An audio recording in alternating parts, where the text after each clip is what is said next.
This conference will now be recorded.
Is residential. I mean, his development is exactly what we're talking about. He would have been on the 150. He's east of the 150. So you're just going to continue to have people come in and ask for No. MDAs. He's between Main and 1. We're going over to the next block, the next post block office over. block, the school district block. Right. And the question is, on the post office block, where do you draw the line? Before on the street and not on the, or behind the post office? There's a pretty defined line generally at the 50 mark. Yeah. The school district took the whole block, but Right.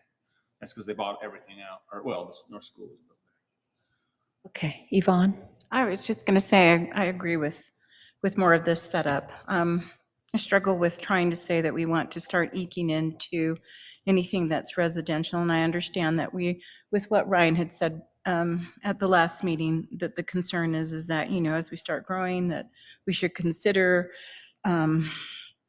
what the future might hold. But I think that this is a doable direction for our community for now. I do believe we have changed a lot of ordinances as a city council, and there were ordinances changed before. So if there are situations where it becomes a question in the future, whatever that future might be, I think that should be left to a future council. And starting here at the 150 mark allows for those homes that are on the 200 block to have that transition from commercial down into residential. And it is done in quite a few communities. So I don't see any conflict with going to this point, only to that midpoint, if you will. Okay, any other, Tony, did you want to present more before you just get more council discussion? What would you like? This is good. I guess just for tonight, you have the option as a council to vote on this. If you're not ready, you can punt it. If you do intend on voting, it's probably good to collect a couple more ideas and see where you, as a council, rest on the matter if you're ready to vote on it. And if you agree with Mike, Yvonne, and Rachel here. Okay, let me talk a bit since. So does Rachel feel like 2 blocks or 1.5? I think it's going to bleed into anyway. I mean, leakage maybe. It's right now we're already seeing that redevelopment of the 100s. And I think it's just a matter of time before that leaks into the. I like the 2. I like the 2 well. west, 2 east. I think it's going to happen. If we're talking about a true 2050 plan, we have to plan for a 2050 plan and not say, well, in 5 years, let somebody else deal with it. I'd say 2 west, 2 east for me. So I'm with Ryan. With Ryan, I am too. I just think the whole purpose of this plan is to build us a 30-year plan. This is a plan, not its own. Right. It's true. It's telling people what's coming in the next 30 years. Right. We're allowing for people to We come in could with approve that. it tonight with that. I think one it needs change, to stop here. I'm right? just going to say that I think it needs to stop. We need to quit thinking that moving ahead always includes excessive growth. If we keep it at this point now, and if we control what we need to have for now, that will determine what's going to happen in the future. To say we leave an open door wide open for that commercial, there will be plenty of commercial up and down the Main Street corridor. And I don't think that's something that we should be concerned about. What we should be concerned about is making sure that residents feel at ease and feel that there is a potential to still have a place where they have their homes and so forth. And I think that right now they're concerned as to what this 2050. I don't remember at any time when we had the discussions with the residents, any of them saying that they wanted to bleed into second on either side. Right. In fact, they were quite adamant the other way to keep things from 100 to 100. And that was the consistent public feedback that we received over months of meetings, months of stakeholder meetings. And that's my concern now. This to suddenly balloon to 200 and say, well, it's a plan for 30 years, but then ordinances are going to follow. And that means we're likely to get development in the 200 block that would be really out of place, at least, with existing zoning. And I'm just wondering if we can be a little more incremental and allow that to grow in the future when the 100s perhaps are getting built out, because then we'll get the 200s being built instead of the 100s, just depending on development and pricing and such. Um, I'm concerned about the large lot residential that we had over by the new high school that now will become high density. And council, you know how much high density you've already approved at Turner Mill, Coleman Farms, Sawmill, the North Village. We didn't approve So much. Turner Mill or Sawmill. I'm just saying, None of us have and, approved well, that. I didn't vote for them either. I'm just saying there is so much missing middle that we have approved, as well as in Jordanelle. So much missing middle. What is going to happen to our large lot residential that has been on the books and that the public approved before, next to where the new high school's going in? Do we have to put in even more missing middle? Because that's what's being proposed at 100 South, as well as to the north by the new high school, as well as even in the arts district. I mean, the stories that are being proposed there, the 3 stories to 5 stories, just depending on the area, we're going to have a lot more density, a lot more missing middle housing if this vision goes through.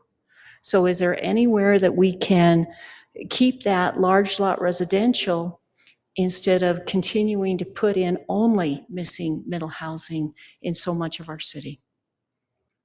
I want to go back to the commercial discussion before we leapfrog that, because I heard 3 votes towards taking it to second east and second west.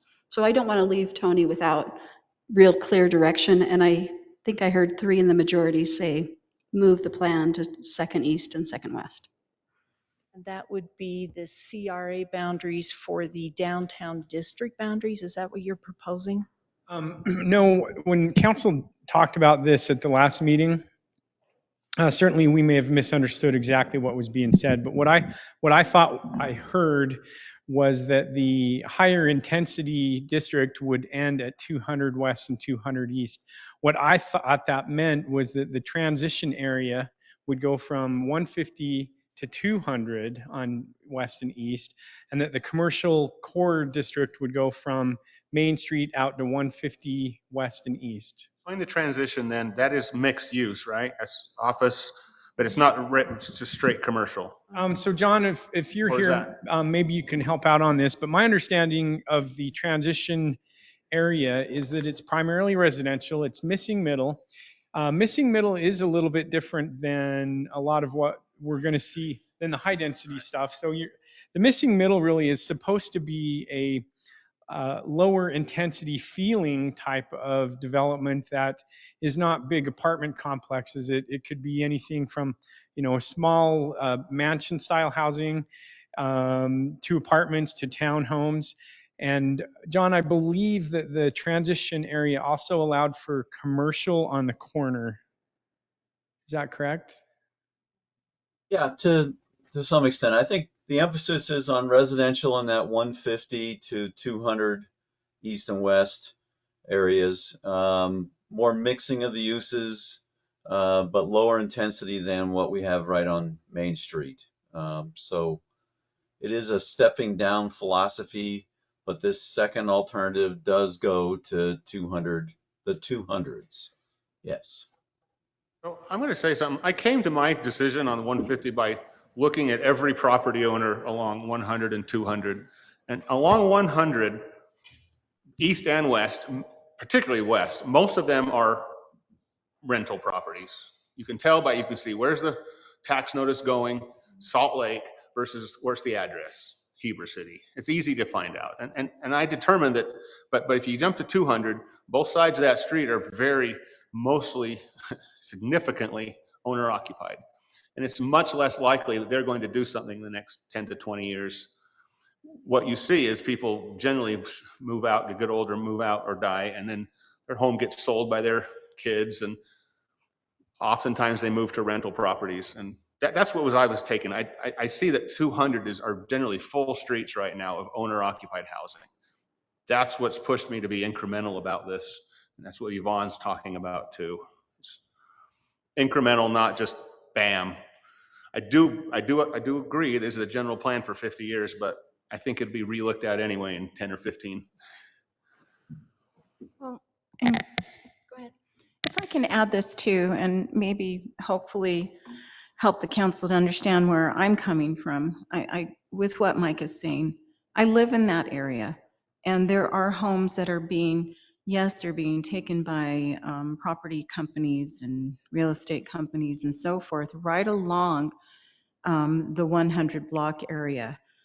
So I understand that in the future, that is probably a lot of those areas will be at some point or another either turn into single family rentals or Airbnbs, or possibly smaller businesses that decide to occupy the homes, the current properties.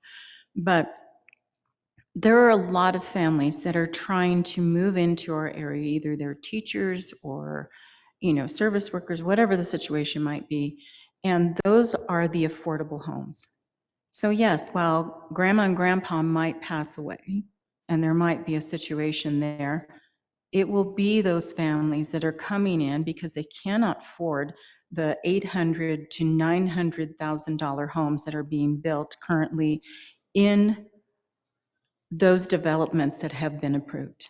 Those are not cheap developments. They are not affordable homes. They are not even affordable rents. And if these homes are something that they can possibly, and it gives them the backyard that they want for their kids and so forth, we need to continue to share that area as residential and nothing but residential. I've driven the streets as well. And while I see less of that on the east side, I do see that on the west side, there are some of that development, or if you will, the commercial bleeding into some areas, especially in this area, into the 200 blocks, but not as much on the east side. And I think that's why when we were having the discussions of the 2050, and I understand that it's easy for us to sit here, but when we say we're listening to the community, and when the community came in expecting that their voices would be heard, that's what they said. We don't want this bleeding into our residential areas. This is where we'd like it. This is where we're willing to accept it. They know that growth is coming, but they would like to make sure that they're heard. And so I'm hoping that the council will understand that. This isn't a problem. I don't see any issues with just taking it to that 50 middle and realizing that there needs to be a transition. And come in the future, if the growth continues, if it's persisting, then yes. And when you say don't kick it down, it's not a matter of kicking it down the curb or kicking it down the road. It's a matter of saying, hey, we're willing to keep it here. Going into the future, if we have that set in place, we've given an order to anyone coming in to develop in this community. Here's what we're accepting. And that's what creates a positive community, is when we put our foot down and say, this is what we'll accept. This is what our rules are. And that's what we need to do. If we're not disciplined in that, then we will have problems with disciplining those that come in the future. Other comments or concerns? Tony, do you feel like you've got any direction on that? Yeah, I think we still have the 3 votes to move forward with the map as presented here. So council, if you're ready tonight, when you do make a motion, just refer to the alternate one, or, the alternate map is what you would like to vote for, if that's really what you want to do. Go ahead, Ryan. Just to clarify that, Tony, I guess I'm okay with the map as presented going out to the 200s, but my primary question was whether it was going to allow commercial uses out to the 200s. And it sounded like you had said no, in which case I'm not comfortable with this map. So As part of, right, this overlay general plan for the downtown area. So let me see if I can pull up the vision and give you a comfort level on the transition. And just give me a moment here to pull this map up, and we'll read what it says.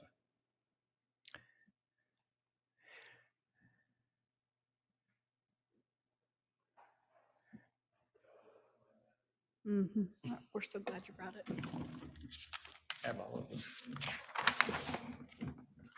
I'm trying to find the transition. John, do you remember, is a transition neighborhood on the neighborhoods or is it on the Main Street corridor map? Like it's right here, neighborhood mixed use corridor. Um, residential and lodging, missing middle family, hotel. Retail, restaurant, office, would neighborhood retail, restaurant, service, office on commercial corners on 100 South, open space and parking, and corridor transition area. I guess this is the one that we're looking for. Area between mixed use corridor and neighborhoods, residential, missing middle, single family. So that's the description that we have for that particular area. If you want commercial, I thought that only described 100 South to about let me see, I wrote it down. Neighborhood mixed-use corridor, 100 South from 50 North Center to 150 South Center. it does. You're right, So Mayor. it's not this transition area they're talking about from Right. 150 East to 150 West. You're right. The part that applies to the area that Ryan's concerned about is the part I've highlighted, the corridor transition area. It's the area between the mixed use. At least that's John, am I reading this wrong? I think you want to look at the actual Main Street one instead, downtown one. That description, I think, has the east-west expansion discussion. As the mayor said, that was what's in the neighborhoods one is more about that 100 South corridor. Okay, thank you. Yeah, So I'm pulling up sorry the about main that. street corridor. So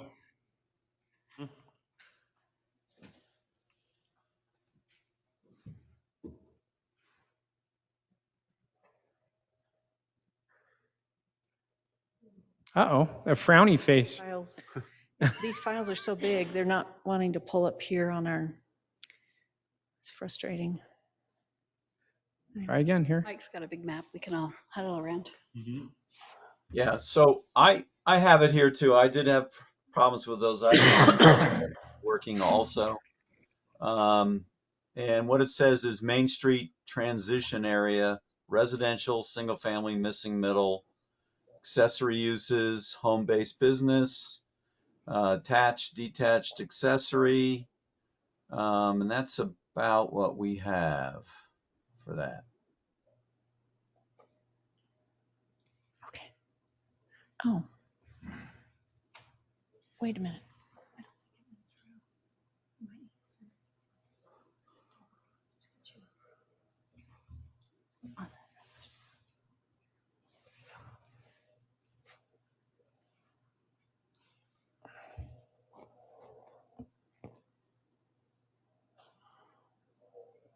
Tony, is this yeah. alternate one? I know you've got it listed there, but was it in the big packet? Because I can pull up the big packet, but not the, Yeah, alternate one is in the packet here. That's where I'm pulling this from, is from the website. okay. Because they were such big files that it was always hard to see titles because there's, you're scrolling across the huge sheets. That's all. Yeah.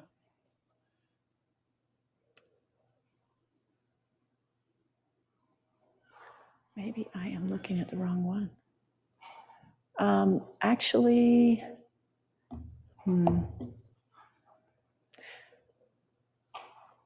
yeah. So it's alternate map and descriptions. Oh, shoot.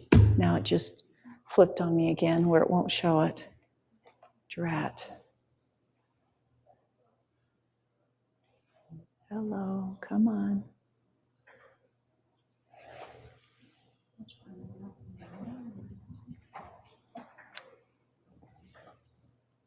Man, this is frustrating on how big this is. Yeah.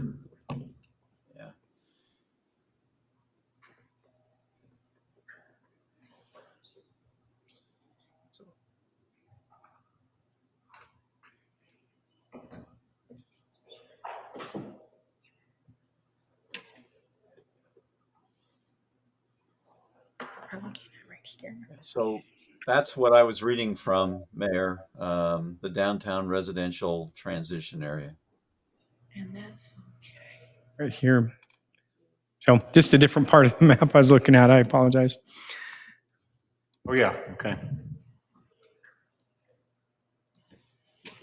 Yeah, so Ryan, the answer is residential, single family, and missing middle would be permitted. That wasn't my proposal. My proposal was to have the mixed use area that includes home offices and retail and restaurants go out to the 200s. I agree with that. My support still stands. For that idea? Well, that's different. Let's clarify me for Ryan. Mixed use corridor is different than downtown. Main Street transition. The main, mixed use is what we're showing on 100 south headed to Midway. Yes. So the question is, between 150 and 200, do we do downtown residential transition, or do we do That. so that's what's shown? Right. Or do we do commercial? That's what I'm hearing you three say is commercial. Commercial's allowed. Well, I know, once we So allow it, there'll be. Mixed use. It'll be a request. Okay, so that's showing downtown residential transition as residential and accessory uses with home-based businesses. Is there anything else below that, Tony? Nope, nope. So it's not saying mixed use so Yeah, so much, this just part right home-based here. businesses. I know what it says, but I think what we're both saying is this is what we'd like it to say. You want to push that to the, Push commercial mixed use to all the way to second. And you want to do that regardless of what the community has asked in this area. That's not what I'd say, Yvonne.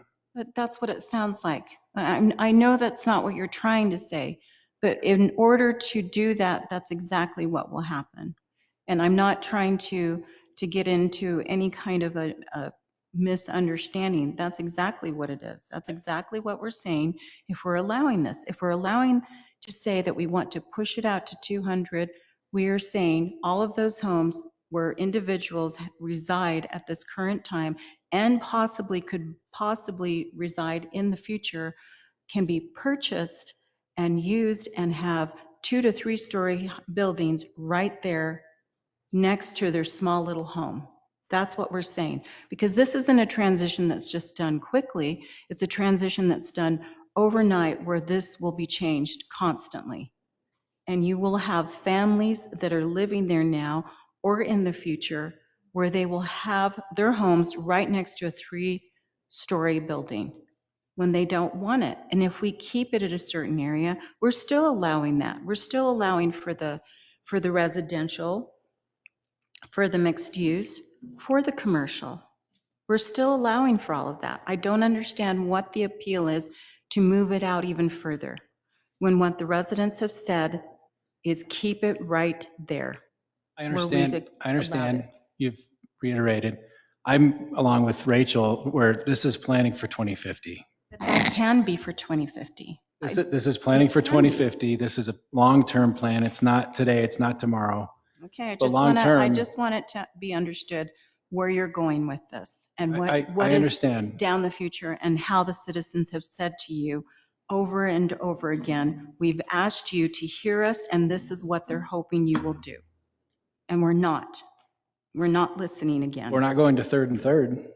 Well, just so everyone knows, in the last 9 years, we've had businesses try to come in to 200 East or 300 East. We've had lots of proposals come to the city council. And when the people hear that this is the actual change that is being contemplated, I've seen 3 separate times that they've come in very strongly and said, do not go past the 100s. So that's what I've seen for pretty much the last 9 years, several times in very strong public hearings and so forth.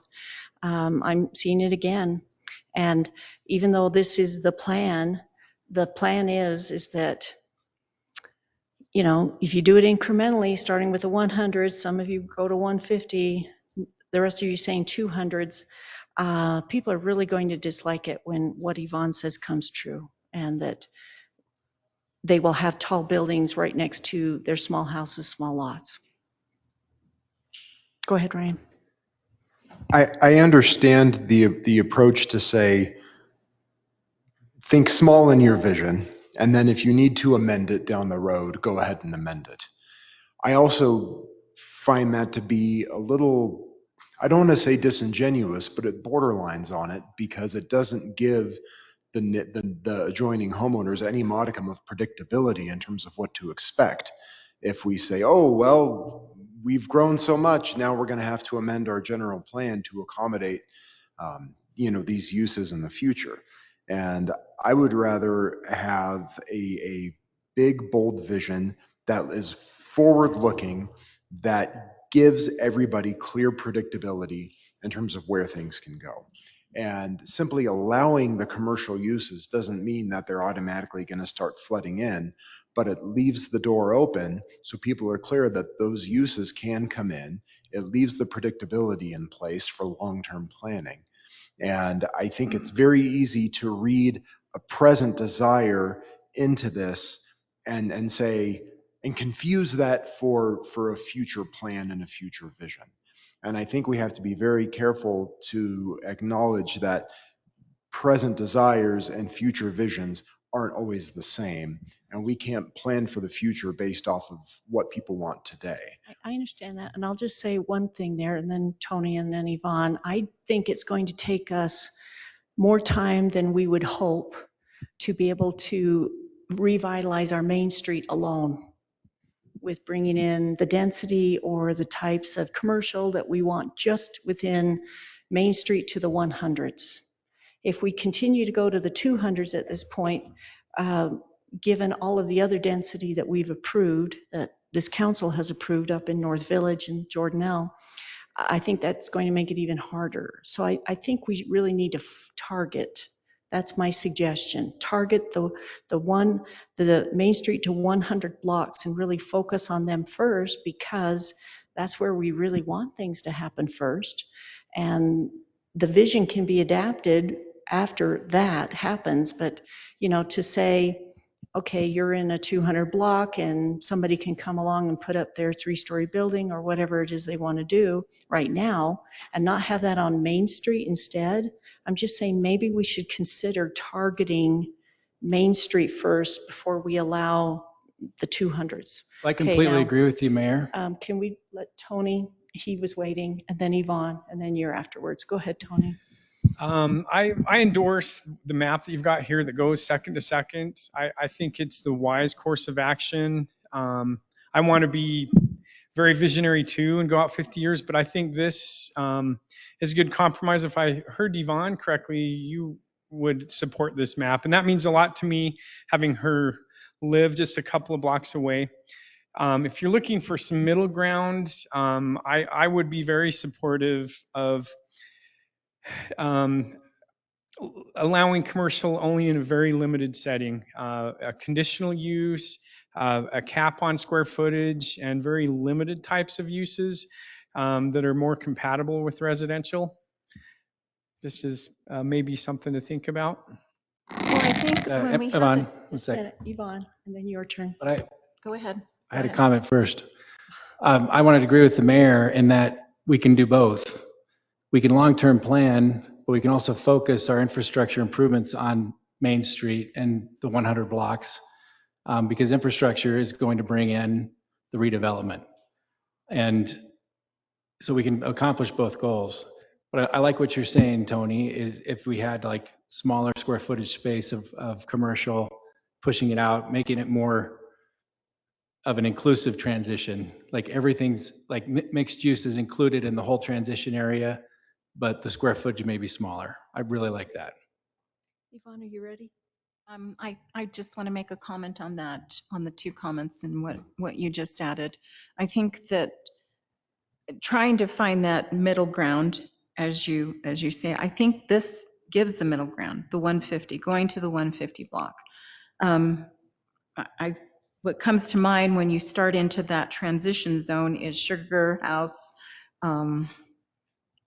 Durango, Colorado has the same issue. We saw that in Glenwood Springs, of course, smaller community, but nonetheless, you have those larger buildings, if you will, or the mixed use on the front, and then as it tapered down into the back, you had actual homes that were being used as businesses.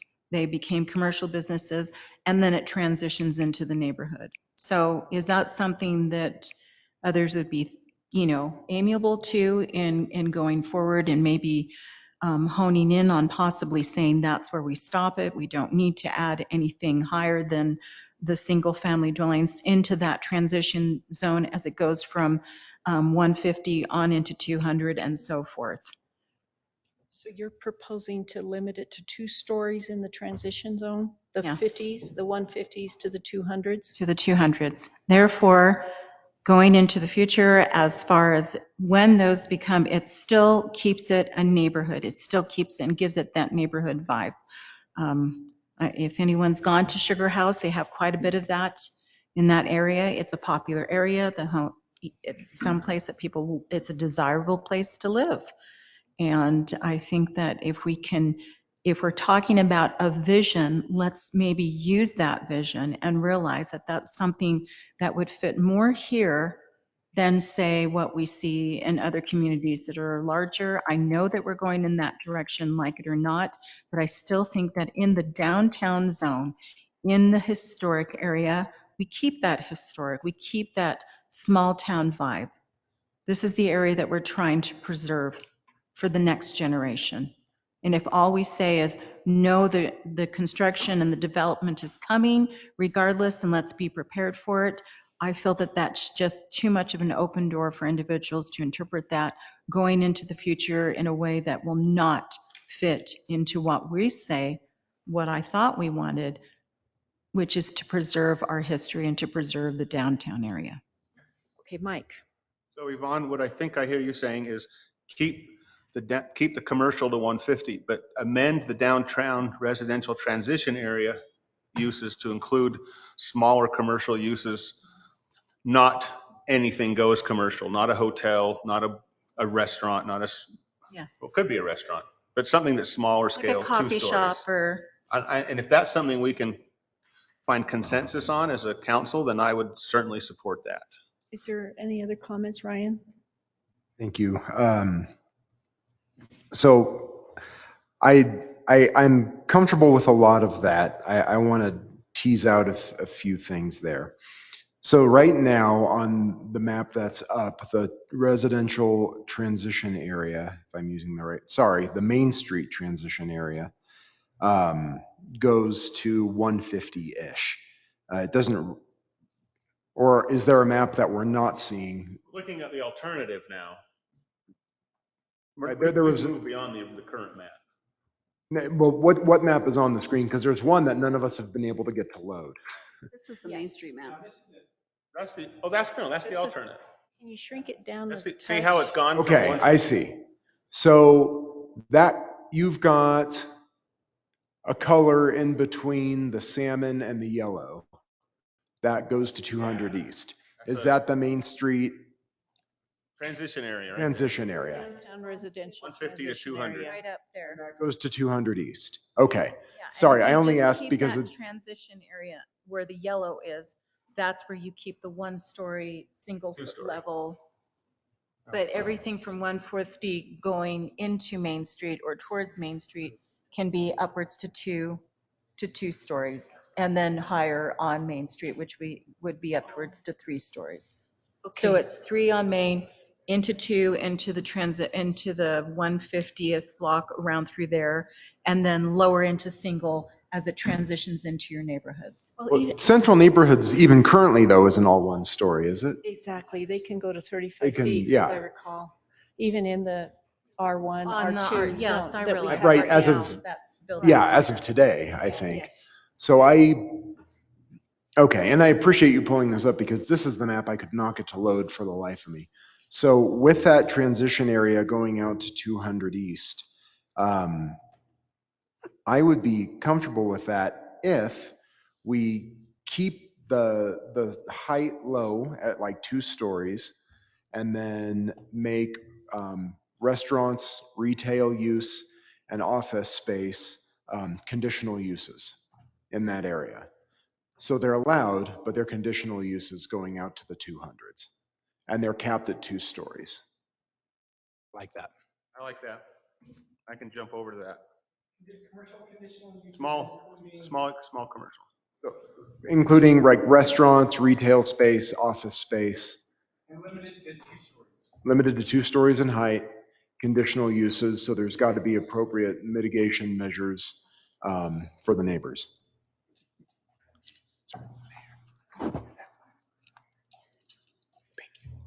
I heard Mike supported that. Did we have a third? So we I did do. get consensus of at least 3. So Is there anyone else that? Yeah, I would support that as well. Okay, now, everyone, we have about 5 more minutes here, and then the next agenda item is supposed to start. Is there any other big ticket items you want to talk about now? Do we pass this tonight with those changes? Do we have to Yes, wait but they've got to be specified right in the motion. And then there is, I'm concerned about the neighborhood mixed-use corridor from 50 North Center, which is taking out quite a historical area that's well-maintained and a beautiful street on Center Street going west to then the 150 South Center. And that would allow the mixed uses to come into a well-established residential area. Surely they do have commercial as you get closer to the 5 and 600 west areas. But the rest is well-established, well-maintained residential that I'm not sure that they would appreciate having mixed uses allowed there on Center Street on the west side. by the Questar building? That's what, yeah, but the rest is well-established, well-maintained residential. As I was saying, the Questar building, I mean, it's not. And those buildings are old, dilapidated, need to be replaced. I just, I don't think the neighbors would agree with you there on they Center may not Street. agree, but it's There's true. homes that are well-maintained, but not the No. entire section. With the I was Questar referring building to the across the street. residential. So you mean from 200 west on, that's the Right, area? Right, that would Yeah. allow the mixed use up to 3 stories and missing middle housing, which again would totally the- change the character of that residential area. So this corridor transition area in the blue, is Yeah. that what we're discussing? Yeah, And you on the want it Center to be- Street. Now, I would say that we keep it from Center Street. I know what you mean too. I've heard the same thing. As far as with protecting the downtown, I mean, that's what makes a downtown. You have to keep some of those neighborhoods that are beautiful. And granted, I know the Questar building. And as we go towards 200 West, I think that it should just stay to that point and then keep it from Center Street South. No, I don't want it to, no. I think we need to just keep it to along 100 South and keep it there. I don't know though, but there's some I don't buildings agree. there that are just beautiful. I mean, it depends on what we're wanting to do with what Highway 113. And that's the thing that I've had a question about too.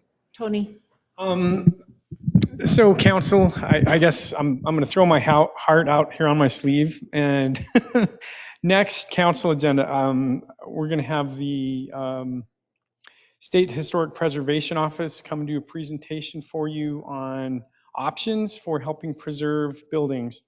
One of the things that I found out when we did the tour, slightly after the tour a couple of months ago, is that there is a type of historic district that is not mandatory.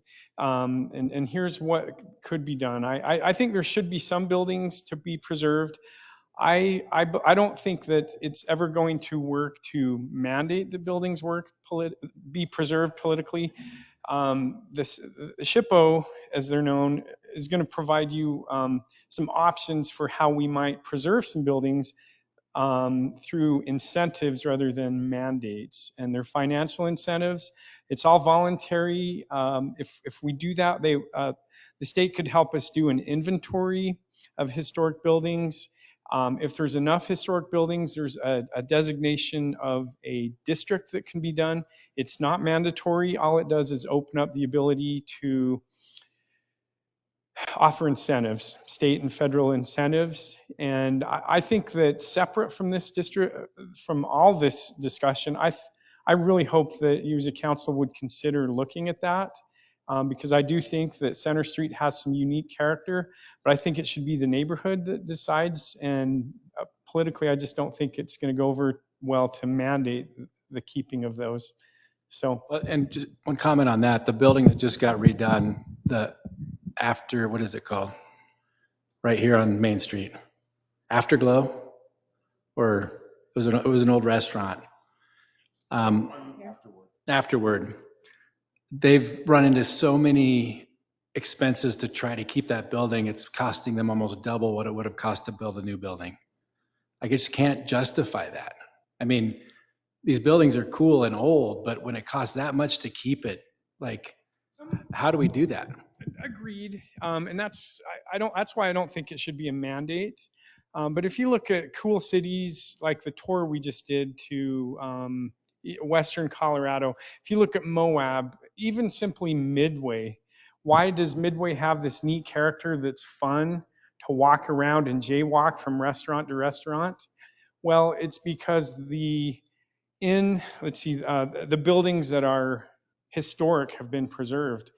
I know that new buildings are going to be superior in all ways in regards to earthquake proof and rain proof. New buildings will never replace the character of an old building. They never will. If you bulldoze this building and tried to emulate what it is, it's a new building and it has no character. And that's what Midway has over us. It's what Moab has over us, is key historic buildings have been preserved. And if we want to pass on a city that we're proud of as a generation, I hope that includes preservation of some buildings. Like I said, I don't think it's going to work to mandate it, but if a property owner really says, hey, I want to keep it, and the federal and state government's willing to offer me tax incentives to do it, why should we stop that? I think that's a great thing. I don't think we should, but it's just so cost prohibitive. It is, and that's why the federal and state government offer these incentives. And I think it's an important part of this that we've not really talked about is the historic preservation part. There is, if you read these maps and documents, there is, the public did find it important to preserve some buildings. And so I think if we did that, if the neighborhood felt that they wanted to preserve those bungalows, it'll be preserved if we go that way. Okay, we've got to wrap this up, Mike. I'll agree with Tony and say, though, and you can spend money and preserve a historic building if there's a use that you can make money on, such as, right in Midway, just by the Chevron, there's a new building, a pizza place, right? They've gutted that old house out, and the only way they can make that work is because it's going to be a commercial pizza cafe, not a single family residence. And I do see that on First South and Center Street. The buildings that are worth saving will be saved and preserved if there's a use that we can give to them. Just like the Second Ward, now the Catholic Church, or just like this, what Scott just said, if we can get rid of parking mandates and get rid of all these other regulations and let them have expanded uses, they'll be able to preserve those buildings because they'll have the financing to do it. Thank you, Mikey. That's absolutely correct. Okay, we're going to take a break on this. It's going to be back on the action agenda later today. But we're going to move to the work meeting agenda item number 2, which is a discussion on a zone change for property located at approximately 801 South, 100 West. And Tony, please go ahead with that presentation. Thank you very much. So, got a presentation here. Property owner, Mr. Benwitt and Mr. Phillips are here representing that property. Last year I talked with Ben and I'm glad he's here. We've got 2 old duplexes on 100 West that Mr. Witt owns. And the idea is that these would be rezoned and it would be replaced with a mixed use building, or I think primarily apartments, I think is the intent, but that certainly is part of the discussion of the rezone. The reason this is something the city should be entertained is on our transportation master plan, we have a road that is supposed to connect east to west to 850 South. And this property has a building right in the future right of way for that road. And as part of this zone change request, the city could and should ask for some right of way for that road, preservation of that area for the road. The property is R2. It's adjacent to the C2 commercial. The likely scenario is that we would rezone it to C2 commercial with the development agreement. You can see the two duplexes here on the as-built. Just so you're familiar with, here's Lee's, and the blue area represents the two duplexes. Again, the idea is that these would be bulldozed and replaced with one building. These are still relatively flexible, malleable concepts at this point. They're just to kind of give you an idea of what could be. With this concept, you can see on the, let's see, north. I'm sorry, yeah, north is to your right on this one, so Lee's would be to your left. You can see a proposed easement that would accommodate that future connection straight into 850, and then a building pad with some future parking. The current density is about 6 dwelling units per acre. The proposed dwelling units is 19 to 30, which is in line with the general plan. The current zone would not support that type of use, so you would have to look at a different type of use. We're not asking you to make a decision. Tonight's purpose is really just to inform you of this and find out if you have major objections before we proceed to Planning Commission with a public hearing and looking at a formal zone change on this property. Does anybody have comments or questions? I have a question. Yvonne? Regarding the road, I'm looking at, so then you would, in your future proposals, what I'm guessing, in order to put that road, you would take out the Taco Bell? Is that what it would be? Not necessarily, no. This particular action that the Not that I city would care take. about the Taco Bell. That's not my question, I Okay. guess. But I guess my question more is that I realize that we're saying that it would alleviate some traffic, but my concern is that that just opens it to go into the neighborhood behind, which is basically a smaller, quieter neighborhood. There's very little traffic there. You take that 100, what is that, 100 West behind there. And so I've taken that road and I realize that it's used quite a bit, but very few people go through the neighborhood itself. I mean, at least that's what I've noticed. I very rarely, the only time I ever go through that neighborhood is, and they've got those deep, speed bumps, if you will, because they're trying to keep it a little quieter, a little more of a neighborhood, more of residential. So I guess for me, the road thing that's my concern. I'm not too concerned. I mean, it's on commercial, there's commercial all around it. As far as the property, I understand that. And while I would like to say no to any kind of high-rise apartment flats, I understand that it's in an area that would probably benefit a little bit from it if we keep it at a certain story. But the road is a problem for me. Yeah. I just wanted to point out a couple things that some of the council may not be aware of. And this map that Tony brought up is a great exhibit for this. The master plan that we are currently working on is going to include a road 150 east that's going to start down there where the fire station is going in and trying to tie in up where the school road is. In addition to that, it is also going to show a connection through from 150 east, which is kind of the main corridor on the east side, to 100 west, just as we're talking about here. Mhm. In addition to that, our current access agreement with UDOT for Main Street shows a new signal at that location as well. And so this is something that we are trying to plan as a city. It's not necessarily to funnel traffic into that neighborhood on the west of 100 east or 100 west. Mhm. I think it's more to provide a connection from the east side to the west side. We've got that whole big section of downtown without very many crossroads in it, and I think this will be a good thing. And for I'm the city. fine with that side over, on the east side. I'm fine with that connection right there. I just see so many other issues. I mean, you have businesses there already that are established, which includes Days and Taco Bell, and, what would that entail? It just feels like there would be so much possible pushback from those two organizations You as far are as. absolutely right. So this isn't a finalized design. Just a thought. We recognize that there would be future work and coordination that we would need to have with Lee's and the other property owners over there. But this is an opportunity for the city to get one step closer to having that connection. They're not going to build it right now. We just thought, well, they're coming asking for a zone change. This is an opportunity for us to align any future intersection there, ask for that dedication. They were open to it, recognizing, of course, that there are more hurdles that we'll have to jump through in the future. But I thought it was important for you to know that those things are going to be coming in the master plan and that we do have a future signal there. So it is something that we're trying to work toward as all. Okay. Just one quick comment. How many people actually use this already as a cut through? I do, like at least twice a 1,000 week. day. Yeah. It needs it. So it kind of is a road without being a road. And aligning that intersection will improve the safety as to other than having them offset like they are. And this particular location is the only location of streets that will meet UDOT's criteria of being about a quarter mile from a different Yeah, I saw that intersection, too. lighted intersection.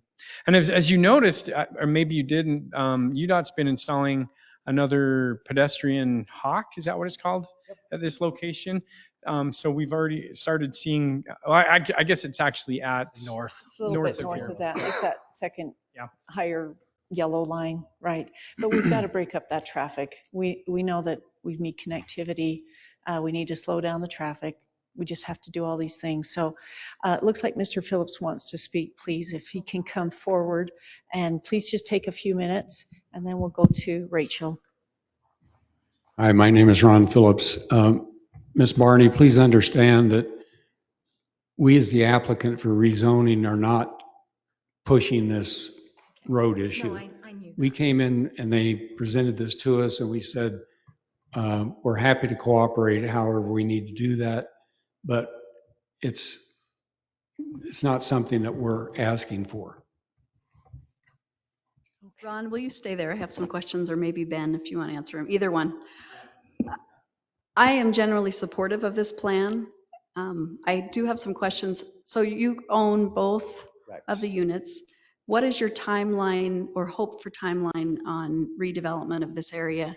And how many units do you plan on? Right now it's proposed 19 to 30. What is your plan? And you no longer have to provide concepts to us for approval. So just generally, what are you looking at? Yeah, so these units, I've owned them for about 17 years now, lived in them for the better part of 4. They're in a commercial area. There's parking, stuff going on all night long. So it's pretty much commercial. The buildings are nearing the end of their life, so I would like to do something bigger and better. Historically, most of the people that live in those units work for any one of the commercial properties that surround it. So I would like to primarily focus on the apartment side of it. I think it's a great location for people to live because they can work close by, they can shop right next door at least. It's walking distance from the middle school. It's actually a really good location to house people. In my discussions with planners and everyone else, C2 seems to be the easiest thing, and so I'm willing to have commercial there, but I'm completely fine with taking the commercial aspect out. It just seems like that, everybody looking at it said that's the easiest way to zone this. If we go commercial, I believe I have a concept, I have an updated concept from the one that you saw that should meet 100% of the city's C2 zone. So I'm really not asking for anything other than a zone change. We would have 13 units in there. I plan on having one of those as a low income unit. It would be 3 stories and a basement with commercial on the main level. And we would hope to have the commercial aspect of it be something that can serve all the residents of the building. So like yoga studio or gym or salon, that sort of thing. So. I'm very supportive of the plan. I appreciate the 1 unit for low income. From the parking standpoint, you've done these. How are you feeling about, are you limiting 1 car per unit with 13 units? We have 2 cars per unit. Additionally, we have whatever it is in the zone. We've went through the zone per square footage, been able to meet all those requirements with parking. And then additionally, we have 4 extra spaces. So that's, I mean, we meet the criteria for the C2 zone as far as apartment, building, commercial use, and the allotted parking spaces that we're going to need. And then So what's your timeline? What do you anticipate? not soon. I mean, I would say within the next couple of years, but nothing super urgent on this. I'm generally supportive of the plan. Yvonne, and then I just Brian. have a couple more questions on it too. So just, this would be, I guess, more for Tony. So what would be the height what is the height of, I guess for me, I'm sorry, I'm not a developer.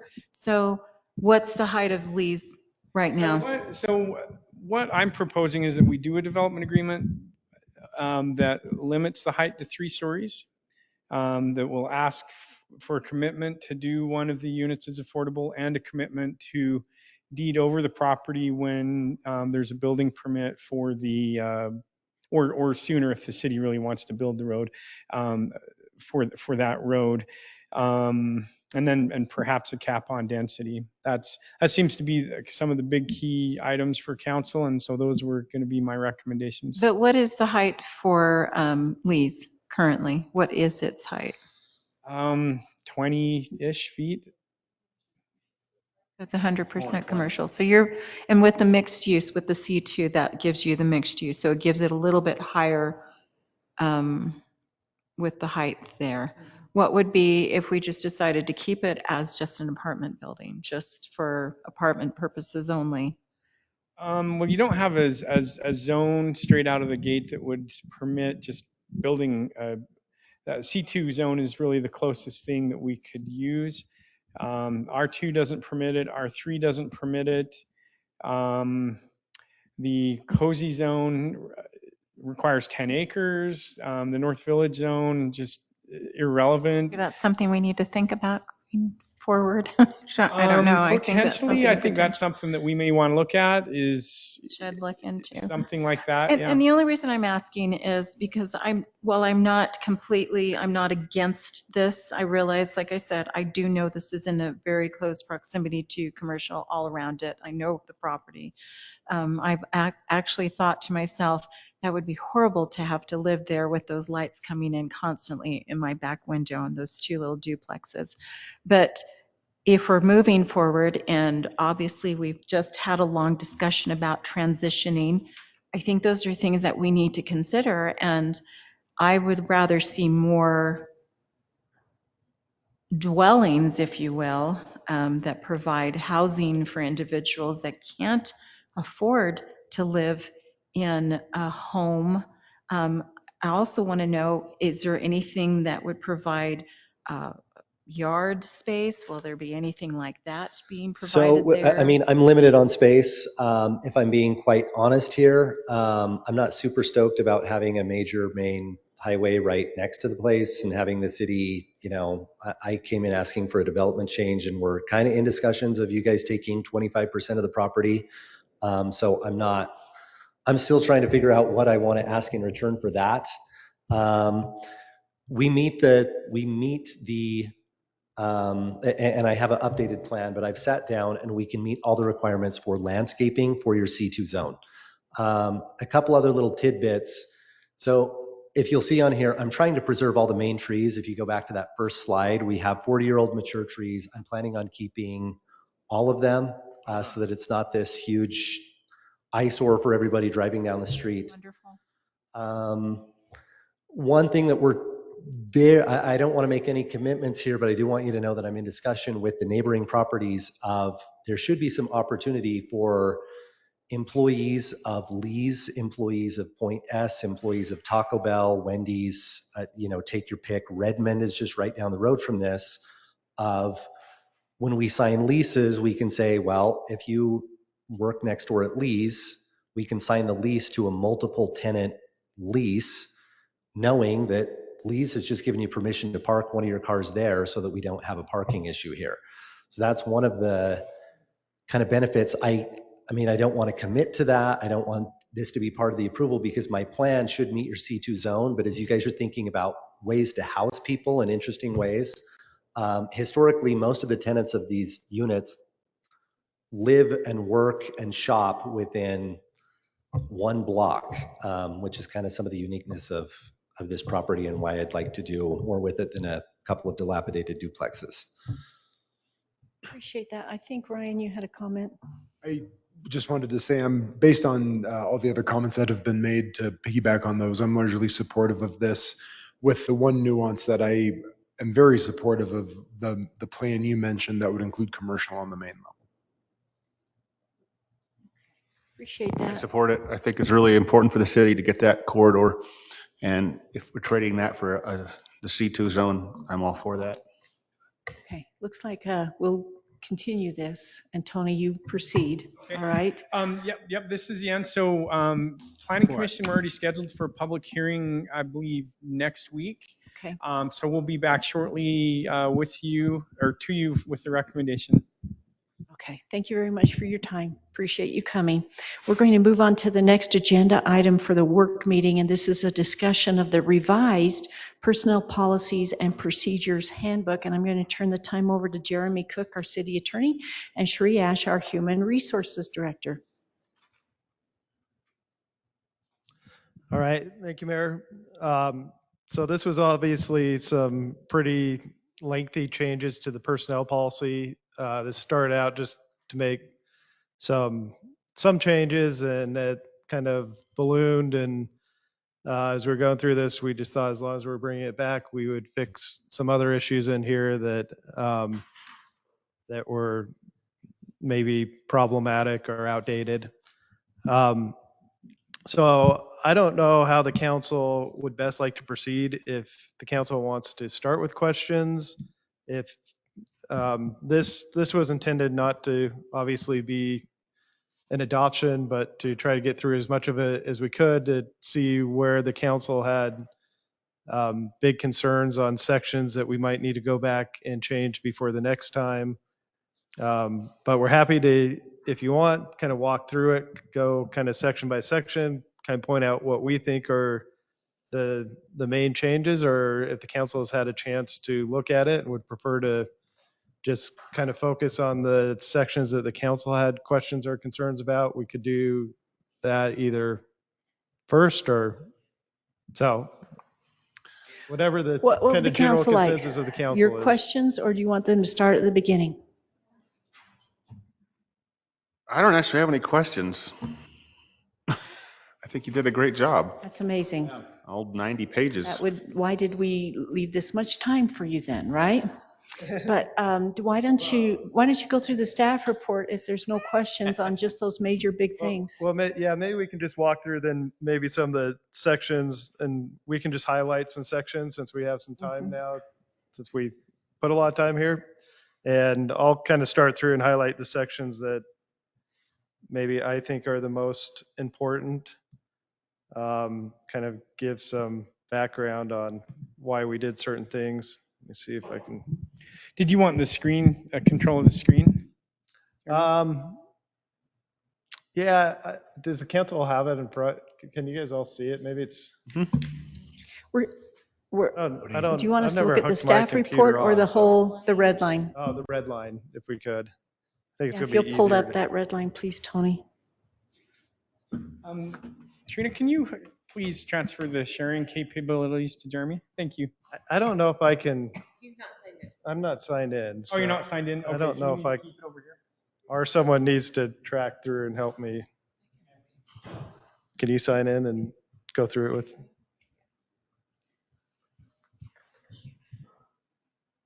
Do you want the red line version? Yes, please. Okay, there we go.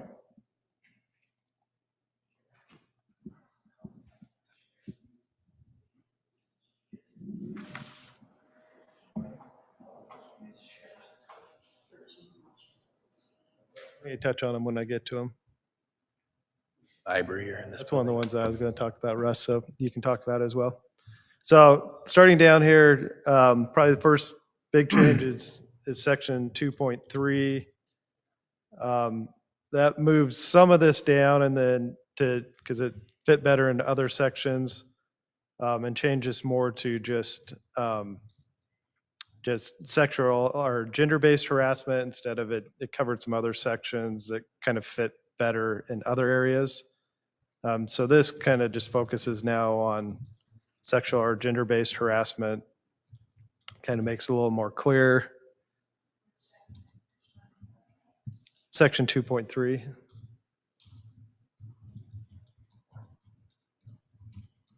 And you'll see throughout, there's a bunch of changes, just kind of general formatting changes, like the references. You'll see some of these at the bottom will say like amended these dates. Those didn't appear to be consistent or catch all the changes. So, and since we're changing almost every section in here, it would basically all be changed. The front page of this says the date that we changed it, so you can go back and track through by just the date of adopted changes. So we didn't feel like that was necessary. There's some other general changes, just when this was last done, we didn't have a human resources manager, so the city recorder throughout has changed to human resource manager. Is that your title? Yep. The airport. Yeah. We didn't have an airport, so it was long overdue for an update. Yep. The next section is 4.1. Scroll down. If I can get down here.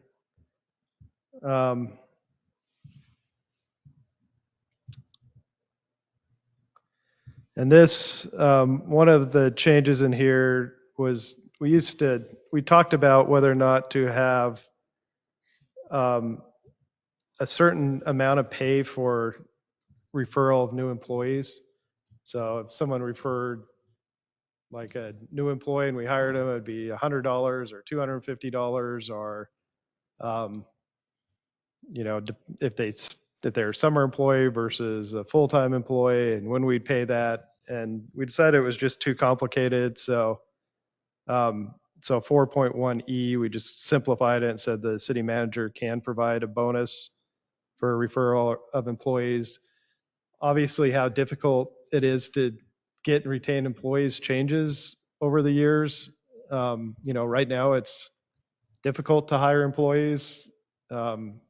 That may not be the case, so we didn't want to say if you refer someone, you get a $500 bonus when we're getting 30 applicants for every job. So that was one of those changes that we just kind of some justification on that one. And then I think the next big section is Article 5. Again, we just changed it from probationary to trial service employee. Not a big change, but just kind of keep up with kind of what nomenclature most people use these days.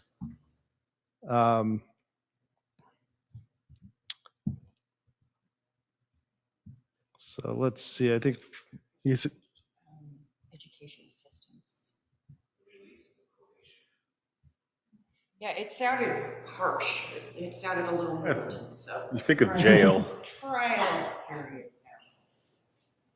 Horrible. Yeah. Oh yeah, in 6.1 we changed the tuition reimbursement and correct me if I'm wrong, but that was more just to make it to 3 years, but also there was some possible overlap in how they could get paid, so they amended it to take out the overlap.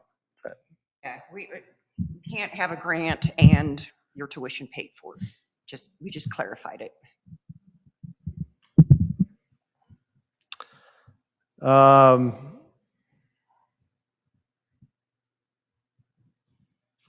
Yeah, so Article 8 is safety and health, and frankly, wasn't real involved in these changes. I don't know if you want to summarize any of those. We have a culture of safety. Matthew wants to summarize any of these. The personnel committee was chaired by Matthew Kennard, and we met. There were 8 of us in total, and even our mayor and councilman Stack were both on, and Matt Brower, non-voting. And we made a number of substantial changes. Article 10 was one that I know I'm still talking about safety. So safety, we wanted to put more of an emphasis on it. We have a safety empowerment culture. And now we have a type of rewards program to reward individuals who are being safe. I might add, in this section, we've also formalized the creation and operation of the safety committee, which has been in place now for almost a year following the serious accident we had last year at this time. So section 8 does include language where we formalize that committee and its standing in the city.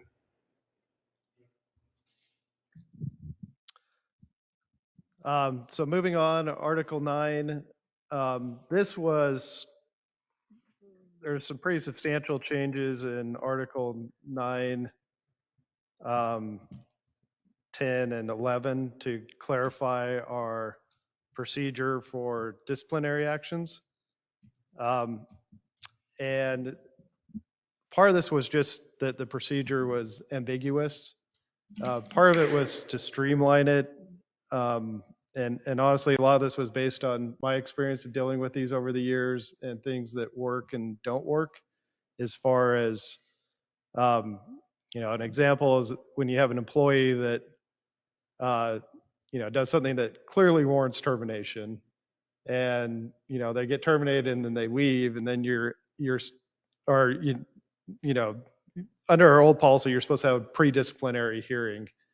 And so what happens when the employee just clearly is going to get terminated and just never shows back up? We're supposed to have this pre-disciplinary hearing before we can take any action, and then you're trying to give them notice. So we tried to streamline it without taking away the rights of the employees to make sure that they still have all the rights to go to the city manager and then go to the hearing officer to contest the disciplinary action, depending on what level of disciplinary action it is. State law sets criteria that city employees that we have to have within our policy. We had to have a hearing officer. Employees had to have a right to appeal to that hearing officer. The hearing officer, well, it can either be a hearing officer or a hearing committee. So you can either set it up having a committee that hears the appeal. That committee can be the city council. I don't like it to be the city council, but it can be. Or you can have an attorney that's a hearing officer. So the policy had that incorporated as having a hearing officer that was an attorney, but some of the other sections hadn't quite got changed to correspond to that. So we tried to streamline it to make sure it was really clear where the procedure was, to make sure employees had appeal rights. We want to, we're certainly not trying to take away any rights of employees to appeal or contest their disciplinary actions, but we wanted to streamline that to make sure that we don't get in trouble the other way. We just don't want a situation where there's a clear reason to terminate someone and we can't because of some procedural issue that is unclear in our policy. So that was really to just clarify process more than anything. Same thing, disciplinary, that kind of goes into Article 10 too, those sections kind of overlapped and were unclear, but hopefully the policy makes it easier and more streamlined as far as the process we take. Can we just go back a little bit to section 9? I'm trying to get a better understanding under 9.1 that designates all employees as at will. Is that to reflect a new shift, or is that rewriting language that was already in there? Because I'm trying to understand how that harmonizes with 9.3, unless 9.3 is saying everybody employed prior to this change in policy is merit after this change. So what's being done here? So it's just to clarify that the protection, what you're entitled to protections as is protections provided by federal or state law, written contracts are the protections of this policy. So for at-will employees.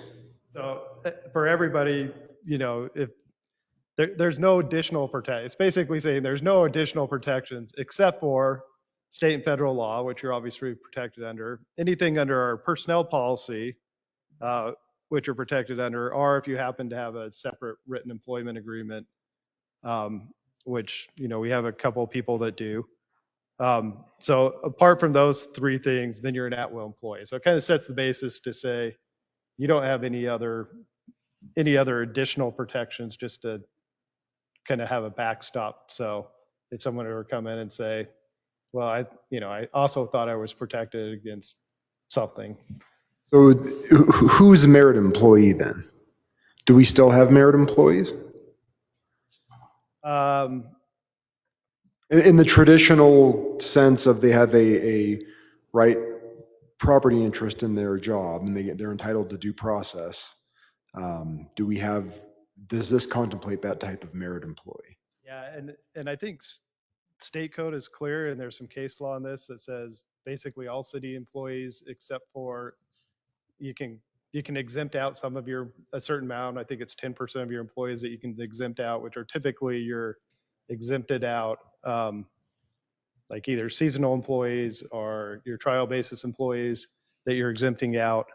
Everybody else is a merit employee, and they do have a protected property interest in their job. And again, that's intended to be the protections provided by state law, because those are specifically provided in state law. I think it's 10.3.1106 maybe. I think it's. So those are, again, you have those. All the employees have those protections.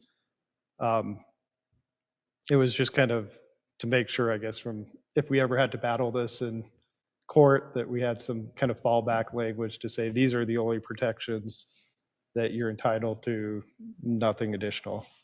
I completely follow. I just worry, is it confusing to use the language in 9.1 of at will, right? Because traditionally at will and merit are two different things.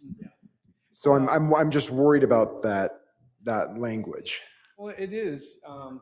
At will is typically the type of term that is used for fireable for any reason. It's different than merit. It's, I have a headache, you're fired. Yeah. And I think that's where you're going with. Yes. It is confusing to me as I read it. Yeah, and we could change that to say, you know, I mean, I guess, and I see what you're doing here, and I support the cleanup and the clarification. I just think maybe as I look into this and do a deeper dive, I worry that it does create some ambiguity in that regard. And so I almost wonder if, eliminating the use of the phrase at will would be more appropriate, and just clarifying that employees have the protections of the policy, federal law, and state law, including those merit protections under state law as applicable, or something like that. Or that we say right to work law, because there is no union, right, for city employees at this point. There's the union for the state employees, which is why they have the difference between merit and at will. But maybe we refer to right to work. I think that would make it more confusing. I would prefer. I think Ryan's right. If we just take out at will and just say something like, Why don't you put that at the beginning? All employees of the city, you can say are at-will employees and have specific protections set forth. But, right, traditionally speaking, they're not at-will employees. They're not? No. Well, they are if you go through the process and they are, they receive disciplinary action or are terminated. They're at will in that regard. But, you have to go through the process, and the due process is explained down in section, where is it? Right, but a traditional at-will employee does not have a due process protection to their job. That's the difference I'm driving. Okay. I'm driving at I understand. Here. It's just we're not the state. You would know that too. so I think Councilmember Stack is right. I'll rework that language when we bring it back to remove at-will employees. Just that first sentence then in 9.1. And frankly, that's not, to me, as important as the second sentence, which was just to try to say that minor deviations from the procedures are not grounds for overturning an otherwise rational and decision as long as they have had the due process protections and an ability to contest the disciplinary action. Because again, we're not trying to take away any procedural steps or any due process steps. We just want to make sure, because these are all really unique, and when you go through them and you've gone through a bunch of different ones that are different because of the circumstances, a lot of times you're sitting there, we're all sitting around saying, how do we wrap this into where our policy says we're supposed to go, and how do we get these notices when we can't get the notice to the employee, or clearly we need to put these people, terminate the employment of this person. One of the things that I've seen in the past is people, because you'll have to have a pre-disciplinary hearing, and they'll try to stall because they're on paid administrative leave, because you can't take any disciplinary action against them until you have the pre-disciplinary hearing. And, they'll try to work it so they get a month of extra pay. And again, every situation is different. Obviously, there's some situations where clearly what they did warranted termination. And there's some situations where, it's maybe it didn't, maybe it did. That's why we have the process, so you can go through, and so you can, present your case to Matt and the hearing officer, and, make sure that we made the correct decision. Okay. Ryan, I'll switch that one. Thank you. Clarify that. Okay, now this is not on the action items, but do you think it can come back in 2 weeks depending on anything else they want to go through the next If we don't- 15, 20 if we don't minutes? have a ton of changes, I think we'll Okay. come back. So that's 9. Anybody have any other questions on 9? 10 is pretty similar, just kind of clarifying the process. Probably the causes for disciplinary action. We tried to clarify some of those. Some of those were just kind of moving things around a little. But the hostile work environment actually came from the section above on discrimination. It fit better in here than it did in the discrimination section, so we moved it down here. So that's not really a change. It's more just making it read better. Jeremy, I do have a question on section 10.3. Is the intent to just remove the entire section? Yep. 10.3. So it's redlined, but there have been some words left out of the red line where it doesn't really make sense anymore. 10.3, memorandum of counseling. Yeah.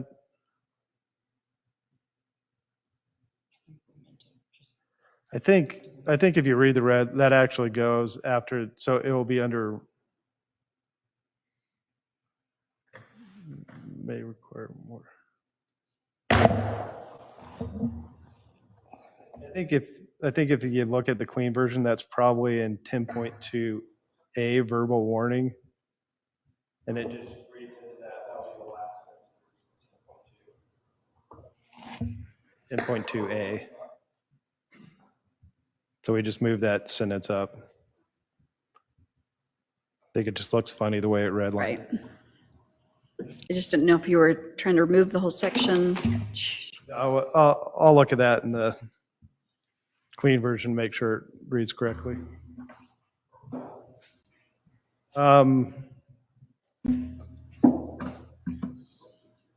That's mostly 10.3 is the disciplinary action.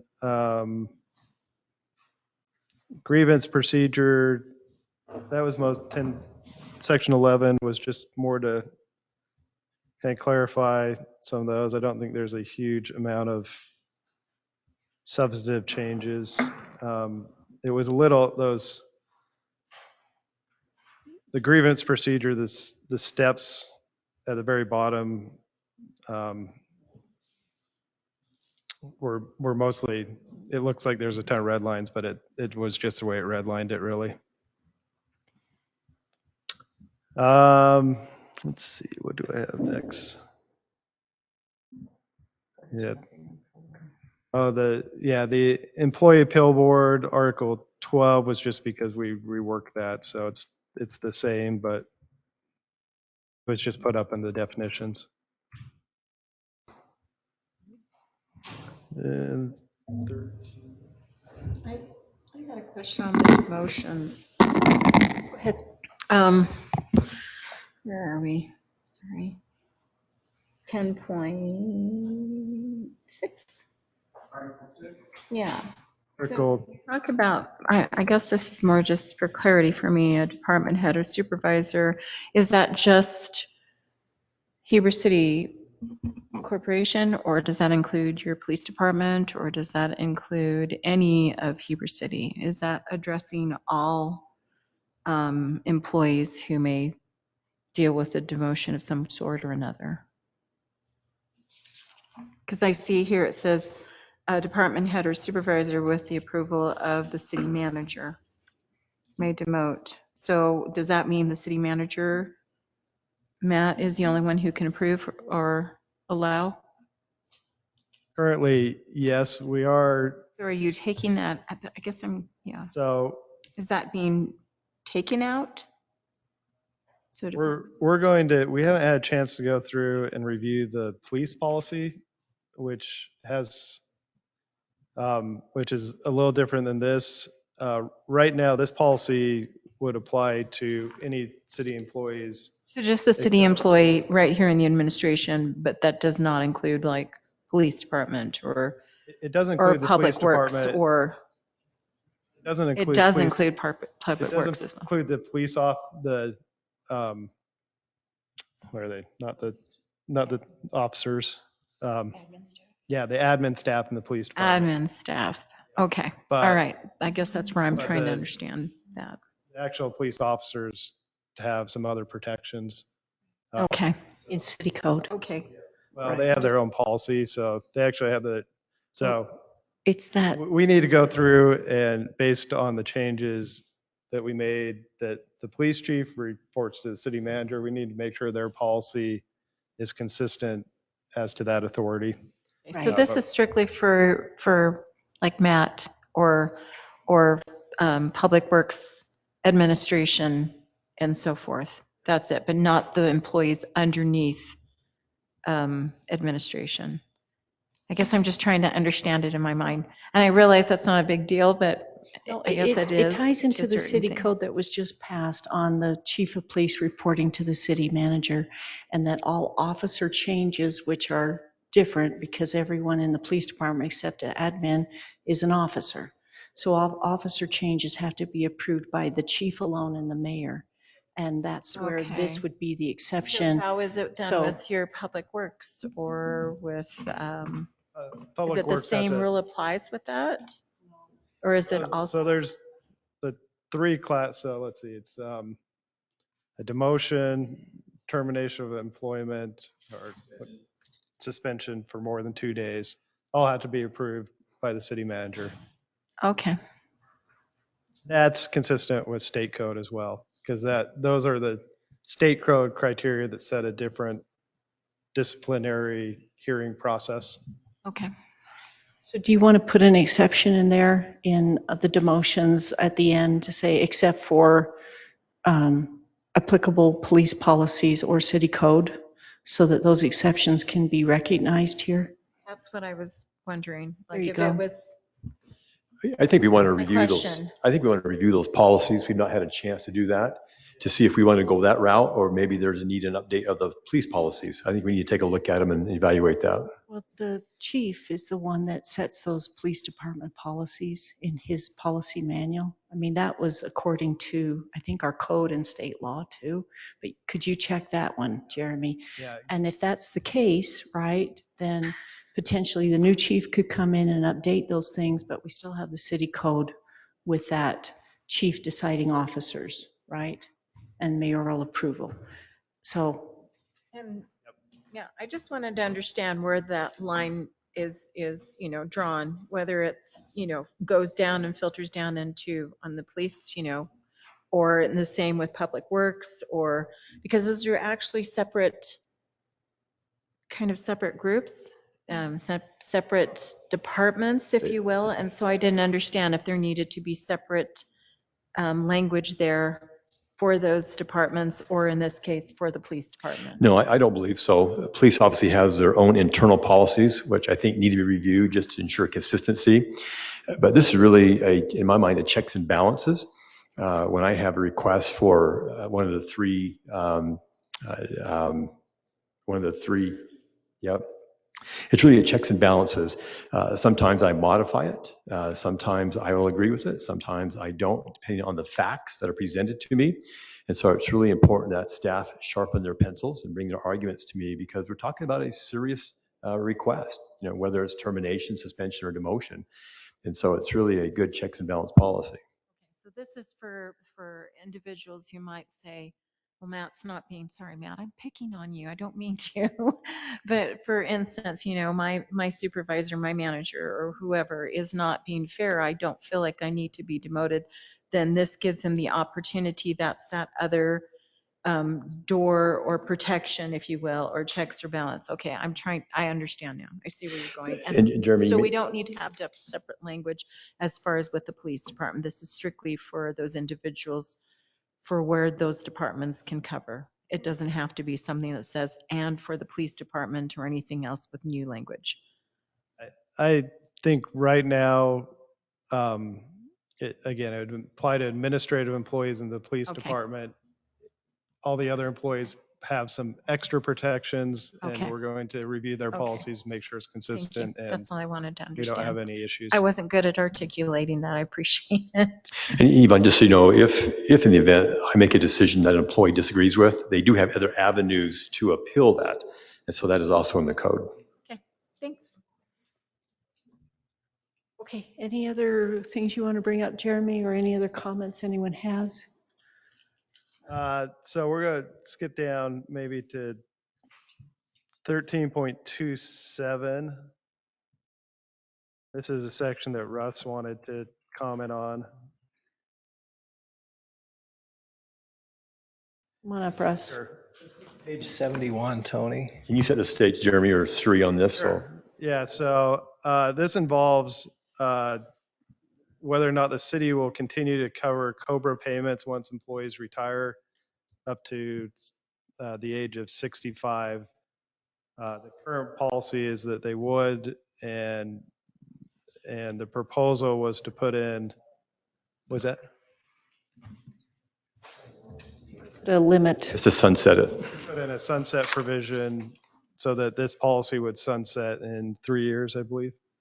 It's the Before Russ chimes in, and I want to kind of share with you my thoughts on this. So under this policy, under certain conditions, a staff member can leave the city's employment and still receive single coverage health insurance for up to 5 years under certain conditions. And it's my opinion that when an employee leaves the city's employment, the city should no longer have any additional requirements to continue paying benefits. And that's why I'm arguing that this be sunsetted. A lot of cities in California have what's called other post-employment benefits, which this would be considered. These become very expensive over time, depending on the size of the organization, and it continues to be a burden on the city to continue funding benefits for the existing employees. So for that reason, I don't agree with this and arguing to sunset it, but obviously I would like to hear Russ's input on this. Thank you, first of all, for the opportunity to share. This is a big change to the personnel policy. There's a lot of changes that go into that. Thank you to the personnel policy for going through this and making these changes. Whether I assume that just because of the vast number of changes is probably the reason, but this sunset policy to me seemed to slip in without any employees really knowing about it. I talked to several employees and it was kind of oh, we didn't know that was happening. Because of that, I just wanted to make a few comments. This is a huge benefit for employees, and it ends up being a huge benefit for those employees that have had a long tenure with the city and provided a lot of years of service. It allows, and this is something that I have known about for several years in the policy manual, and it's something that could be a huge benefit for me. I'm trying to figure out how to retire at 62. Granted, that's still 18 years away for me. It's a long time out there. But still, that's a huge thing for me to be able to retire at 62 instead of 65 and have the city help with those medical premiums for those few years. I guess the points I wanted to make is I started with the city in 2016. A couple years before that, there was a change at the state level on the insurance policies. They changed from what was known as a tier 1 employee, which was before my date, to a tier 2 employee. The benefits for tier 1 employees are substantially better than tier 2 employees. And because I started a couple years late, it impacts my retirement package significantly. The city still pays the same amount to the state for the retirement package. It's about 16% that the city pays for tier 2 employees, but about 6% of that goes to pay for tier 1 employee benefits. So that's frustrating as an employee to see that huge benefit that the city's paying for you go to pay for something else. Another policy that the city did, which I think is great, I support our police officers as well, but our city made the decision that we're going to make up that difference for police officers. The city said we're going to continue to pay what we would have paid so that their insurance benefit is not impacted by that change. But if you're not a cop, that doesn't benefit you. So to me, this is just another thing. Well, I'm sorry, you didn't start working for the city soon enough, so we're not going to be able to provide that benefit that we provided for others for you because you're coming later in the game. So again, this is a huge benefit for the employees, and it's not for every employee. It's for those that have a long tenure with the city. So my request is, of course, for consideration of that, and ask you to pull that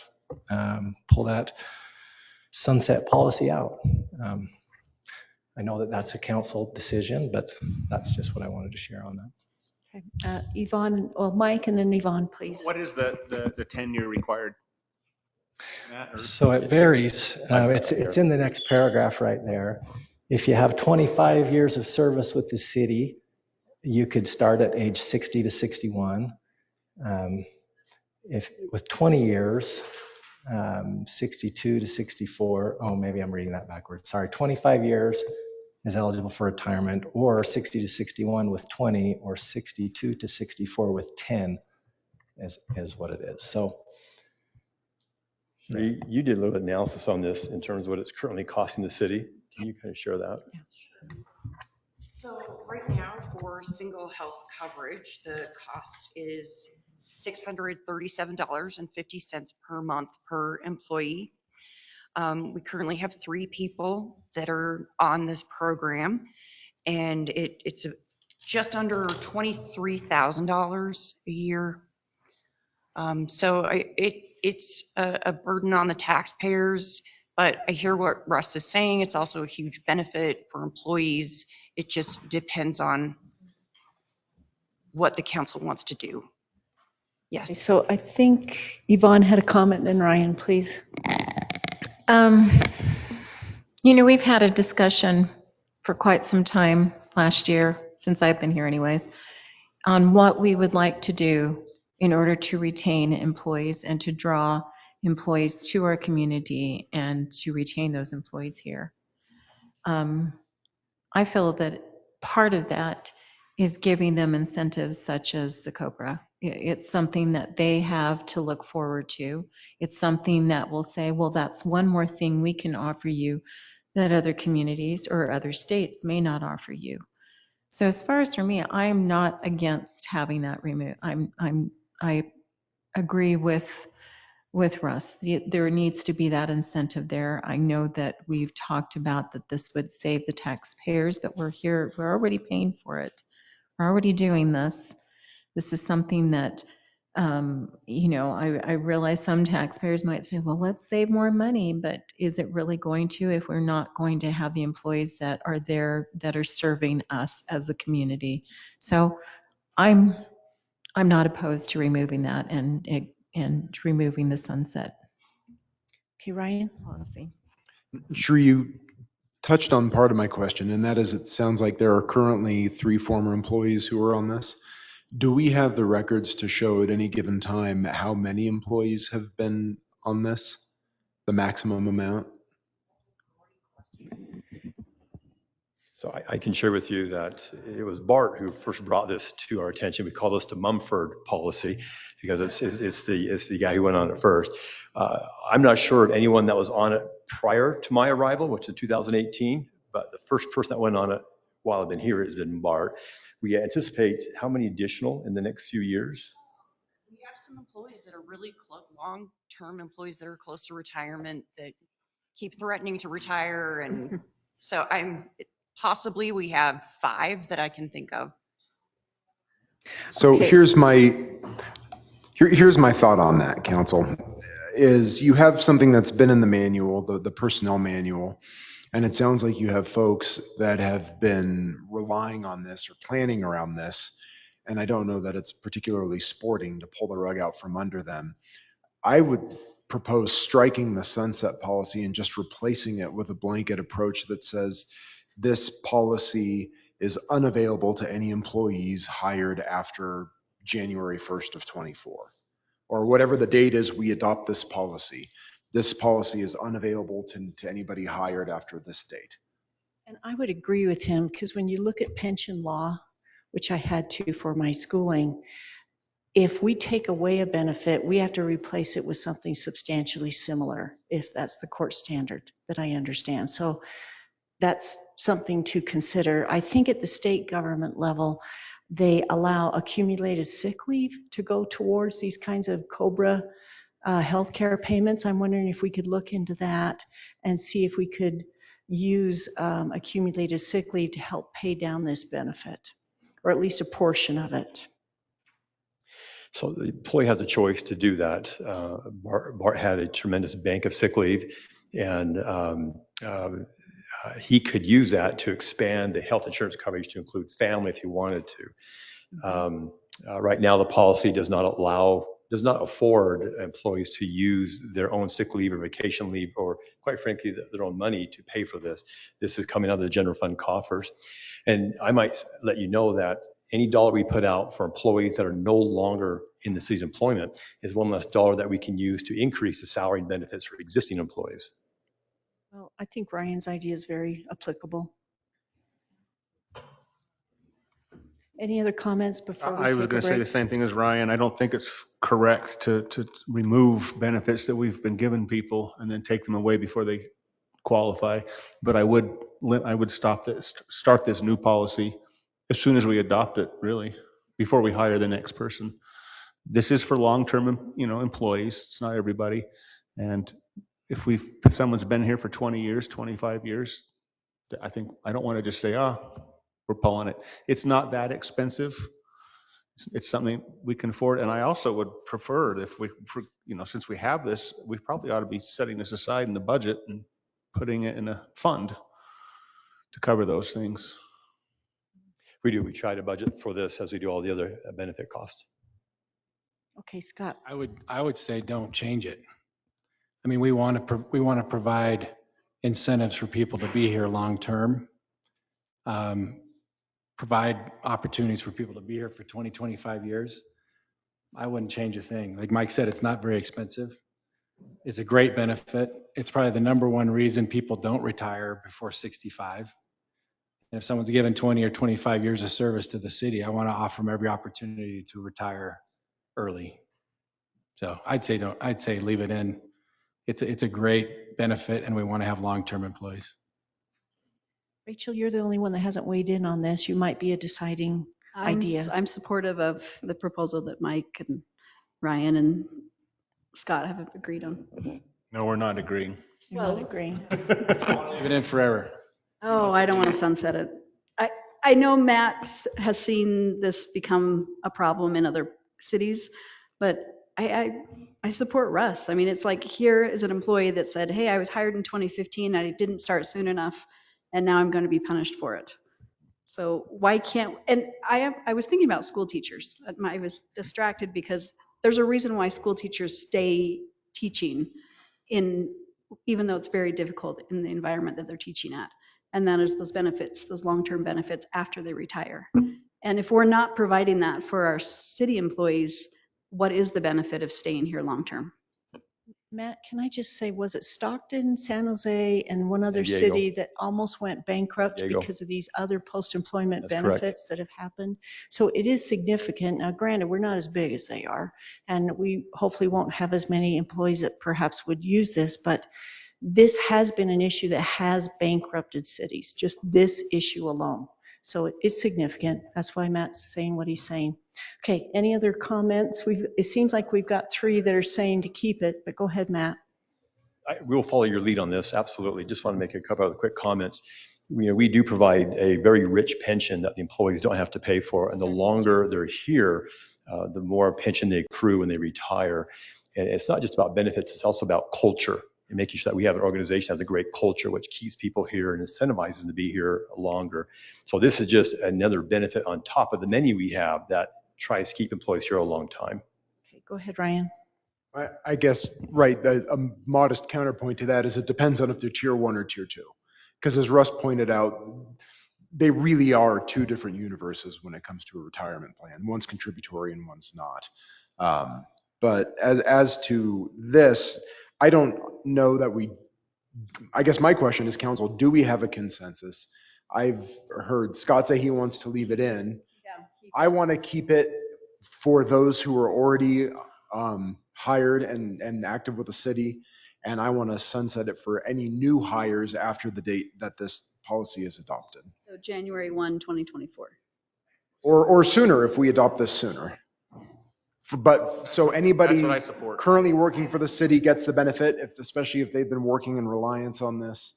And then it is no longer available for any new hires going forward. So that's the Since it's idea. going off of what I basically said already, that's what I said initially, but I did want to keep it for long-term. But I am willing to say that if we're willing to do that, at least for what we have currently, and we start for any new employees from that point on, I'm willing to go in that direction. Okay, so that's two. Anybody else? Jeremy, did you want to say something? Okay, so that's two. Does anybody else want to do what Ryan and Ivana have suggested? Yes. Yes, okay, so it looks like that's the consensus. Thank you, council. Okay, everyone, we're going to take And Mayor, a, can I just point out real quick, just so that we can make this, hopefully get this passed next time. Section 14.18, secondary employment disclosures. It's right at the end. I just want to make sure that that's a section that I added that might be a little controversial. So maybe just make sure that it doesn't sneak up on us next time. Take a look at that. And so if you have thoughts on it, let me know. Jeremy, what was that section again? It's 14.18, secondary employment disclosures, the very last section in the policy. And it requires employees to disclose their secondary employment. It's just, it has its benefits and drawbacks, but overall, I think it's a good policy to make employees, full-time employees, disclose secondary employment. It oftentimes is the biggest issue in employee-related incidents or issues is Right. that they're spending Right. a lot of time at their main job, their city job, doing, on their secondary employment. right, right, and we only have a verbal policy right now, which isn't really working or helpful, and it needs to be written. Is this suggesting that it be approved also? Russ? I just wanted to say thank you. I appreciate this. Okay, all right. All right, everyone, we're going to take a 5 or 10 minute break. Thank you all for your patience. And then we'll be starting the regular work meeting then. Thank you very much. Regular, yep, this is the work.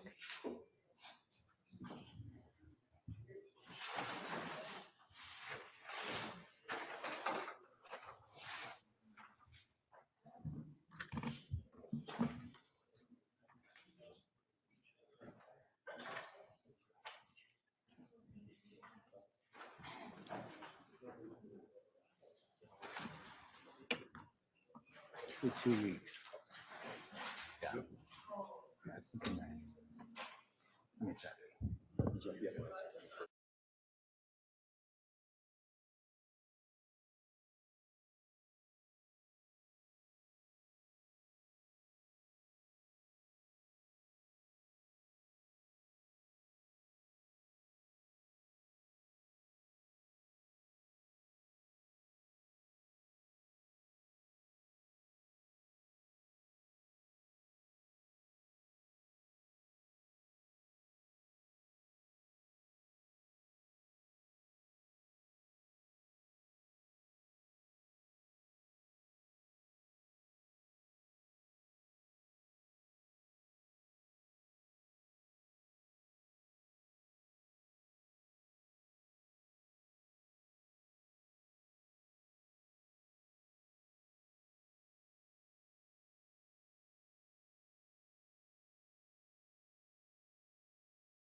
back so people can sit in them also.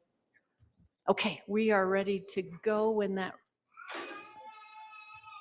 recording, is that good? Okay, everyone, welcome. Welcome to the Heber City Council meeting. Today is September 5th, 2023, and it is now 6:04 p.m. I'm Mayor Heidi Franco, and I welcome all of you that are here with us in the chambers as well as online. It is a very exciting night for our city because the City Council is going to be choosing potentially our next police chief. And we have many other things on the agenda too, as you can probably see if you've picked it up at the door.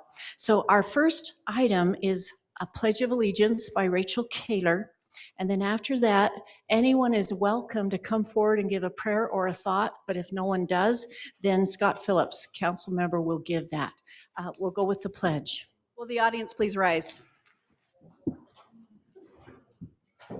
I pledge allegiance to the flag of the United States of America and to the republic for which it stands, one nation, under God, indivisible, with liberty and justice for all.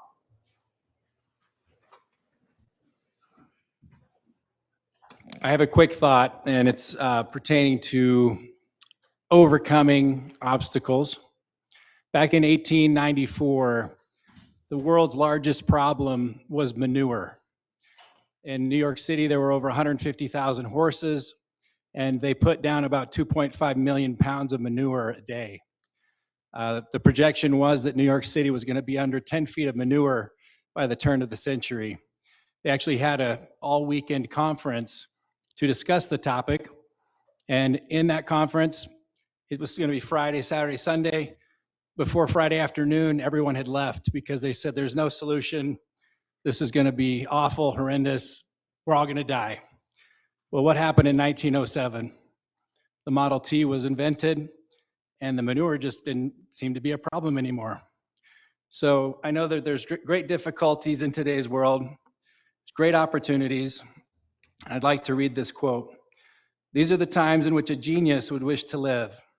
It's not in the still calm of life or the repose of a Pacific station that great character is formed.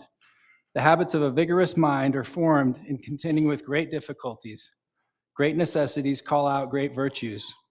When a mind is raised and animated by scenes that engage the heart, then those qualities which would otherwise lay dormant awake into life and form the character of the hero and the statesman. I know there's a lot of people here tonight that will have things to say. Please speak the truth and listen to others' truth, which may be different from your truth. Do it kindly, calmly, collected, and we'll have a great evening. Thank you for being here. Thank you. Glenn, could you also take that chair out that's right next to you because we need to have that walkway for public comment, please. So everybody can come to the public, right to the podium if you want to, as well as get back out of the way. I'm sorry to ask this, Lieutenant Russell. I think we're going to have to take out that chair where she just sat because we're just going to need to be able to have access, right, on both sides to come forward. Okay, And very good. Mayor, may I have one more thing real quick? For those who are here for the last item on the agenda, that's not going to be for about 2 hours. So I don't know if you want to sit here that whole time, but Probably over 3 hours, everybody, but just saying, you're welcome to also go online if you want to. If you're here for that MOU, which is the second to last agenda item tonight, MOU between the county, the city, and the Church of Jesus Christ of Latter-day Saints regarding the temple project, that's here at the end. We're right here, okay? And we have to go here all the way down to there. And so if you do want to come back later or you want to wait, we'd love to have you. But if you want to go online, I've got that right here where I can call people online also. Okay, everyone, let's keep going. The next thing on the agenda is the conflict of interest disclosures. Does anyone on the city council have a conflict of interest with any of the items on the agenda tonight? Okay, I'm not seeing any. That means we'll go to the next item, which is the consent agenda. And this is where the council can consent to the August 15th, 2023 City Council meeting minutes, the August 15th, 2023 Truth and Taxation Special City Council meeting, and the August 23 Special City Council meeting closed executive session, as well as a City Police Department and City Public Works Fleet Lease Purchase Agreement Resolution 2023-15, which was actually a little bit further down in the big packet, everyone. So council, are there any questions, motions, or discussion on those two consent agenda items? Mayor, I'd move to approve the consent agenda. Thank you. Is there a second? I'll second. Thank you. All right, any other discussion? All right, let's start with the vote on this side. Yes. Aye. Okay, that passes 5-0. Thank you very much. Okay, now we have our general public comment time period. It's 20 minutes max, everyone. That's according to the rules that were passed by the city council last year. So I have to enforce those rules, 20 minutes max. Anyone is welcome to come forward and give any comment they'd like to. You have a maximum of 3 minutes each. And if there's a lot of people that want to stand in line, then please try to shorten your comments for them too. And tell us your name. Thank And you. go ahead. We're Sandy and Bob Hindy. We chose to leave Southern California in 2014 and move to Heber City so we could enjoy living in a rural community with dark skies. Consider the future, if you will, as we compare today with what would happen in 2030. It's dark skies. Today, we can see the planets, comets, and stars in the night skies. 2030, we will be lucky to be able to see the full moon up in the sky. Today, Heber City's lighting policies are more stringent than that of the county. 2030, the county's lighting policies will be the weakest in all of Utah. Today, Wasatch County has the opportunity to be a certified dark skies community. 2030, sadly, there will be no hope that Wasatch County can ever achieve that. Traffic. Today, Fear and Pier's traffic study was incomplete and contains many data collection errors. 2030, it will be too late to do a full investigation on the impact that the site will have on traffic. Today, the local residential codes are designed to handle a low volume of traffic. 2030, the number of temple visitors daily will cause massive traffic jams. Today's Center Street and Mill Road is a four-way stop intersection.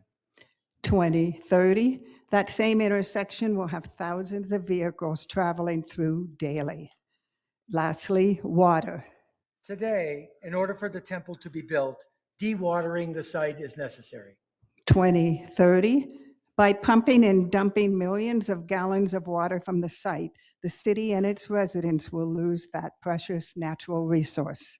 Today, the annual water rights for the temple's 54-acre parcel is 17.6 million gallons. 2030, to keep the ground stable, the temple will pump 118 million gallons of water per year. Today, based on recent Utah state laws, it is illegal to pump water except for very specific reasons. Building a temple is not one of them. And 2030, there will not be enough water for the residents of Heber City to live their lives fully. We urge you to think of the real future of the 2030 and avoid the detrimental effect of the proposed MOU by voting against it until the county's lighting standards meet that of the city's. A comprehensive traffic and impact study is correctly done, and there is a solution for the consumption and conservation of water needs for all of the county residents. Please think of all the residents of Heber City that you represent. And vote against the MOU on tonight's agenda. Thank you. Thank you. All right, our next one, please, and tell us your name and 3 minutes each. Trina, there you go. Now you can count down everyone on the time you have left with that wall My clock. name is Lisa Meisner, and good evening, Heber City Council and neighbors. My husband and I live in Heber City. We live here because we love the rural natural area and the beautiful vistas, including the dark night sky in our neighborhood. We travel Center Street and the other arteries that service the temple area daily, and we have to use these streets to access our home. We are responsible users of water and do our best to conserve.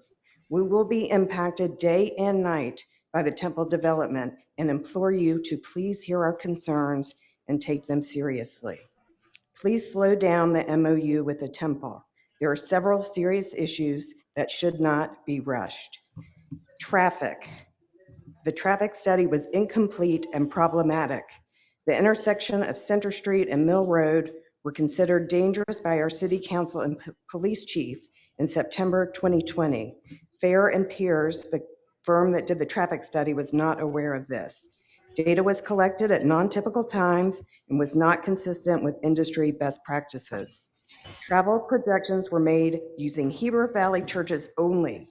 Fair and Piers were unaware that all the planned service area for the temple includes all of Wasatch County, Summit County, and Western Wyoming. Even with the additional road and roundabout that the LDS Church is proposing, we will be overrun with traffic.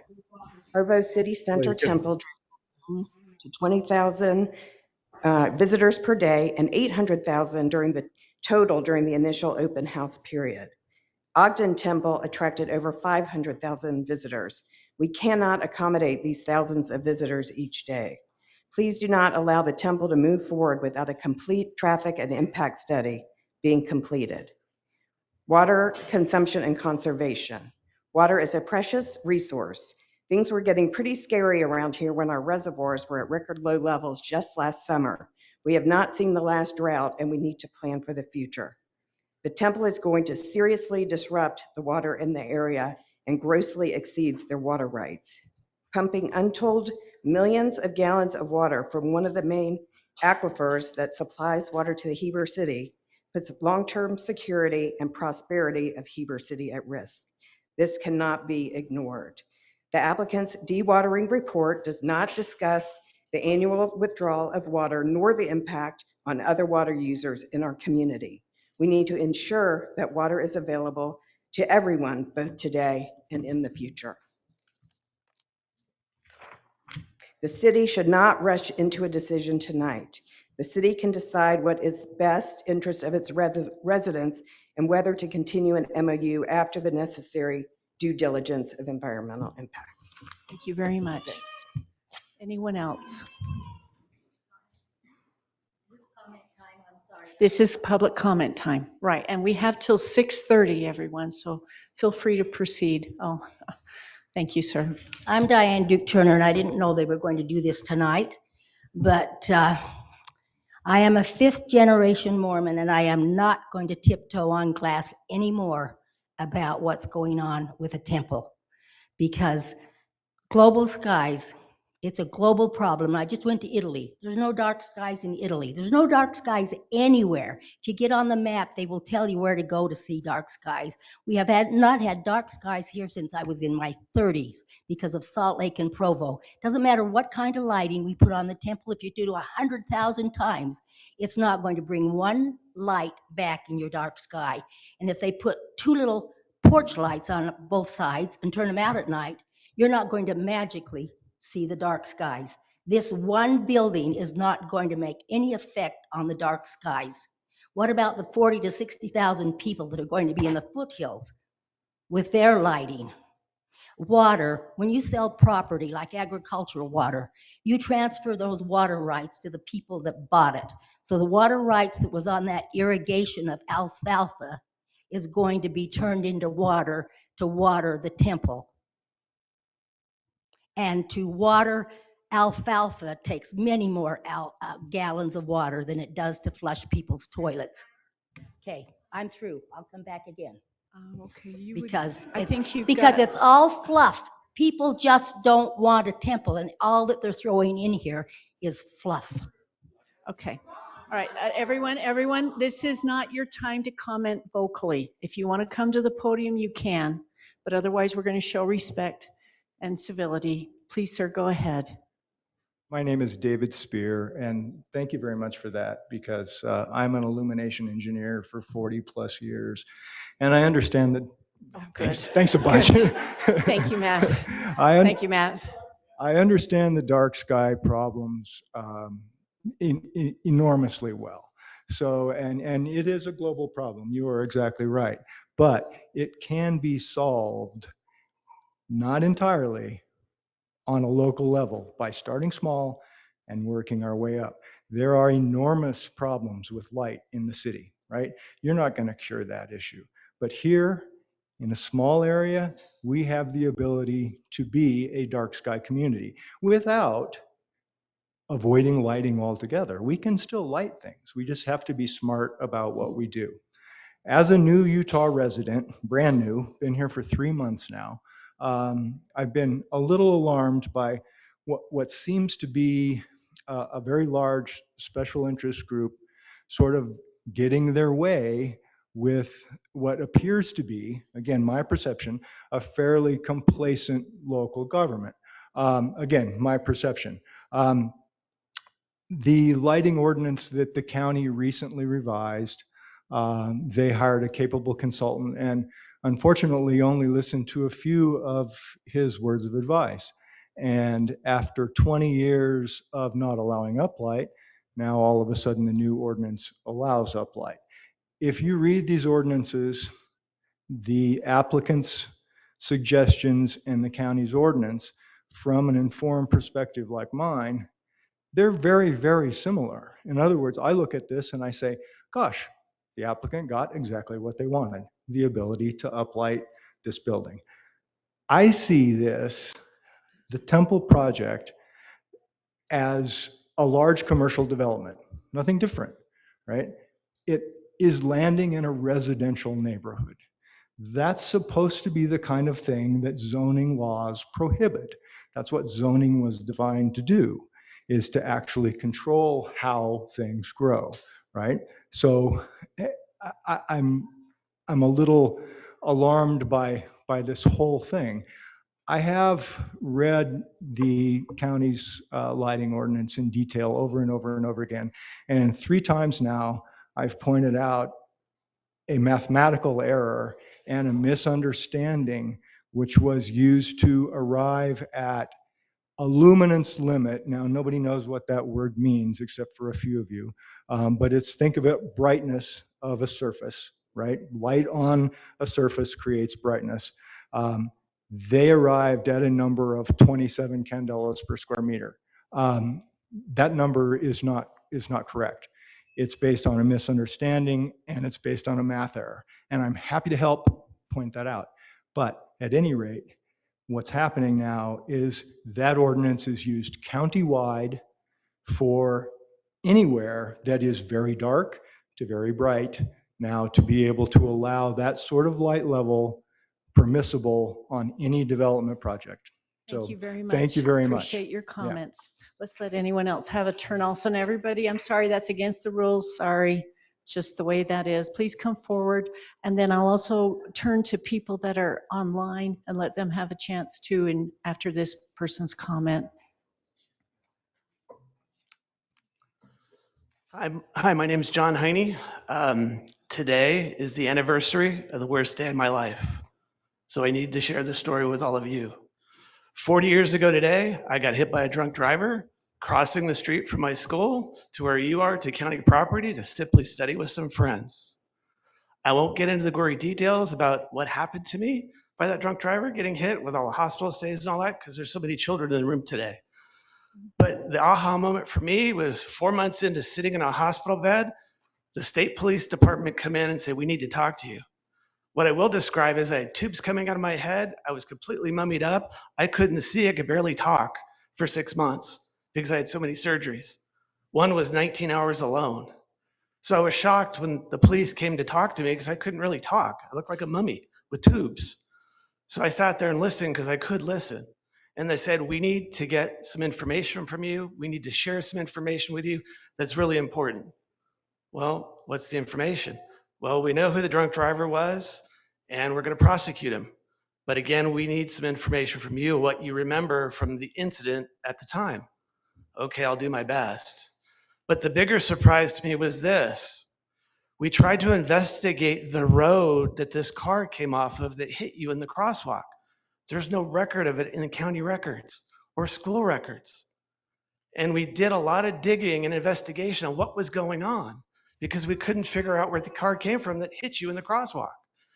And lo and behold, it turns out it was built as a fire road between a county road that goes like this and a school road that goes like this for fire and safety personnel only. The contractor installed the road based on the school district's requirement for safety to easy access to the university.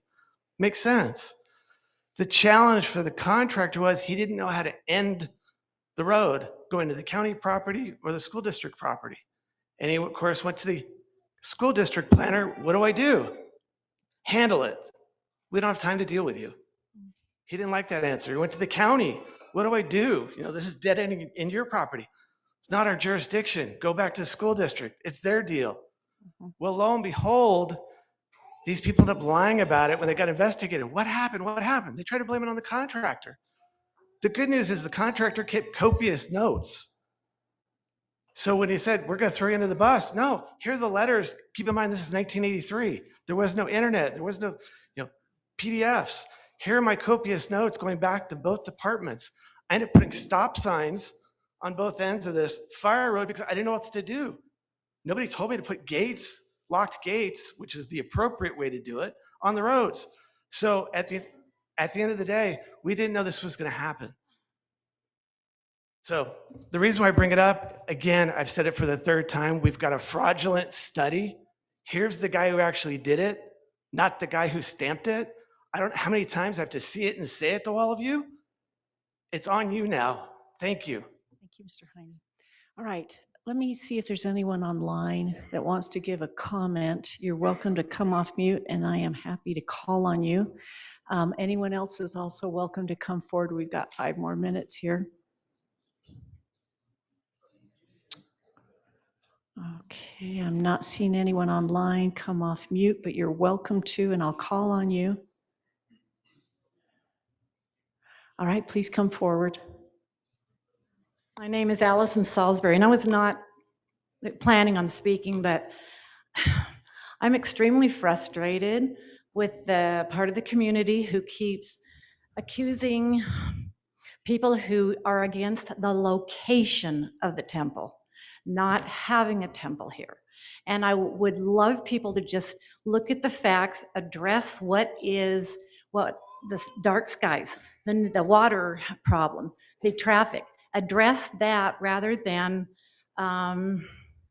continually emotionally using emotions to say we're not anti-Mormon, we're not anti-temple, we're just anti the location. And that's all I have to say is I don't know how many times I have to say it, but it keeps coming back to that we don't want a temple anywhere. So I would like to assure everyone who thinks that that's not the case. That's all I have to say. Thank you, Allison. Anyone else who wants to come forward, please do tell us your name. My name is Christine Splichal, and I'm a resident of Heber City. I'm also a business owner in Heber City. I'm in commercial real estate with properties in Utah County, Salt Lake County, and Wasatch County. My frustration as a business owner primarily is when we build properties or need to expand properties, we have compliance to our buildings. When we build residential home, we also have compliance and rules and regulations. And it feels like this project, the temple project, is all about variances to the compliance that we are subject to in our buildings and properties. So we have to save water, and now we have issues with water waste. We have to build our buildings with respecting saving lights, and now we have variances for the light for the temple project, and we have to comply with zoning code when we build property, and this property project is not compliant with the zoning that it was originally under. I just wanted to say one small thing. There was a beautiful article, a letter to the editor that was printed on August 30th in the Wasatch Wave. I have it printed here. A local resident summarized it beautifully and very clearly what the issues were, and I have a copy of it with me. I'm sure you've seen it, but I think everybody, it's basically says it all as far as what our issues are as residents. And Have if a you'd minute and like, a half. Go ahead. I have a copy of it here. And that's it. Thank Okay. you for your consideration and caring for what the residents are feeling about this project. Thank you. Thank you. All right. One last comment. Anyone online, you're welcome to come off mute. While we're waiting for anyone else to come up, we've also received public comments from Richard Getz from, from sorry, I've got to scroll here. This is a pretty thick packet. From Tanya Elander, from Jeffrey and Anna Weedle, and from Jan and Saul Rayo. And these will be included in the minutes, just like all of your spoken comments will be included in the minutes for the next, for this meeting. All right, any final public comments or online? Go ahead. I think I'll give this a go. I've never addressed the council, but I'm going to call some of you out to hope that you're paying attention, because it's near and dear to everyone's heart, whatever side they're on when they stand up. And I hope you're listening. I'm a 5th generation Mormon as well. And I fully agree with the gal that said it's the location. But I also know your city council, you don't care, it's in the county. You don't care about the water issues, it's in the county until it's your problem when you don't have water, then it's a city issue. The traffic issue is on your side because Mill Road and Center Street are in the city. So you've got a couple of the issues that'll address you, even though the county's gonna give their yay or nay. But the temple is a wonderful building. They maintain it. The grounds are beautiful year round. It's awesome. It just doesn't belong right there. There's just too many issues. Let it be somewhere along Highway 40 where it can be up on a hill and show out over the valley, which is what most of them are like. But, I know that you need to deal with the issues that are city issues, and the water and the traffic are the two main ones to really take a step back and think about. Is there a better place, and can you voice it to the county council? Thanks. Can you give us your name just for the minutes? Yes, Allison Smith, thank you. Appreciate that, Councilmember Kaler. I thought I might have missed that, so I'm glad you said that. Okay, now everyone, again, we're not making the decision on the zoning for the temple site. You all know that. And because of many of your emails, we realize that the city does need to do some due diligence when it comes to the water and the impact on the city as well as other issues. So we are beginning that. We are looking into it. We know we need to protect city infrastructure as well as what the city has planned for. So this is something we're proceeding with, but we're just getting started. All right. And that's as much as I want to say. Russ and Matt, do you want to say anything else about that as we discussed it today? Maybe just to reiterate this, the zoning designation is not of the cities, that is of the counties. The item on the agenda tonight is simply an MOU. The city is asking for the county and the temple or the church to approve in order to make sure that the church pays for their proportionate share of road improvements. If we don't get the MOU, the Heber City taxpayer is likely to pay for those improvements. And we'd rather have that shifted to the person who's causing those improvements to be made and to happen. The city is concerned about the water. We do have a well and we have a spring in the area. And so Russ, the city engineer, and I are looking into that to see if there are concerns, and we'll conduct our due diligence and report back to you. Right, right. And that's just going to take some more time, everyone. But there still is time because, as I understand it, the County Planning Commission has not proceeded yet because they're still waiting on information from the Church of Jesus Christ of Latter-day Saints. So nothing's been decided yet as far as, I think, the county. They're still waiting on those plans. That was the latest word that I heard this morning, even though there's been a lot done with dark sky and such. Okay, so we will do our due diligence because we do need to protect what the city has for infrastructure and the roads and such.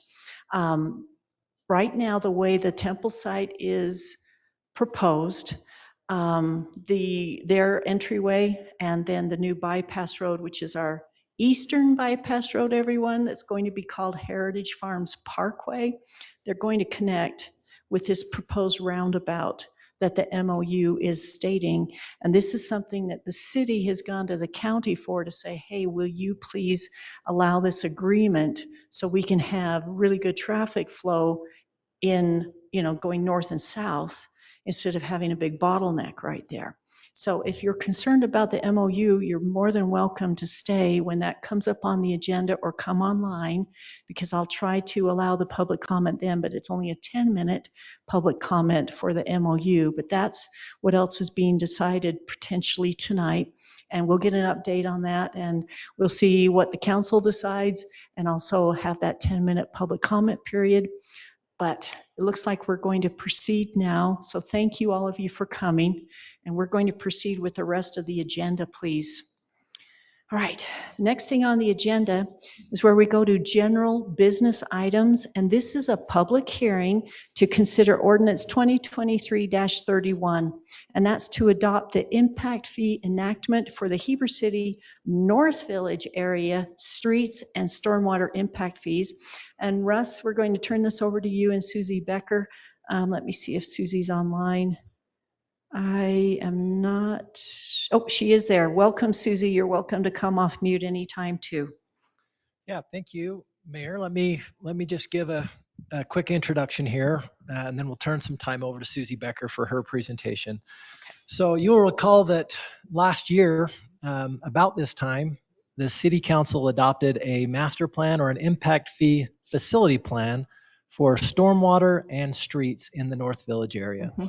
Since that time, we have been working with and coordinating with Zion's Public Finance to complete the impact fee analysis portion of that study, which actually comes up with the impact fee amounts and recommendations for the city. The first part, the impact fee facility plan, identifies the projects that are needed as we move into the future.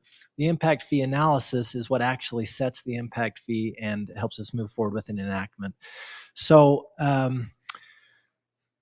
with that, let me turn the time over to Susie Becker for her presentation, and then I may have some additional comments. And Susie, hang on one second. Just come off mute, please. Officers, if we could get that front row of chairs put to the back so that you can sit down in the back, and then we can have a little more room up here, I'd really appreciate that. Any other people that might want to move back is great too. Thank you. All right, Susie, please come off mute. We're ready for your presentation.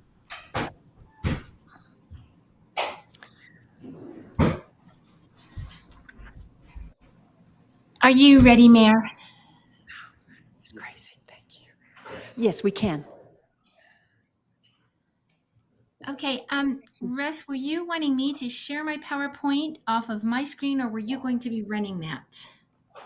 So, Susie, I've got your PowerPoint brought up. I don't know if you can see it, if you're looking at a screen or not, but I've got your PowerPoint brought up, and everybody here can see it, and everybody online should be able to see it unless we're not sharing. Oh, so what do I need to do? Sorry, just a minute.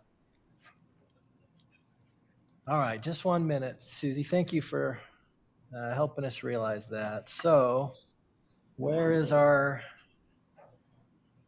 meeting here? There she is. So I'm going to share, and okay, I don't like the way that's showing up here. Yeah. So I want to share.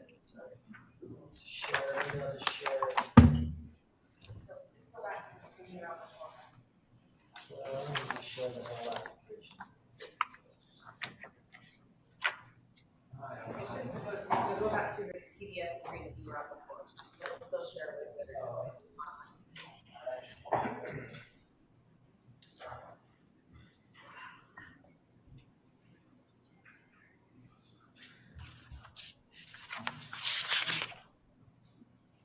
All right, Susie, can you see that? I have it on my own screen. screen. It's only showing on mine the top part, but if everyone else can see it, I'm good to go. So I will just jump in, and I'm going to assume that you can follow along because I'm only seeing, maybe it's just, only seeing the top part of it, Russ. But maybe it's just how my screen is adjusted. So I'm just going to jump in and let's just start on it. First of all, thank you so much for letting us work with Heber. We always love doing that. So we're going to talk about two impact fees tonight, the transportation, also known as the roads one, and the stormwater impact fee.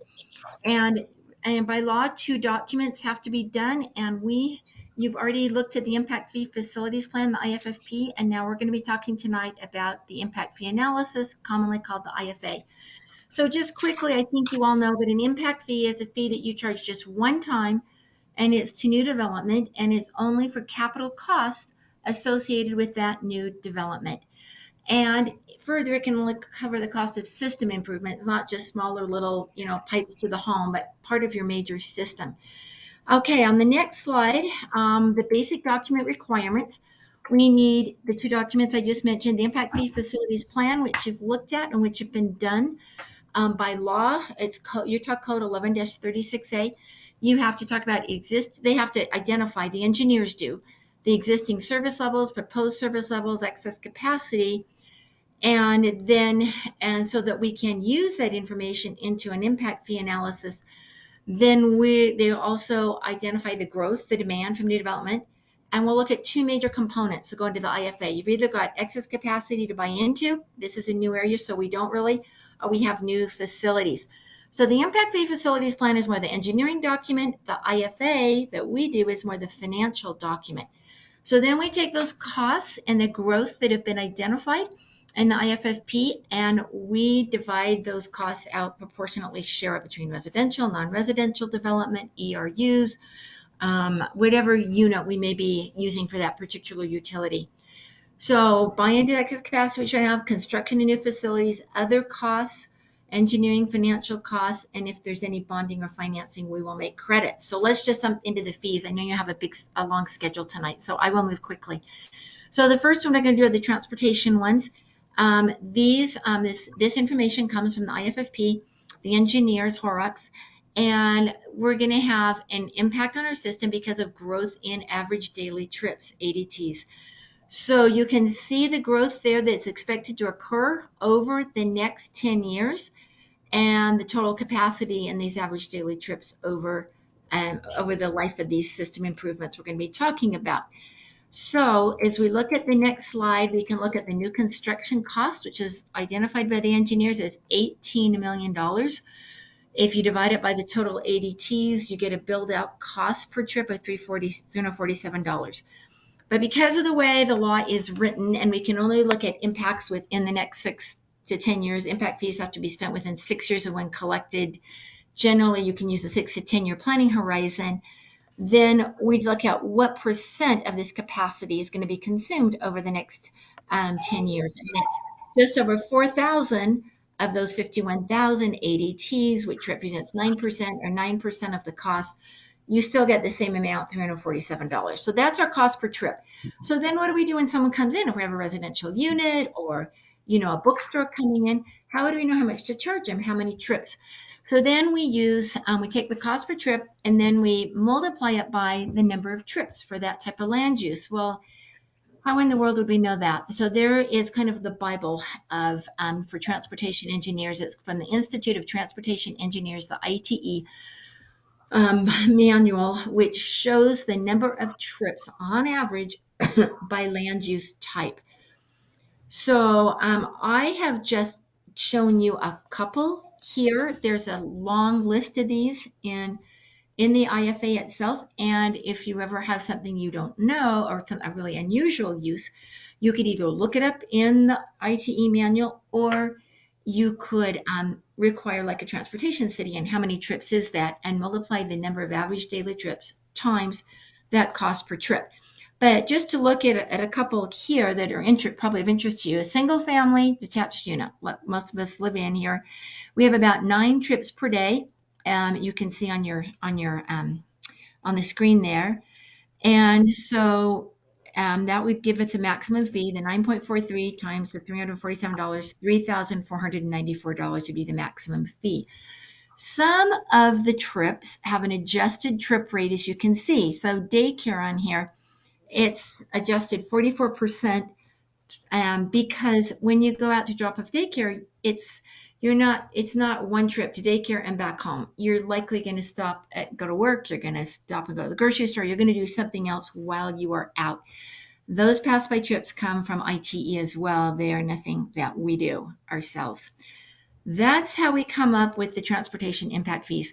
You can decide as a city if you want as many categories or as listed in the impact fee analysis, or if you prefer to combine categories so that you don't have unusually large fees for some businesses, maybe hard to classify compared to another. So just for example, like a shopping center, you could put a lot of the fees, everything retail into a shopping center. You can see the difference there between a shopping center, the per 1,000 square foot, $9,000 compared to a convenience market, because people are in and out of those like crazy with trips, $138,000. So that's really high, and we don't see communities, in my experience, really doing that. Okay. I'll just move on to stormwater, Russ, or do you want to make any comments there? I think we move on, and unless there's Okay. questions with how we're Yeah. operating. Okay, stormwater is much easier, where you've got through the hard one. So stormwater, the engineers measured the ERUs, equivalent residential units. You can see the projected growth here. They did it over, in this case, this 20-year time period. And they did the total costs. You can see, again, I attributed it to a 10-year period to get us down to where we need to be to satisfy the law. The total cost per ERU is $4,562 for stormwater. It's a new area. There's a lot of stormwater costs. Generally find that costs are higher when we have all new construction, rather than buying in to something that's already been put in 10 years ago, because you have to use the actual cost of the time it was put in. So with a new area like this, you will see higher costs generally. Then we just add in a few consultant costs and all, and our total cost, it'd be $4,600. And that's it for the two fees. Great, thank you, Susie. Russ, what else? Real quick, just a couple other quick things to point out. As Horrocks and Zion's Public Finance were coordinating to create this IFP, there were some updates to our existing impact fee facilities plan map that I've also included. So the ordinance includes an update to the project map, project information, as well as adopting the impact fee analysis. And that's just based on updates as we get more relevant information for developments, making sure that we're meeting those. And so I've included that in. Here's the kind of a memo from Horrocks saying, hey, as we reanalyze this and looked at it based on recent information, we made some changes to some of these roads and project costs. The ones that are changed are T31, T32. These are important for me to point out because, as you know, that road's already built. In fact, that road was built before we adopted the plan last time, but this did push it up to a higher level. We will probably at some point have to update that road, whether it's taking out landscape median to make it function more as a arterial, or whether it's widening with curb and gutter. But that's an important one I wanted to point out specifically because it's already constructed. There are a couple other minor changes in here which I don't consider too significant, but I thought that one was relevant or worth talking about. Can I ask a question on that yet, or do you want to finish that? You can go ahead and ask a question. Okay, the very first change that Horrocks is suggesting is the T001, which is that final road that gets up to SR 32, is that right? And because it's the only connection on SR 32, I'm wondering why it would change to a minor collector instead of staying a major collector. Really, the biggest reason for this, as we analyze it, it is right on the border of needing to be a major collector versus minor collector, and the construction feasibility of it in that area, it's just not feasible to build it to that other standard. And so We're as going to have a group, roadblock there then. about it, let's just bump it down. It's right on the borderline. Let's move it down. So that's the biggest reason that. Okay, so you don't feel that because of the topography and the slopes, that cutting into the mountainside would be worth creating that little bottleneck right there to get onto the highway? Correct. And if it was significant, I mean, if it was substantially over the threshold and really needing that capacity by a long shot, I may feel differently. But where it was close, just felt like the constructability of it's going to be such an issue. Let's just move forward with this. So that was the recommendation. Well, I'm sad to see that, because that was really the goal, to have them provide their own north-south connectivity without just using Highway 40, but I feel like we'll be pushing it more onto Highway 40, even though the topography is not great there. Yeah, again, I think it will be able to function adequately. It'll carry the traffic that we've anticipated there. Again, it's just barely over what we would normally say is needed for minor collector. And it depends on the accesses as well and the room around it. And so we felt like, if we keep parking off that road, keep it a little narrower, we can make it work. Right. Okay, thank you. Sorry to interrupt you. Please proceed. That's a great question. So I wanted to point out that the ordinance is calling out for adoption of these updates. The other thing that I think is relevant to make sure everybody understands is once this is adopted, state law requires that it doesn't go into effect until 90 days after. 90 days. So if this is to move forward tonight, that's into December before these impact fees go into effect. We are starting to get building permits and things like that in this area. A couple other quick thoughts. Some developers in the area are planning to fund their improvements with a PID. Right. If they are doing that, we would have to credit them for the money that they that they paid for out of the PID toward these impact fees. So we can't charge them impact fees and make them pay for the improvements. That's a double standard. So just want you to know that's accounted for in here. There's a comment that says we'll have to credit them back if they build these improvements. Usually they build them and we pay for them using impact fees, but if they build them, we'll just credit it back toward the impact fees that they're charged, if that makes sense. And then let's see.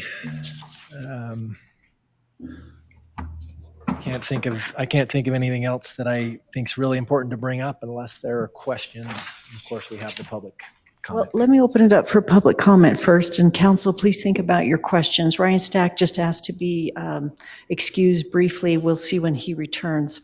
So everyone, this is the public hearing part of Ordinance 2023-31 to adopt these impact fees for the Heber City North Village area streets and stormwater. And anyone's welcome to come forward. You get 3 minutes.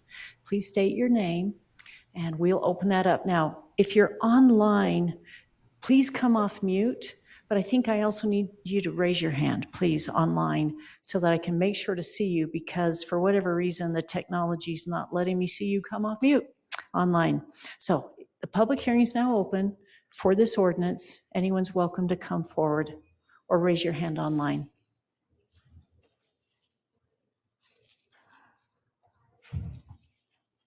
All right, let me check online here. Anyone want to raise their hand or come off mute?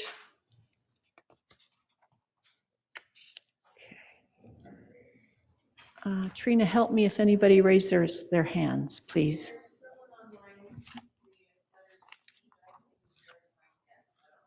Okay. Okay. All right. C, if you'd like, you're more than welcome to participate in the public hearing. Just come off mute and begin.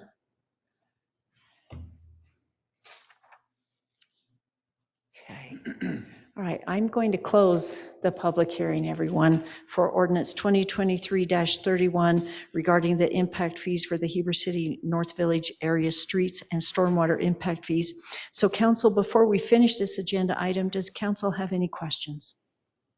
Mayor, can I make one more comment? This Yes. was, sorry, this was in my mind and I kind of spaced it. I wanted to point out that these fees are the maximum that can be charged. Right. The council has the ability to lower those if you feel like that's in the city's best interest. Our recommendation, of course, is to charge that maximum fee because that's what we're basing the calculations on to pay for the improvements. If you Right. want to go something lower, we have to come up with additional funds to pay the difference. Right. Council, this is coming back to you for a vote in action item number 3. So Mike, go ahead. Did you have a comment? No. I had a quick question. Go ahead. So does the stormwater stuff pertain to like Jordanelle Ridge? Yes. So the area that's covered by both of these plans is the North Village area.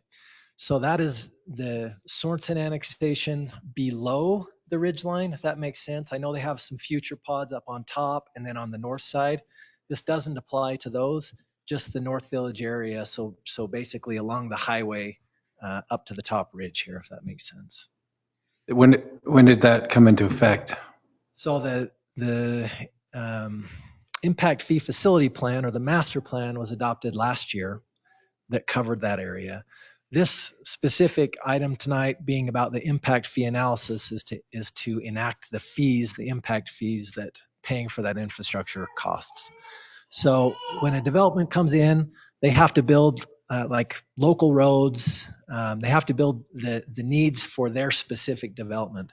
But as a community, their specific development needs don't always match the overall needs of the area. And so a city master plans or does a impact fee facilities plan to identify, okay, you need a local road for your development, but regionally we need a collector road. And so the thought behind this or the concept here is we collect impact fees from all the homes in that North Village area to pay for those upgrades, if that makes sense. Does any of it relate to the recently passed stormwater plan? Yes, again, so that recently passed stormwater impact fee facility plan and recently passed transportation plan. This is directly related to that. So these fees are calculated based on the improvements recommended in those plans. And MDAs that were approved before that still have to comply with those stormwater plans, even though they were approved before? Yeah, the MDAs that were approved before these plans went in had specific language in them about the requirement of working with the city on these. And in addition to that, we worked with those developers partially on coming up with the plans that would work. So there shouldn't be anything here that's a surprise to anybody up there in that area. Yeah, but I think during that discussion, I voiced concern that it would be applied to existing MDAs. And I believe I voted thinking that it did not apply to existing MDAs. So yeah, it does. It applies to existing MDAs in that area as well as any that are taken care of in the future. So it will apply to all development on the lower half of the ridge. Again, I don't think there's anything that's going to be a shock in here to any of those developers.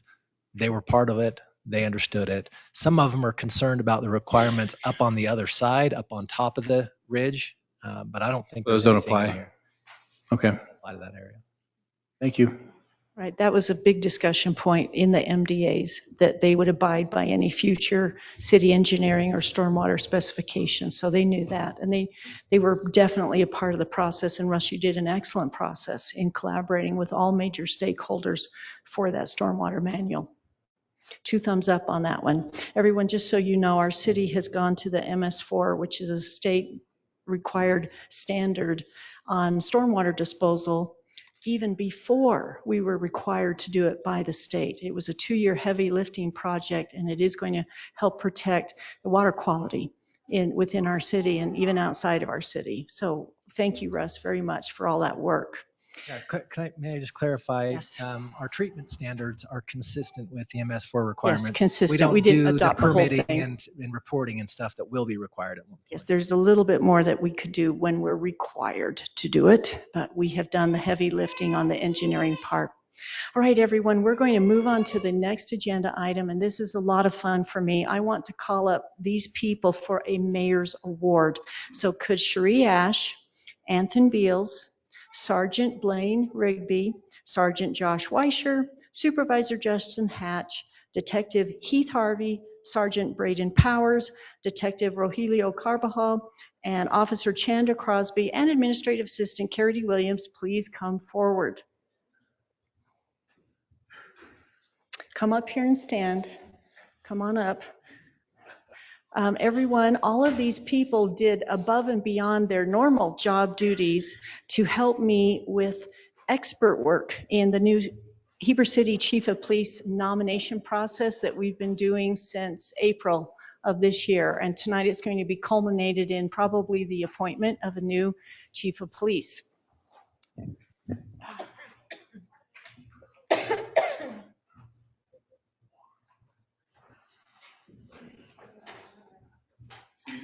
Squeeze in. My camera's up that way. Just hang out.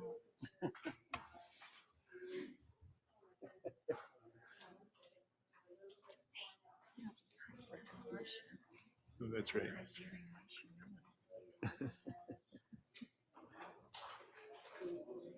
And she's taking a picture. They did the meet and greets, they organized the candidates coming in and taking care of them. Sheree, our HR manager, did a phenomenal job in helping me set up the interviews and the evaluation process so that I could nominate two great candidates to the city council tonight.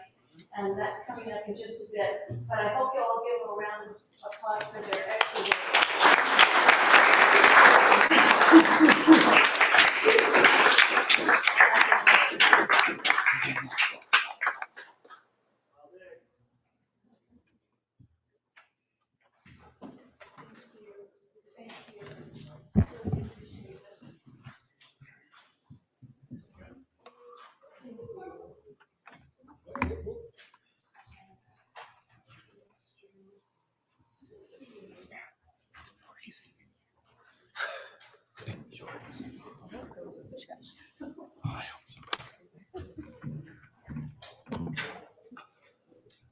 All right, the next thing on the agenda, everyone, is a mayoral proclamation for Constitution Day and week. This is by federal law and state law. Our governor has proclaimed it for the entire month of September, but it's a special thing near and dear to my heart of when the Constitution was finished being written back in Philadelphia on September 17, 1787.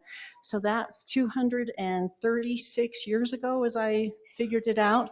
And we just need to be so thankful for the freedom that we breathe like air and take for granted.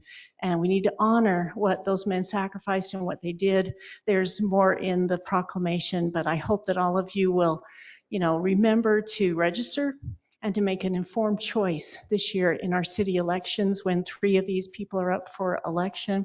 And there are 11 candidates vying for those 3 spots right now. Okay, we'll move on to the next agenda item, which is a presentation by Encircle House. And we'd appreciate it if Elise Villaraman can come forward. I hope I've pronounced your name correctly. Pretty Welcome. close. Thank you. Okay, thank you. Awesome. Well, my name is Elise Villaraman. My pronouns are she, her, and I am the home director of the Encircle Heber House. Hello, my name is Chris, and my pronouns are they, them, and I am the assistant home director for the Heber Home. Hello, my name is Joshua. I am the community engagement coordinator for the Heber Encircle Home. And I'm Dr. Sammy Simpson. I use she, her pronouns, and I'm the clinical director at Encircle Heber. Well, we're very grateful to be able to present to you all today. We opened our doors in June of this year, so we're a new community center. So we just wanted to come and tell you a little bit more about who we are and what we do at Encircle. And so, according to the Trevor Project, who conducts a national youth mental health survey, 41% of LGBTQ plus youth seriously consider attempting suicide this past year. They also reported that having at least one accepting adult can reduce the risk of a suicide attempt among LGBTQ plus youth by 40%. We are here to decrease suicidality by providing safe spaces for people to feel support, connection, and love.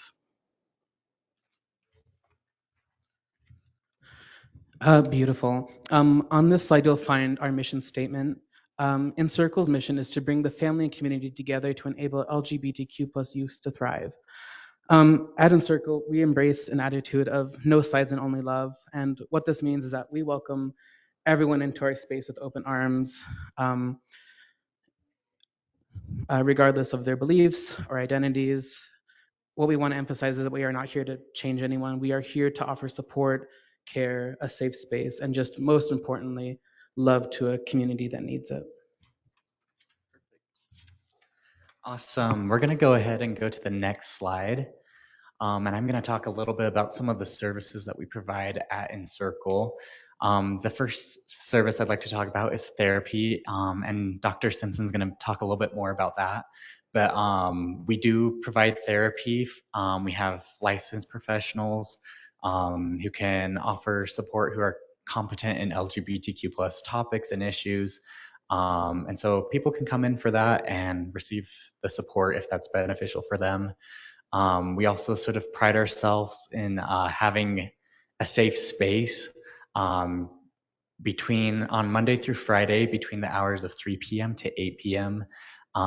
We have people coming into our home between the ages of 12 to 25, and they can really come and just sort of be themselves. We have a very home-like environment, so people could come in and make themselves a snack. They can read a book. They can work on homework.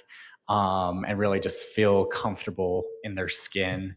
And we're really grateful for that. And again, we don't want to change anybody for who they are. We just want them to come in and be a part and share as much as they would like. We also provide friendship circles, which are they're basically groups of support groups, which I'd like to emphasize isn't therapy. It's not a therapy support group, but it is a support group that's meant for connection based on certain groups, including your age or including your gender identity or sexual orientation. People can come in and converse with others who are going through similar challenges that they're facing day to day. And it's a really good place for connection. And then I also want to emphasize that we try to have programs that are based on creativity, and as that's a healthy outlet.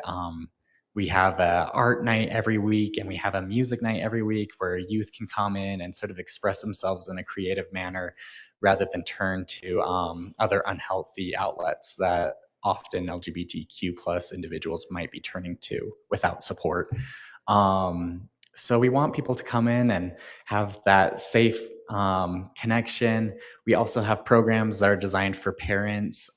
We have what's called Connect, where parents of LGBTQ plus individuals can come in and talk and connect with other parents and ask questions and sort of share some of the unique struggles they might be going through together.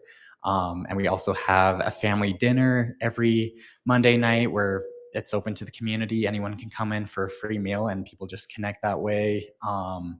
As well as a brunch that we throw every single month. Or once a month, we'll throw a brunch that's open to the community. All these services are free of charge, excluding therapy, and we want people to come in and feel that they can benefit from these services. And so, yeah, thank you. I'll go ahead and turn over to Dr. Simpson. Thank you, Joshua. I do the therapy part. So Encircle, here's a little bit more information about Encircle. Encircle therapy, we work really hard to hire therapists that are already informed and culturally kind of aware of who they're working with as LGBTQ plus people. But at the same time, we also work very hard to make sure all of our clinicians go through a 4-week training program. We recognize that the needs of Heber citizens and residents are unique, and so are the needs of LGBTQ plus people in Heber. I did my dissertation on how to, in a very culturally informed way, do family therapy for LGBTQ plus youth and young adults in Latter-day Saint families specifically. We focus on relationships. We focus on the family.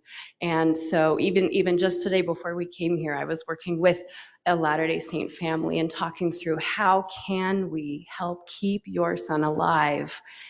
That's really the focus here, and respecting everyone's belief and making sure that all we care about is that everyone has a safe home to go home to and parents who care about them and that they can talk to. So we really,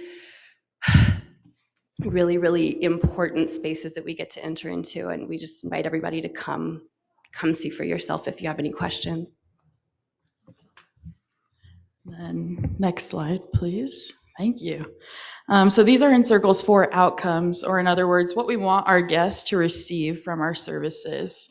So those are authenticity, social connection, positive emotional experiences, and psychological and emotional skills. These outcomes are measured through surveys that we give our guests at the end of all of our programs. Since Encircle's start in 2017, we've met these outcomes 99% of the time. So what we're doing works, basically. And research shows that when communities and individuals pursue these outcomes, they're able to combat loneliness, isolation, and rejection. Thus, these outcomes are the foundation of Encircle's mission, which is to bring the family and community together to enable LGBTQ+ youth to thrive. Again, we're so grateful for the opportunity we have to present to you today. And to echo what Dr. Simpson said, we want to invite you to come to the home. It's the old Abram Hatch home, the old Zions Bank. Everyone knows it if you live in Heber. Come see the renovation, just come see what's inside. And that goes for the city council members, for anyone in this room and anyone in the community, just to come and see what we're doing, come see us play games with youth and just have fun. But again, thank you so much for your time. Thank you. Really appreciate your presentation and helping us understand. Thank you so much. Thank you. Thank you. All right. We're going to go forward now to the next agenda item, everyone. And this is a legislative report given to the City Council from the Mountain Lands Association of Governments Contracted Lobbyist for Heber City, Mr. Dave Stewart. Is he here or is he? In fact, while he comes up. Oh, he is here. All right. Very good. Please come forward, sir. Let me set the stage, if I may, really quick while Dave comes up. So Dave has been our state legislature lobbyist now for 2 years. He's going to report out tonight on some of the interim activities of the state legislature, as well as what we project their priorities to be at the legislative session next winter. And of course, maybe talk a little bit about funding strategies for the bypass when the final alignment's actually determined by UDOT. Great. Thanks, Matt. Mayor, council members, great to meet you face to face. And as Matt talked about, I've been representing you guys for the last couple of years. Initially got hired, there was a grant program for ARPA grants that was administered at the state level, and worked with Matt and others at your city to come up with a program. We were able to get $3 million for the historic kind of water pipeline and everything upgrades. And reason why that was such a big win is that was a $50 million fund that was created at the state legislature that it ultimately had 1.2, if I remember right, $1 billion worth of requests for that 50 million in over 600 entities. So we were able to navigate that and make sure that Heber City was able to get 3 million of the 50. So that was a huge win. And I know still, you guys have a huge nut to crack, but at least, that certainly goes a long ways to help. And then last year worked on another rural opportunity grant specific to the city to help with economic development and things in the city. And that was for 600,000. And then I've also been working on a bunch of different things dealing with, things that are unique to the city. One was that only Heber City and Park City happen to utilize, and that's inclusionary zoning. And there was now 2 years ago, an effort to remove that and not allow that as an option anymore, and to take away and not recognizing, a lot of communities haven't had to use it yet or haven't had the experience that you have had. And so that's one of the values that certainly I bring is for those communities that have unique circumstances and that aren't just like because most legislators are used to their general, the way development's handled and everything else is different. A lot of times for Heber City or a Park City or even a Salt Lake City or a Moab or things like that, where they're just not kind of one size fits all. They have unique challenges. And so that's something that, again, I've also been working on. And then, and I can talk about more, and I'd like to leave it, if you guys have a lot of different questions. But this last year, one of the other things worked on, it's known as Senate Bill 175. And what that was is one of the things that's been around for several years is different rural communities have a struggle for infrastructure generally, as you guys are well aware. And so there have been different efforts over different years to try and get some additional resources to those communities. This last year, Senate Bill 175 was run, and what it did, it had started and moved, as all legislation does, kind of all over the place. But where it finally landed was a one-time appropriation of $45 million, and then an ongoing revenue stream that was a couple registration dollars dedicated to this restricted account. In order to access that account, where the 45 million plus this additional ongoing money goes, you had to be in a rural county, so a 3rd through 6th class county. And excuse me. And then it was based basically on road miles and population at that point. So formulaic at that point. And the way the numbers work out, for instance, for Heber City, that equates in this first year to be just under $500,000, and then every year ongoing, $70,000. Now, the one nuance and key to that was, I encourage you to make sure that the county's done this, but in order to qualify that in a rural area, the one thing they wanted to make sure is that the rural communities have passed some of the quarter-cent authorization. So their attitude is, as a state, we're happy to help, but if you're not helping yourself with the tools we've given you, then you can't access this funding. Now, my understanding is Wasatch County has imposed some of those quarters, but the way they captured a couple of them, there was some ambiguity at the time as to did it qualify or did technically Wasatch County kind of need to swap a quarter to be the right quarter. In the end, it wouldn't have a net effect of any difference, but you may need to do that to check that box. But that, again, that money is sitting there to be accessed, but it's really the county they're the trigger that allows it to be accessed for Heber City. There was another bill that definitely would be impactful to the city, and that was Senate Bill 260, and that dealt with what's known as the fifth. So you have in state statute, they've authorized 4 full quarters, and then they authorize an additional 0.2. So that's why they call it the fifth, because it's the 5th quarter, but not a full quarter. It's a fifth of a dollar. So fifth. Very creative down at the state. So, and the one thing that was interesting, that was authorized, geez, I want to say 4 or 5 years ago, maybe. And it had an expiration date for the authorization that happened this last June. And so during the session, there was a real push because the only community that actually passed that authorization is Summit County. It's a county imposed tax. Summit County, a couple others had tried and failed, but Summit County is the only one to date that actually passed it. And so the League of Cities, as well as UAC and everybody kind of got together and tried to work through and figure out, okay, how do we not lose this authorization? But the problem with it is the whole fifth had to be dedicated towards transit. And it actually didn't apply to those districts or counties that didn't have transit. So it was broadened, and what it grew out to be, and it differs a little bit from community to community. And exactly this one in your community, kind of depending on when you go into the district or not into the transit district, there's a split between, there's a portion that goes to the city, a portion that goes to the county, and a portion that goes to the transit district.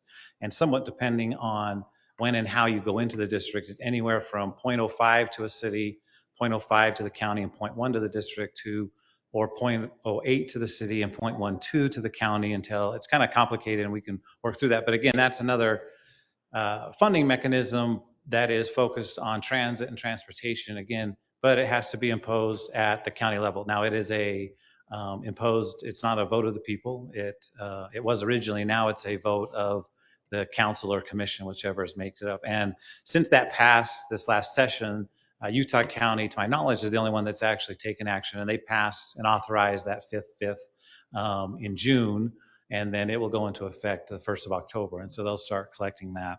And so again, that's something that is controlled by Wasatch County because they have to impose it countywide. It's not something a city can impose. So that's kind of, along the infrastructure front. And then as you guys are certainly well aware of the bypass and all those discussions, recently, I believe was it late spring, early summer, they took, some additional, they're going to look at some additional information and different items of interest and things. So they've originally, my understanding, is supposed to finish sometime this fall. It's now been pushed out to likely first part of 2024. So, and as they evaluate different obviously alignments, and they take into all that into account before they put out a draft EIS for review and all the public comment. And so I think, as Matt asked me to touch on, so kind of where you're at that point, because currently it's not funded, because until you have an alignment, until you have basically where it can go and how it can go, and local community buy-in, that's big for the state. And UDOT is, they have such a huge need out there. Without support at the city and county level where these types of projects are, then they don't prioritize them because they don't want to fight. They'll go somewhere else. And so until they have an alignment that's agreed to, that's worked its way through the EIS process and everything, because they used to do that a little bit more. They get some of the funding, but they kind of got smacked down on a few projects where there was arguments of predetermination and other things that they weren't really taking into account all of the factors that needed to go into the accurate alignment. So now that being said, when this comes out, and unfortunately to some degree, the fall would have been better because you're leading right into the next legislative session. My guess is it will likely not be out till in the middle of, and probably not till after the session would be my guess. And so what I think there could be an opportunity this session, one, to start having the discussions and making legislature aware, because right now it's siloed over at UDOT. They're doing their technical analysis, and so it's kind of off the policymakers' radar. But this session is going to be more about kind of raising awareness of, hey, this is coming. This is, we anticipate, somewhere through here is going to be the alignment. It's going to be cost, and I think what one thing that we should look towards to potentially do is start having some conversation with the legislature to have with UDOT, to give UDOT the flexibility that when the final EIS is agreed to, that they put some design and engineering and that type of money, so that going into the 2025 session, we're then teed up with, all right, we now not only have our alignment, we have our the size of the road, this is how much additional, as well as putting some additional money, we could put much additional money in right-of-way acquisition, and there's a fund at the state, but this is how much right-of-way is left, as well as construction.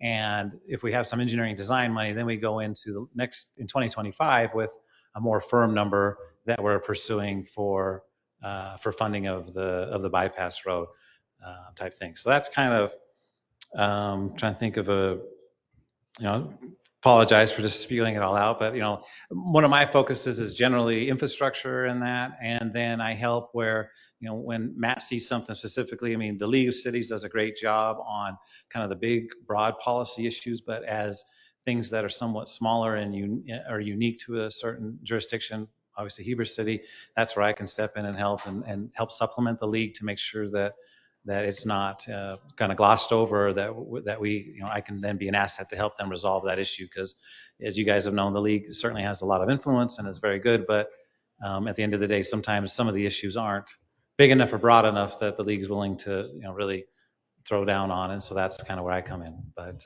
yeah, so that's kind of, Matt, a brief overview, and if happy to answer any questions, or if there's any other things I missed you want me to talk about, happy to do that. Okay, thank you so much. Question: the last legislative session, there was quite an effort by the legislature to preempt local government land use authority. Do you see that similar approach happening again this legislative session? Yeah. Well, so you say I would say the last several sessions, that has been, and it's been the creep. I mean, the reality is what you and you guys happen to be neighbors with a jurisdiction that is right in the crosshairs of the legislature in Summit County. And Summit County has been the focal point of frustration of the legislature for several years now, and will continue into this next year. I mean, there's been legal cases, and there'll be another bill this next year as they keep trying to basically spot zone and do some things that candidly probably aren't the best. But Summit County has made it difficult enough and has been egregious enough in the legislature's eyes, they're going to step in. And every time they step in, at times it doesn't work, so they keep coming back and keep going at it. And so, Matt, yeah, I mean, I've seen a trend. So I've been doing this for 23 years. And when I first started, for a while, there were two groups that the legislature, if they were going to get crosswise with, it had to be worth the fight, because those were really the two groups that could stop about anything if they really wanted to. One was the League of Cities, and the other was the UEA. As time has progressed and the makeup of the bodies at the legislature, back then you had a lot more former mayors and a lot more former council members that were serving in the legislature, and that's been somewhat replaced by, there's a lot more developers. There's a lot more people that are really on the other side of that equation that are now in the legislature. I don't know if there's any particular reason why that's happened, but it's just something I've noticed, that there's not that same counter voice that had been there in the previous years. And so it's been happening for several years. I think it will continue. I think this year, I don't think it'll be, I mean, for several years, we've had huge overhauls of different components of land use or of different local and kind of local preemption types issues. I know one of the pitches from the league this year is, guys, you've made significant overhauls for multiple sessions in a row. Let's take a breath for a year and see, you guys keep changing things. And we don't even know if the thing you're changing worked, because you're already changing some component of it again. So let's let a couple of these things actually develop enough to see, is what you're doing, is what you're doing, actually getting the intended outcome, or are you just doing something to do something? And so I think we'll continue to see where they deem that they need to, they are more than willing to step in and see that, particularly in housing and things like that. I mean, their affordable housing is at the forefront and will be for until it's solved, if you will. I don't think it ever will be, but until they certainly feel like there will be, carrots and there will be sticks as they try to incentivize, but also then and push people to in communities. And that's one of the things we're going to have to obviously be cognizant of, because we certainly have a different. Can you check if it's not online? I'm sorry, sir. We were just trying to stop that extra noise, but we can't see if it's from anyone online. They're all muted. Sorry. You're good. So to answer that, I think it's here to stay. The members of the leadership and a lot of our developers and the development community become very, very active at the legislature, and candidly, a lot of times your makeup of your house especially has become much more conservative, much more it's all about private property rights, and it's like, and that's certainly very important, but there's also a component of and they're all about that until suddenly they have a VRBO next door, and then all of a sudden they want more regulation. What, this is totally out of control. How do we allow these types of things? And so that's to me always the ironic thing. But and honestly, be prepared as bypass road comes up and as funding comes up, more of a state starting to look at as much as possible, make sure we're doing what we can for affordable housing and some of these other things, because when the state and communities is looking to invest serious dollars in infrastructure and other things, that's where they start asking questions like, hey, are we helping a community that is, in our eyes, stepping up and seeing the statewide purpose versus, kind of thumbing their nose, if you will, at the state. We don't need to do this, or we don't want to do that. So I think certainly looking through some of those things as it relates to especially affordable housing, have we done kind of what the state has asked us to do? Have we done our stationary plan? Have we done all those types of things, so that when they come forward with, all right, we're looking to fund, whatever, 50, 100 million, whatever that project ends up costing, that we're not suddenly in the crosshairs of, well, why aren't you guys doing this or other things like that? So that is something that will raise their awareness of us, is certainly that project. And then do you think playing the Olympics angle could help us at all with getting the bypass road funded if and when that Olympics bid is awarded to the state? Sure. So the only thing that changes, goes out further than the bypass road, the date is the date of when the Olympics will be decided if it's coming or not, and which one it's going to be. No, I think basically anything up here on the Wasatch back that deals with mobility and deals with facilitating the Olympics, it's a double-edged sword. We have to be cautious, to be somewhat careful, because you link it too much to that. If for some reason, I keep hearing we're going to get them, and I think we will, but the moment we don't, then it's like, okay, well, now we don't need it, because that's why we were doing it for the Olympics. So I think that's more of something I candidly would keep in our back pocket, as knowing that to me gives us some rocket fuel to help get the funding, and the timing will work out great, because we would be seeking funding for that project, not full funding, likely not till 2025. By then we're going to know one way or another, and so that would feed into that narrative. And so I think this early on, I think raising it as this is just one other key thing, that why, for timing purposes, because the reality is, they always talk about they're currently funded out through like 2029.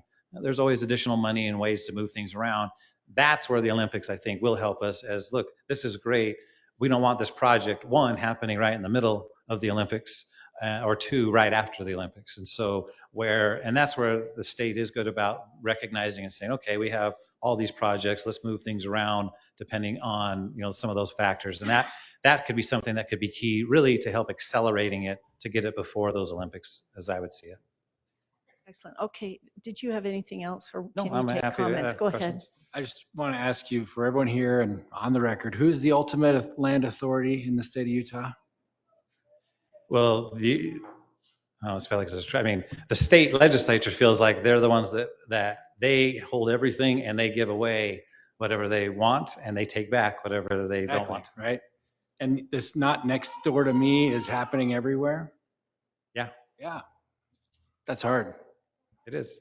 Well, and to me, the irony is the legislature is the first to say, yes, everything comes from us. We are the biggest, the baddest, unless it's the feds. And then all of a sudden it's like, well, no, we're empowered as the states. We created them. And so that's why it's different. It's like, yeah, well, the feds don't see it that way. And you hate them when they come and micromanage us. Why are we continually micromanaging into communities I get there's some communities, and at times, unfortunately, there are some circumstances in those that I think do, but it's like anything that I found in my life or any circumstance, you always have the few kind of bad actors or those that are just being somewhat egregious. That's where and then all of a sudden everybody gets painted with that broad brush. And now to address this one issue, we're going to make this sweeping policy reform that, catches everybody else who's actually doing it the right way, or again, is in a community or a place where it just doesn't work and doesn't make sense. Again, some of the big ones, as you guys obviously struggle up here with, is the VRBO, is that, I just blanked on the term when Airbnb. Yeah, Airbnb and all those types. You have communities where you can't get housing stock. You can't get because everybody looks at it and says, well, I can build this and sell it, or I could turn it into an Airbnb and I can make a lot more money than I would renting it to one person full time. And so you get into these, and there's a draw in these resort communities that, as you guys well know, everybody's coming to, and that's different than Draper. That's different than South Jordan or whatever other city you want to pick, Orem, things like that. It's just not the same thing. And so when they make these sweeping ordinances that say this is how we're going to do this because we don't want to impede somebody's ability to make money, it's like, that's great. But then when we can't ever get anything, because we're a lot of the communities were authorizing record numbers of building permits and of new units and everything else, but we can't force people to then keep them affordable and rent and or sell to an individual when they can make more money. And so that's the part that gets frustrating is not having all the tools and recognize, and then taking away to, it's like, okay, we finally figured out a way to try and push an area to this. Well, the state comes in and says, well, we're going to take away that tool now because we think it's being abused. But you still need to do everything that tool was doing. So. Okay, any other comments or questions for Mr. Stewart? I'm sorry, I'm trying to remember. Okay. I'm interested if UDOT would designate Highway 40 going north as a major transportation corridor because of the growth that's coming in, right, where we're doubling the size of our city up there with that density. Do you think there's any way that could be promoted, because then there's that opportunity for other types of grants? But I know there's also requirements for that. What do you think? And candidly, that's not something I've specifically worked on in the past, but I'm happy to help set up and have some discussions with UDOT to better understand kind of, certainly from your guys, the strings that are attached to that, as well as the benefits. So kind of the pros and cons and what that would take to work through. So I'm happy to set up with kind of the higher ups, if you will, at UDOT to have those conversations and do that. But that's not something I personally worked on, that designation, so I couldn't speak to that, but I could certainly get more information, report back, and then happy to set some up to help facilitate, at least having the discussion and see if knowing everything at that point makes sense for the community to pursue it. And I do think there has to be like a track station, right, within a certain amount of, and we don't have that. We don't, but we are getting mass transit now going between us and Park City. And we were concerned earlier about having park and ride lots that UDOT would designate and hopefully fund for us. The way the density's coming in though with the annexations right now, we don't have any. And we feel like that could be necessary, right, needful for the future. So that's kind of where I'm coming from, is to try to get those park and ride lots from UDOT. Okay. Anything else you're concerned about, anybody? Okay, we look forward to hearing from you after the legislative Yeah. session, or you're welcome to also come during the session too. Yeah, and certainly virtually, I can, during sessions sometimes hard just because it's very, hit and miss. And so I hate to schedule something because things come up a lot, but virtual is probably the easiest way to check in. And obviously I stay close with Matt on things that are coming up this session. And it'll be an interesting year. It's going to be an election year. Those are always interesting. One thing that's different this year that will actually, I'm fascinated to see is when they change the filing date. So it used to always be that you'd file to run for the state legislature 2 weeks after the session ended. Filing dates now start January 1st or the Monday, whatever that first. So before the legislature starts, legislators will know, do I have an opponent or not? You'll have other legislators that, usually most legislators like to keep it close to the vest if they're not going to run again because they want to stay relevant for that session. And so they'll make an announcement that, a lot of times it's the final night of the session, they'll kind of announce, it's usually the worst kept secret towards the end, but that's kind of the game they play. Well, now, they're going to know if you don't file. And so anyway, it'll be a lot of times you have legislators in election years that are nervous or scared to do things because what might happen, somebody's going to file against me. It's going to be this really big fight.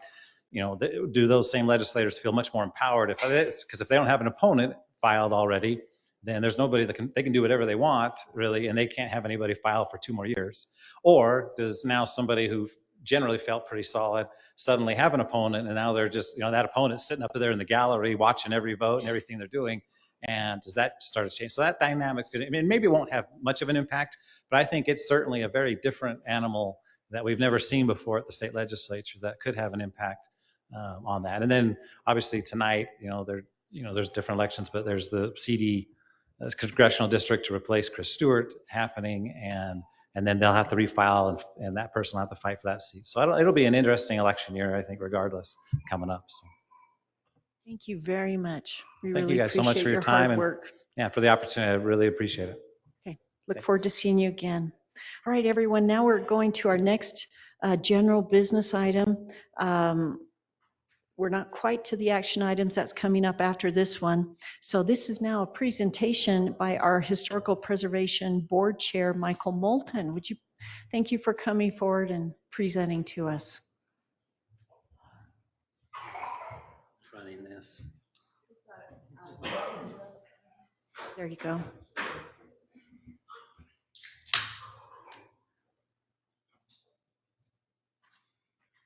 I appreciate being able to be here with you again tonight. I guess what I'm doing here is I'm going to say a good word for historic preservation. And get this up, we'll begin. I would like to really start with kind of a brief focus on importance of history in general. The story of our founders is where we get our foundations, establish our bedrock, our values, and the substance on which we're built. And that's really important. I'm going to have an analogy of why bother with historic preservation. This is a very old photo that I took a few years ago of a telephone pole that had more wires connected to it than anything I have ever seen on one single pole. And there are even those birds sitting up on top of it. And I was impressed with all of the connections, that were coming through this one place. And it was strengthened by that one pole. And I kind of consider the fact that we are in all of these connections that are starting to weigh us down, and the pole is historic preservation matters. And there are guy wires that are helping to hold it up. So I think that pole, straight and strong, is really important for us to consider in terms of historic preservation. And I would say, in this next slide, if I can see it here.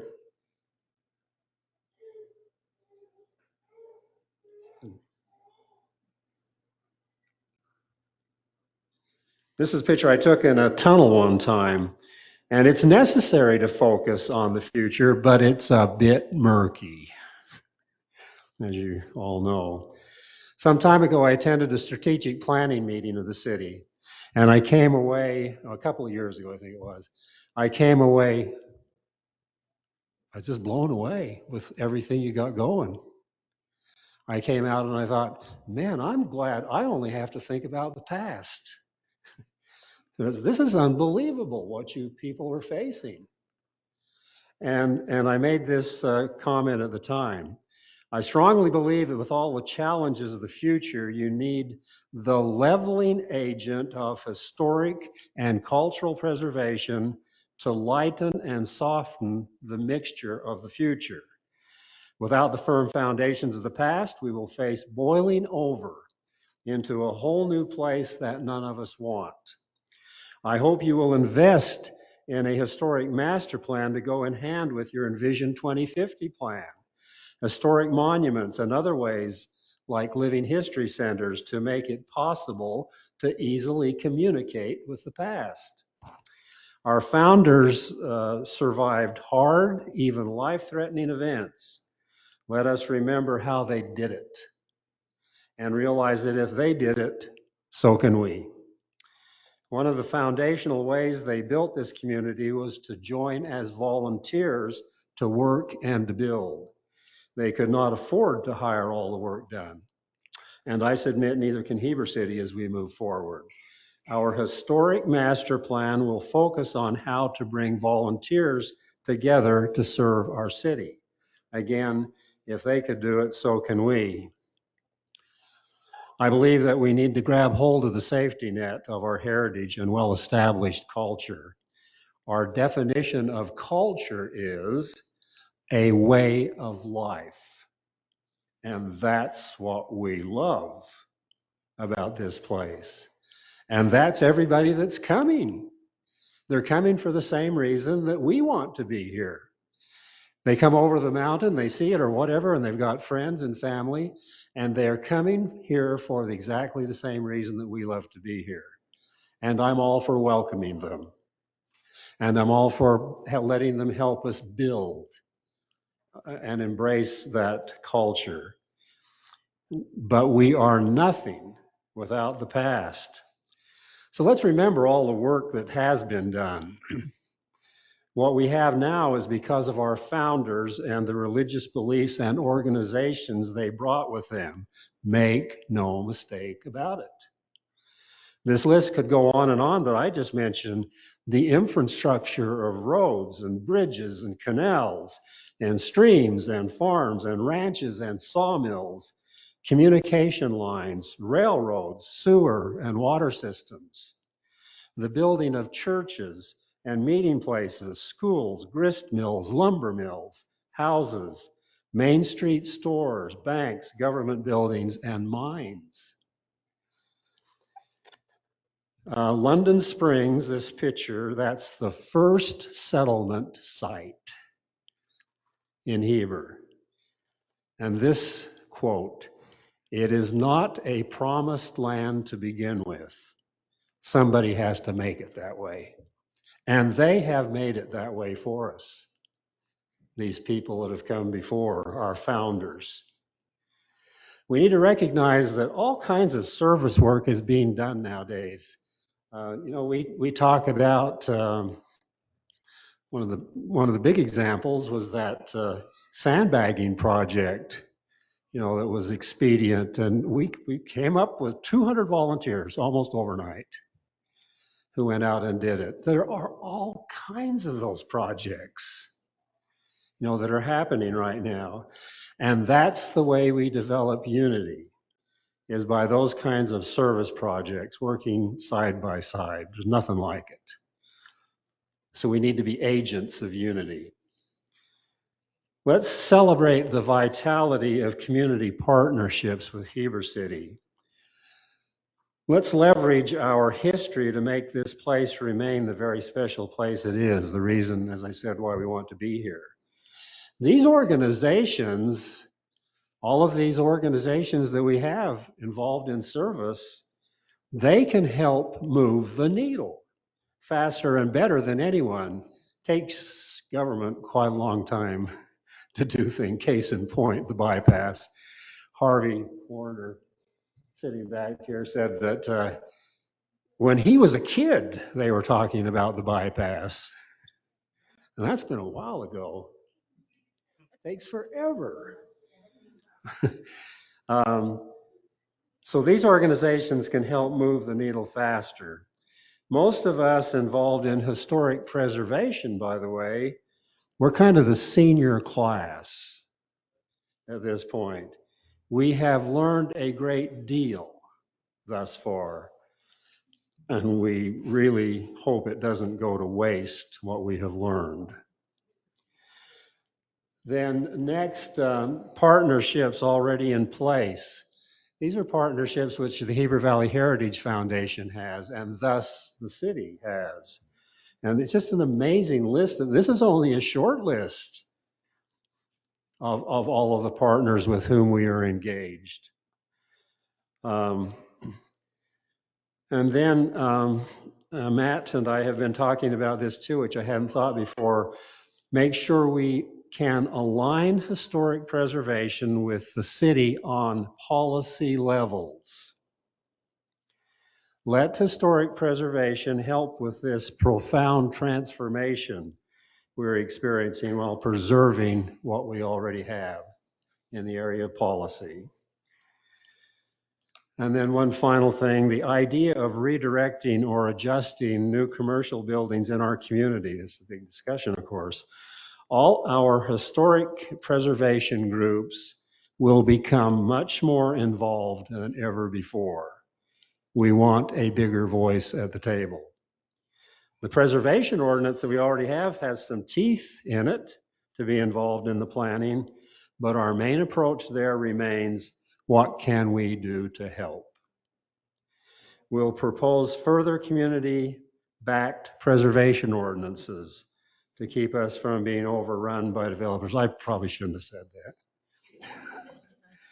Some developers are some really good friends of mine, but let's us run the show as much as, and historic preservation will help you to do that. Thank you very much for your support.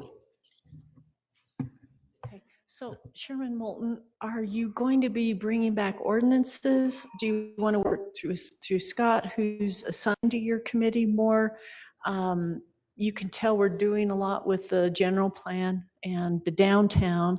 And right now there's 4 proposed architectural styles that can be discussed in that general plan downtown vision, right? Mm-hmm. And so I don't know if you've gotten to those details yet. Well, not yet. We kind of had our hands full with some other things, but that's on the plan.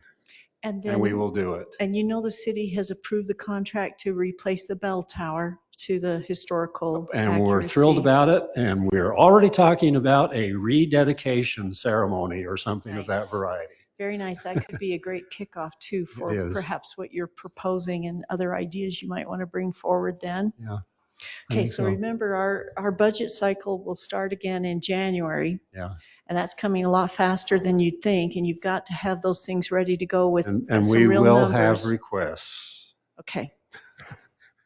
Thank you. Thank you very much. Appreciate all of your work and preservation on for our city and our citizens. All right, everyone, we are finally to the action items where the council can discuss, table, continue, or approve anything on the action agenda. The first one is the mayor's nomination for the new Heber City Chief of Police.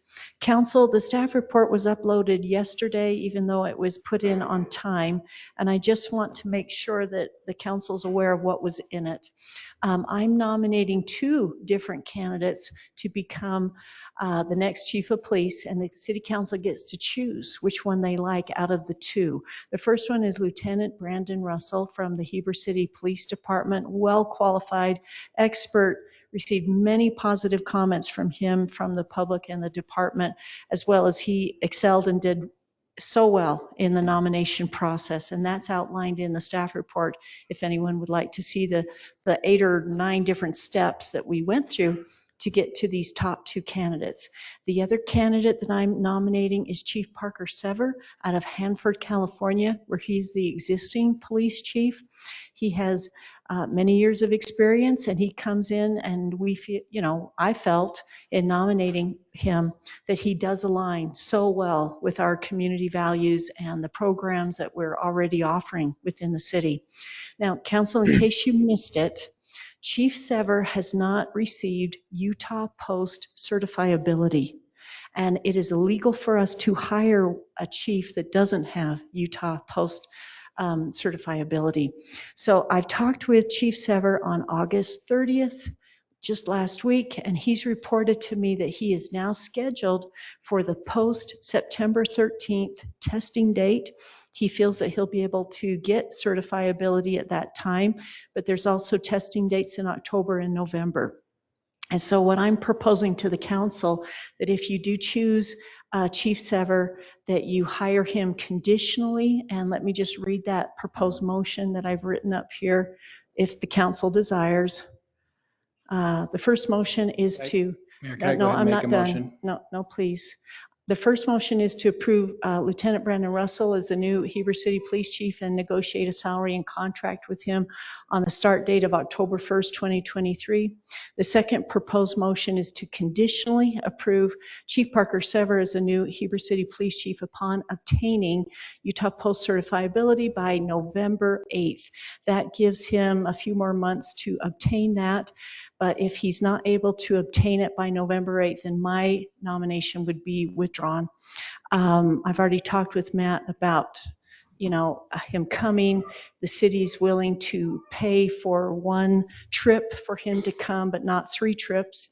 And he, at this point, is saying that that's not an issue. Okay, so I just wanted to make sure that was clear. The motion could include for Chief Sever to proceed with preliminary negotiations, including a proposed start date, but again, not finalized, not finally approved until the Utah Post certifiability is obtained. Now, just so you know, Lieutenant Russell, go ahead, raise your hands. There's that man. And then Chief Sever is online. All right, so council, questions, discussions, motions? I'd like to make a motion. I make a motion to conditionally approve the appointment of Chief Parker Sever as the new Heber City Police Chief upon obtaining Utah Post certifiability by November 8th, 2023. This nomination conditional approval will be withdrawn after November 8th, 2023. Post certifiability is not obtained. This motion includes proceeding with preliminary negotiations, including a proposed start date, but not finalized until Utah Post certifiability is obtained. Is there a second? I'll second that. Okay, council, any discussion on this motion? I have one question, Mayor, if I may. Go ahead. Would you be willing to amend your motion as to the date, simply because a lot of that may be outside anybody's control and contingent upon Post's timeline? Could I explain quickly? When he comes in for any post testing, he knows if he's certified that same date. So he would know on September 13th, or he would know on October that date, as well as the November 8th. So there's no waiting around to see if he becomes certifiable as of that date. Does that help answer your question, Ryan?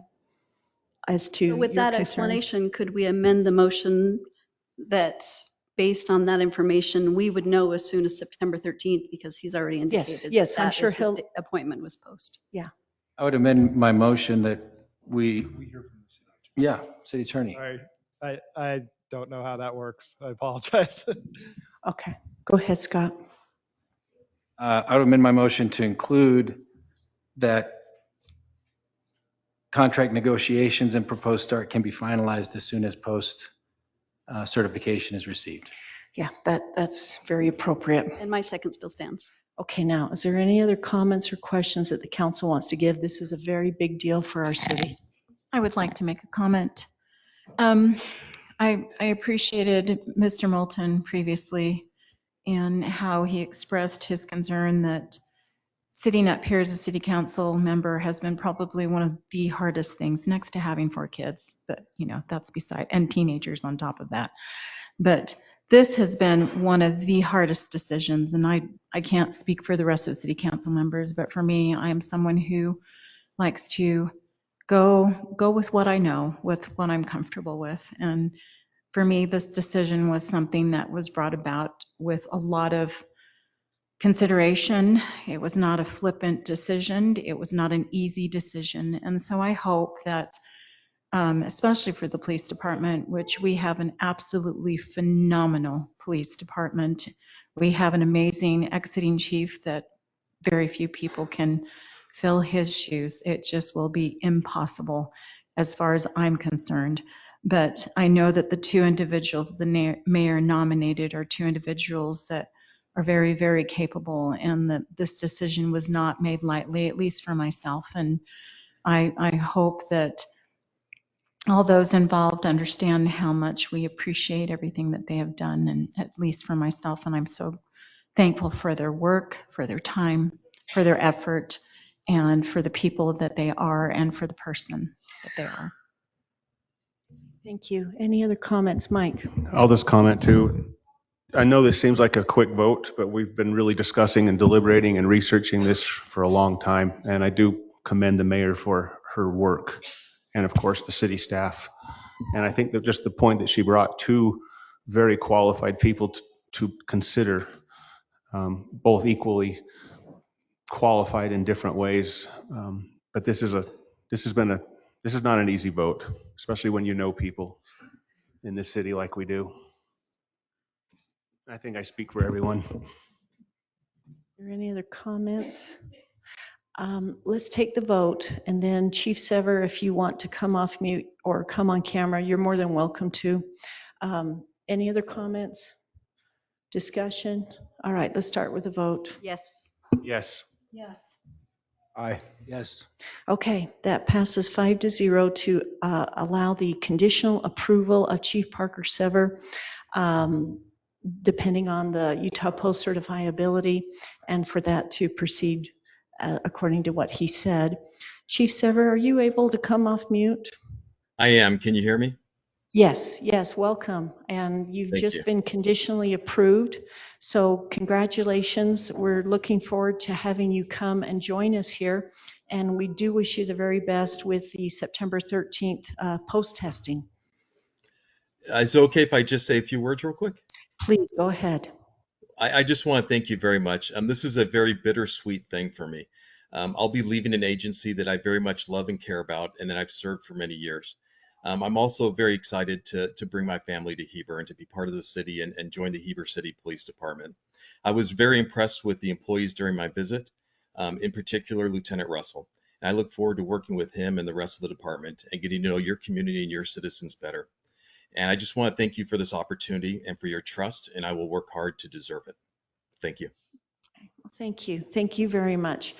All right, Department, HCPD, more than all the thumbs up we could ever give you. All right, you've just done a phenomenal job. You've shown a terrific example to Chief Sever, who will be coming in. And Lieutenant Russell, we can't thank you enough. You put yourself out there, and I have to say I was really, really impressed with how you excelled during all of those steps and torture that I put you through to get to the end, because it was an exhausting process, and they really had, both of them performed just in ways that I was, really amazed at. All right, so thank you, Department. We're ready now to move on to the next agenda item, which again is huge, I think, for the Heber City Police Department, and that is Resolution 2023-16. I'm proposing to rename the Heber City Public Safety Building to the David D. Booth Public Safety Building. And if you could just pull that up, thank you. And if you could just enlarge it just a touch, please, Russ. I just want to, in presenting this, it was Gary Provost right here on the front row that gave me this idea last month. And when he told me that, I was absolutely shocked and wholeheartedly agreed. And I'm so sorry I didn't think of it first, Chief, if you're out there somewhere. It's such a no-brainer to me. It is such an honor to be able to honor our Chief Booth in all of these ways. He is the one that designed, he advocated for, designed, and oversaw the construction of that public safety building. And I, as a witness being on the council at that time, I remember how careful he was to design the needed evidence, testing facilities, the safety for the officers, the safety for those that were accused, the safety of the justice court, the safety of the public. That was in his uppermost mind, and he worked two jobs during the construction, as being chief as also overseeing that construction. I'm so impressed that he has been Utah's Police Chief of the Year in 2019. He pushed last year to get the UCOPA Accreditation Award, which is a new accreditation, and took quite a bit of work for our department. Again, more thumbs up. If you could scroll up a little bit. It's so impressive that according to the Spillman database, which is a nationally recognized database, that we have had so much growth and yet our crime has been reduced. Not every place can say that, everyone, and that just shows so much for the standards, his leadership, as well as for our great citizens in our city. Let's scroll up a little bit more, please. There's so many things that the chief has done, which makes it appropriate for the building to be named after him. The police reform that he's done, he's always been ahead of the curve with body cameras, et cetera, et cetera, et cetera, the different community policing programs that he has done. He's worked with so many other people, the Utah Attorney General's office, the Sheriff's office, the Wasatch Front with different task forces, the SWAT task force, the drug task force. I could go on and on and on. All right, the chief has protected us individually as well as collectively. And I owe him, I think all of us owe him, not a huge thank you for the service that he's given, but for his commitment to us. And I love this quote at the bottom where he says, "I love America. I've dedicated my entire adult life to the protection and preservation of the United States Constitution." And that is not something that everybody does in this country.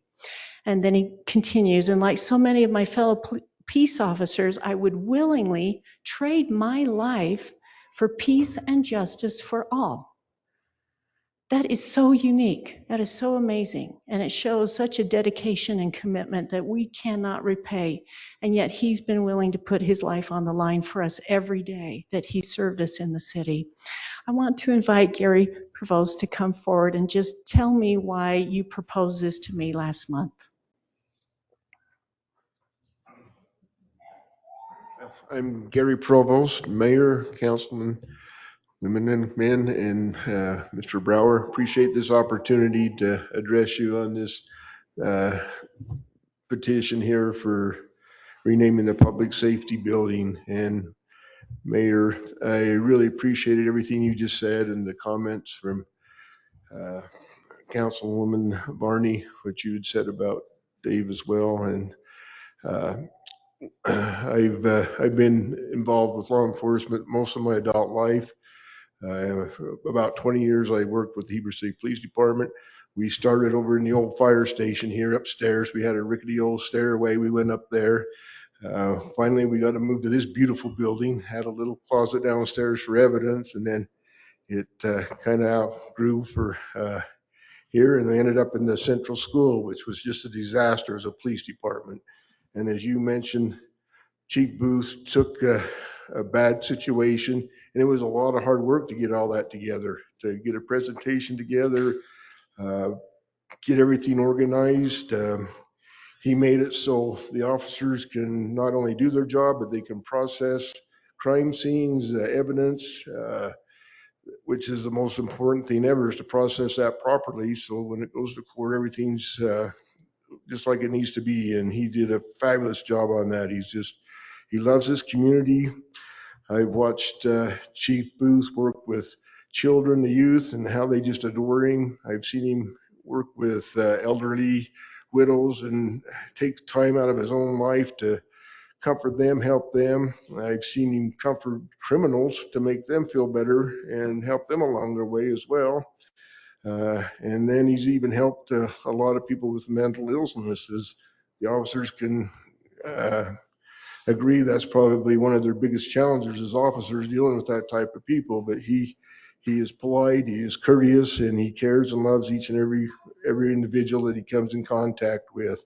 I know there's a small fee to get this plaque and lettering. I believe it's about $1,000. And Mr. Brower, I don't know, I think there's a budget fund for maintenance that could probably come from to cover that. If not, I'm sure the citizens and others could donate that monies if needed to help accommodate that. But I just hope that you'll support this and recognize Dave for everything he's done. I just think he deserves this for all of his hard work, and we were blessed that he came to our community.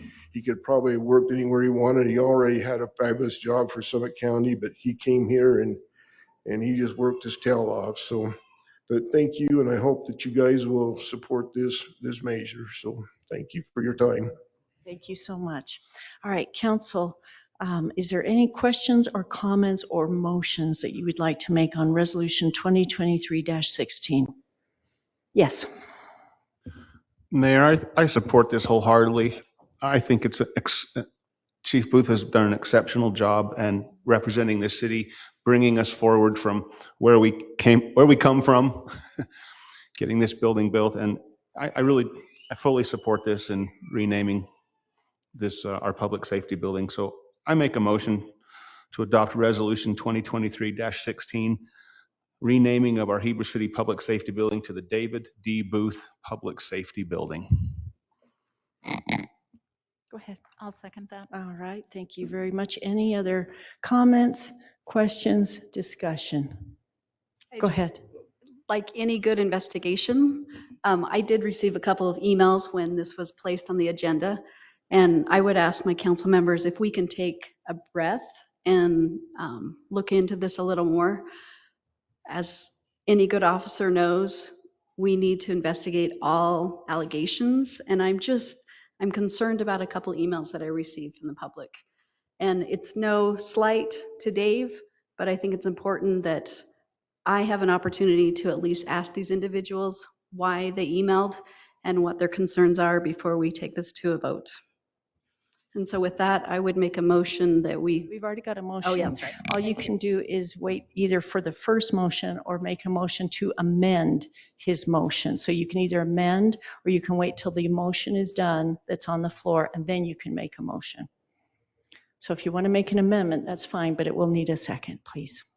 I'd like to say something quickly. Go ahead. I love Dave Booth. I consider him a brother. We've worked together a long, long time. We don't have any buildings in Heber that are named after anybody, and this is a big deal. Kind of surprised upon us by the mayor, who didn't inform any of us that this was going to be happening at a public meeting. We didn't know that that was even an idea. I'd like to just push it off a couple weeks and really consider it, the impact on the community. I'm all for recognizing Dave for his hand in the building and doing what he did, but I'm not sure I'm ready to start naming public buildings at this point. Is there any other comments or questions? I tend to agree with Councilmember Phillips for all the same reasons and sentiments. All right, we're going to take a comment. Go ahead. I looked into it myself. It was something that I wondered about and found out that there are several communities that have turned or changed the name and renamed public safety buildings either after fallen officers or retiring officers who have been prominent figures within the community. So it is not an unusual request. It's done quite frequently throughout the country. And so I feel that, for me anyways, I don't know what the discussion would be because my mind won't change at all. So. All right, and this really isn't about me. It is about the chief. And the timing is such that it is time to honor him and to thank him for putting his life on the line for us for the last decade plus, as well as all of his other years of law enforcement experience. I did want to surprise him, and I did. I really got him and surprised him, and that's the only time I can ever do that, so I did it. But I wanted him to know that we do honor him and we do thank him for what he's given to us, as well as every other officer that works in that building and will be protected in that building, as well as all of us when we're in that building. There is so much that he put into that I was amazed when I went through that with him on the city council, and that is there for our protection. And we just, it's not anything that needs to be investigated from emails or anonymous complaints, because I believe the vast majority of people would totally agree that Chief has served us well.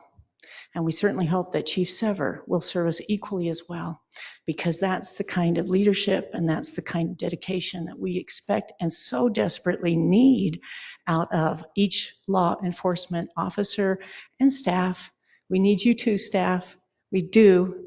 You're the ones that are that backbone to help keep the department going. So we need to take a vote on the first motion unless there's any changes to your motion. I stand by what I want to do in supporting this, but I also respect the council, and I think decisions are made best. If they're not easily made, then I think it's best to have consultation, and I respect that process, and I respect the diversity of opinions I'm hearing. But I would like to move forward.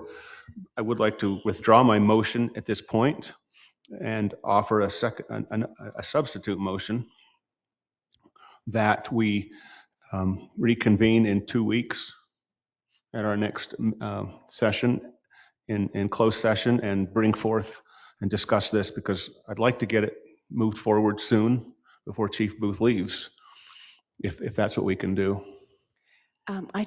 I'm sorry to say that I don't believe a closed session could be held for this unless there truly is some official investigation that the city council wants to do on a couple of emails that I've only seen one. I haven't seen a No, couple. I don't want to do an investigation. Well, then there's no way to have a closed session I for would like to that. talk about issues that may involve personnel issues.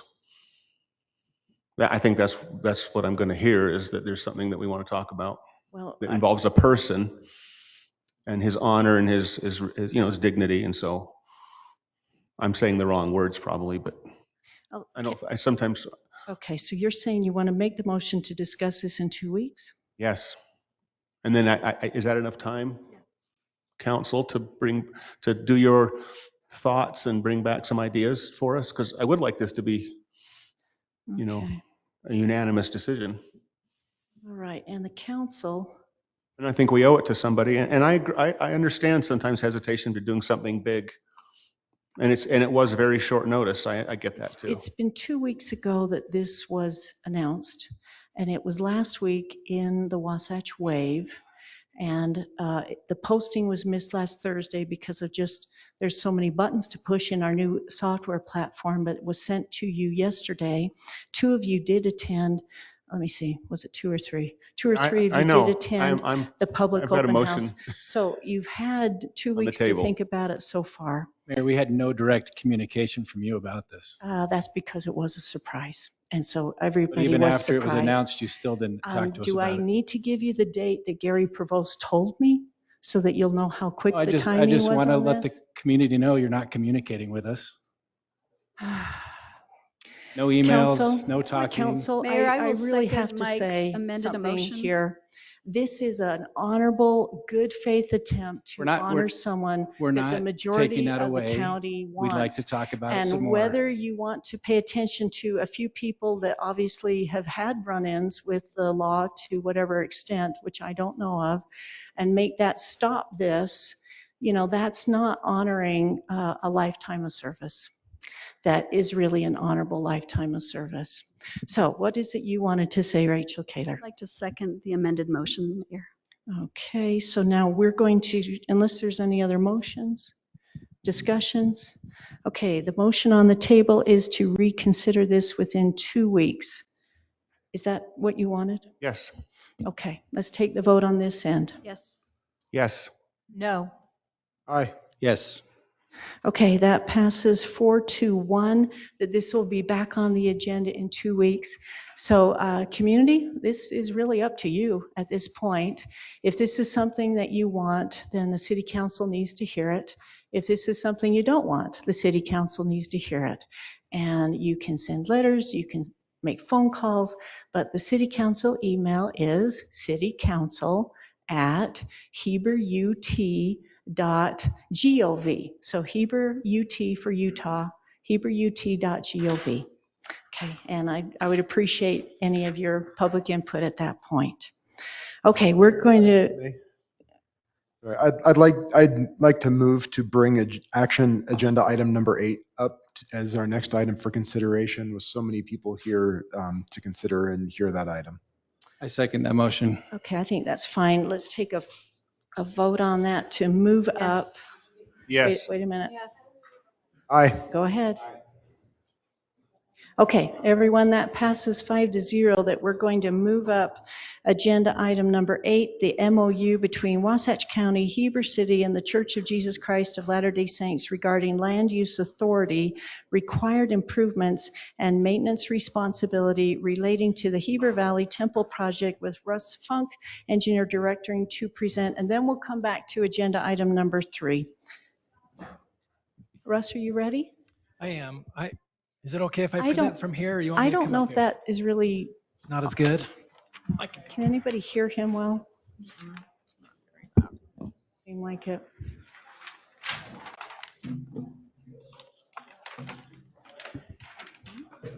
Okay, do you want me to hold off for just 1 second, or should? We do have our, the church representative here, right? Okay, thank you. And let's see. Do you have it pulled up? Okay, great.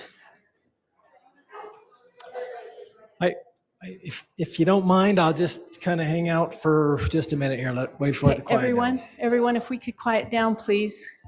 Everyone, thank you for your patience and peace.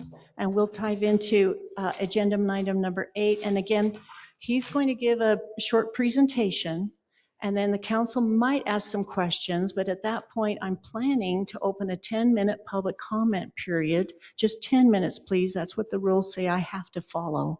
3 minutes apiece. But if there's a lot of people, try to go shorter. And then it's back to council discussion with votes or motions as you see they make. Go ahead, Russ. Thank you, Mayor. I appreciate that. Yeah, I do want to point out we have Trulin Priest here, representative from the Church of Jesus Christ of Latter-day Saints as well. To start, this is something that I presented several weeks ago at the city council meeting. I don't need to go through all the details of it. I do want to point out a couple things in light of the comments, a lot of the public comments and things that we have received. I want to just make it clear that this MOU was essentially a request of mine. And that is because as this project came forward, there were some things that are a little bit different than are typical. Again, part of the property that will be dedicated to the city for road improvements will actually be in the county boundaries. That presented some complications in my mind. Whose standards are going to apply in that right of way? Who is going to maintain the proposed improvements in some of that area? And so I recommended and suggested that the city's going to need to have an MOU with the county to clarify that everybody's okay and on board with the county standards being applicable behind the curb and gutter, and the road being built to our standards, as well as maintenance responsibility. Who's going to take care of that trail? Who's going to take care of the landscaping? Those kind of things. So this was not meant to be a hammer or a opportunity to put additional conditions on the project. It was just meant to clarify those things specifically for the road. That said, there have been some interesting comments that have been brought up in the past. As this project was initially raised, there were some just real initial conversations about the need to dewater and pumping and things like that. Now there's some more information that's brought forward. I fully agree that the city needs to look into those and understand them more, where up to this point we haven't, but I see them as being separate issues than this MOU. So with that, I guess I want to answer any questions that you might have, and then of course hear from the public. But in my opinion, this is a separate issue than those other things that we need to do our due diligence with the county on. So Russ, can you just give a brief nutshell of what the MOU is asking? Again, it's the city asking the county and the Church of Jesus Christ of Latter-day Saints to do. It's not what they're asking us to do. It's what we are asking them to do. Can you just summarize that? So I think this section in the middle of the staff report kind of outlines the main key points of this. Additional right-of-way will be dedicated by the church to Heber City. So we are getting some additional right-of-way for the widening of the road. The church will pay for and construct all required roadway improvements including asphalt widening, curb and gutter, roundabout, street lighting, and storm drainage improvements per city requirements. So even though some of that property being dedicated will reside in the county, I want the road and those improvements being built to city standards. All improvements behind the curb and gutter will follow county requirements. The city will be responsible to maintain the roadway improvements, including the public storm drain system and the streetlights. The church will be responsible for maintenance of all improvements behind the back of curb, including landscaping and the trail. One other just quick comment. Last time I mentioned some other concerns about traffic impacts and maybe looking into additional impact fees. After consulting with our legal counsel, just the impact laws being the way that they are, it is suggested that where the church will be putting forward more money in those improvements than would be required if we were to charge traditional impact fees, it's suggested that we let that go, and I agree that I think that's fair. So that's another item was talked about last time, just kind of a report or a follow-up on that. So at this point, it's really the construction of the roundabout that we are asking for. Other improvements needed in other areas of the city to address impacts as all future development moves forward will be handled through our impact fee facility plan and impact fees and plans for improvements to those intersections. And then Russ, can you just tell us all what would be an estimated cost to build this roundabout on the church's dime? Yeah, it's really hard to come up with that. I think generally an estimate of about $500,000, $500,000, $600,000 is probably the cost that will go into building this. If we were to, based on the information in the impact or the traffic study, TIS, if we were to just charge impact fees, it would probably be in the range of $200,000 to $220,000. So the amount that they're putting forward to build that is exceeding what we would be charging under a normal application in the city. Again, this isn't an application in the city. It's just this is an impact that you're going to have. We requested that they be willing to do this. They agreed, and so that's the story on that. And if this is not put in, then we'd have a stop sign for our Heritage Farms Parkway that would hit Center Street right here. Correct. Center Street. So we'd have a stop sign there by that new Red Ledges or Jordan Park, as it's called. Yep. And then they would, I'm assuming the temple site would have a stop sign also on the other side of Center Street with cars, trying to come back and across or, in and out. And you're suggesting that the roundabout would solve that traffic flow problem. Correct. Yeah. The initial report, it wasn't a full TIS. The initial report submitted by the church indicated that there would be a level of service F at that intersection. To address that concern, we recommended a roundabout. The TIS right now indicates that will address the concern and provide an adequate level of service for the city. Okay. So again, just to repeat, you're saying that the city will look into the water issues, the dewatering, the pumping, et cetera, now that going forward, but you want to recommend this for just the road improvements if and when the temple is built. Yeah, that is my recommendation. I agree that enough information is brought forward that I wasn't fully aware of, that we need to do some more digging into that. Mm-hmm. I think the county would be happy to work with us as we work through that, but I don't think it necessarily has to be related to this. This had a specific purpose as outlined in the document. So I think it can stand alone and stand separate. Since last time we met, I also got some additional comments on the MOU from the county. That was a request to the council, and those are in the packet. Most of those requirements were basically just saying, same thing we already said, it's conditional upon the county's approval. Right.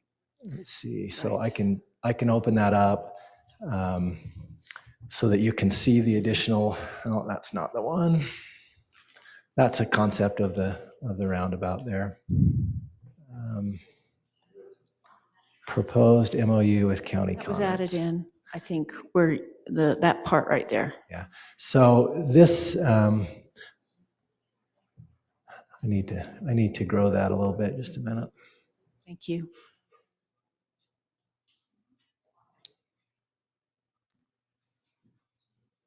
Okay. So these comments are the red ones that come from the county. And again, the basis of these comments are basically that we still have to get approval from the county. The MOU is conditioned upon getting these approved. So that's my big takeaway of those. Those have been in the packet for a week. So. Okay. So that should help all of you that are here to make the comment, right, that this would not be needed or done unless the county council approves for that temple to proceed. All right. Okay. All right, Russ, anything else? Mayor, before we go to public comment, I wonder if you'd allow a comment from the council. Please go ahead. So I know a lot of you are here to make comments, and we do have 10 minutes that you'll be allowed to speak. I have been in contact with quite a few of you via email, some by social media. I want to acknowledge you. I want to know that we hear you.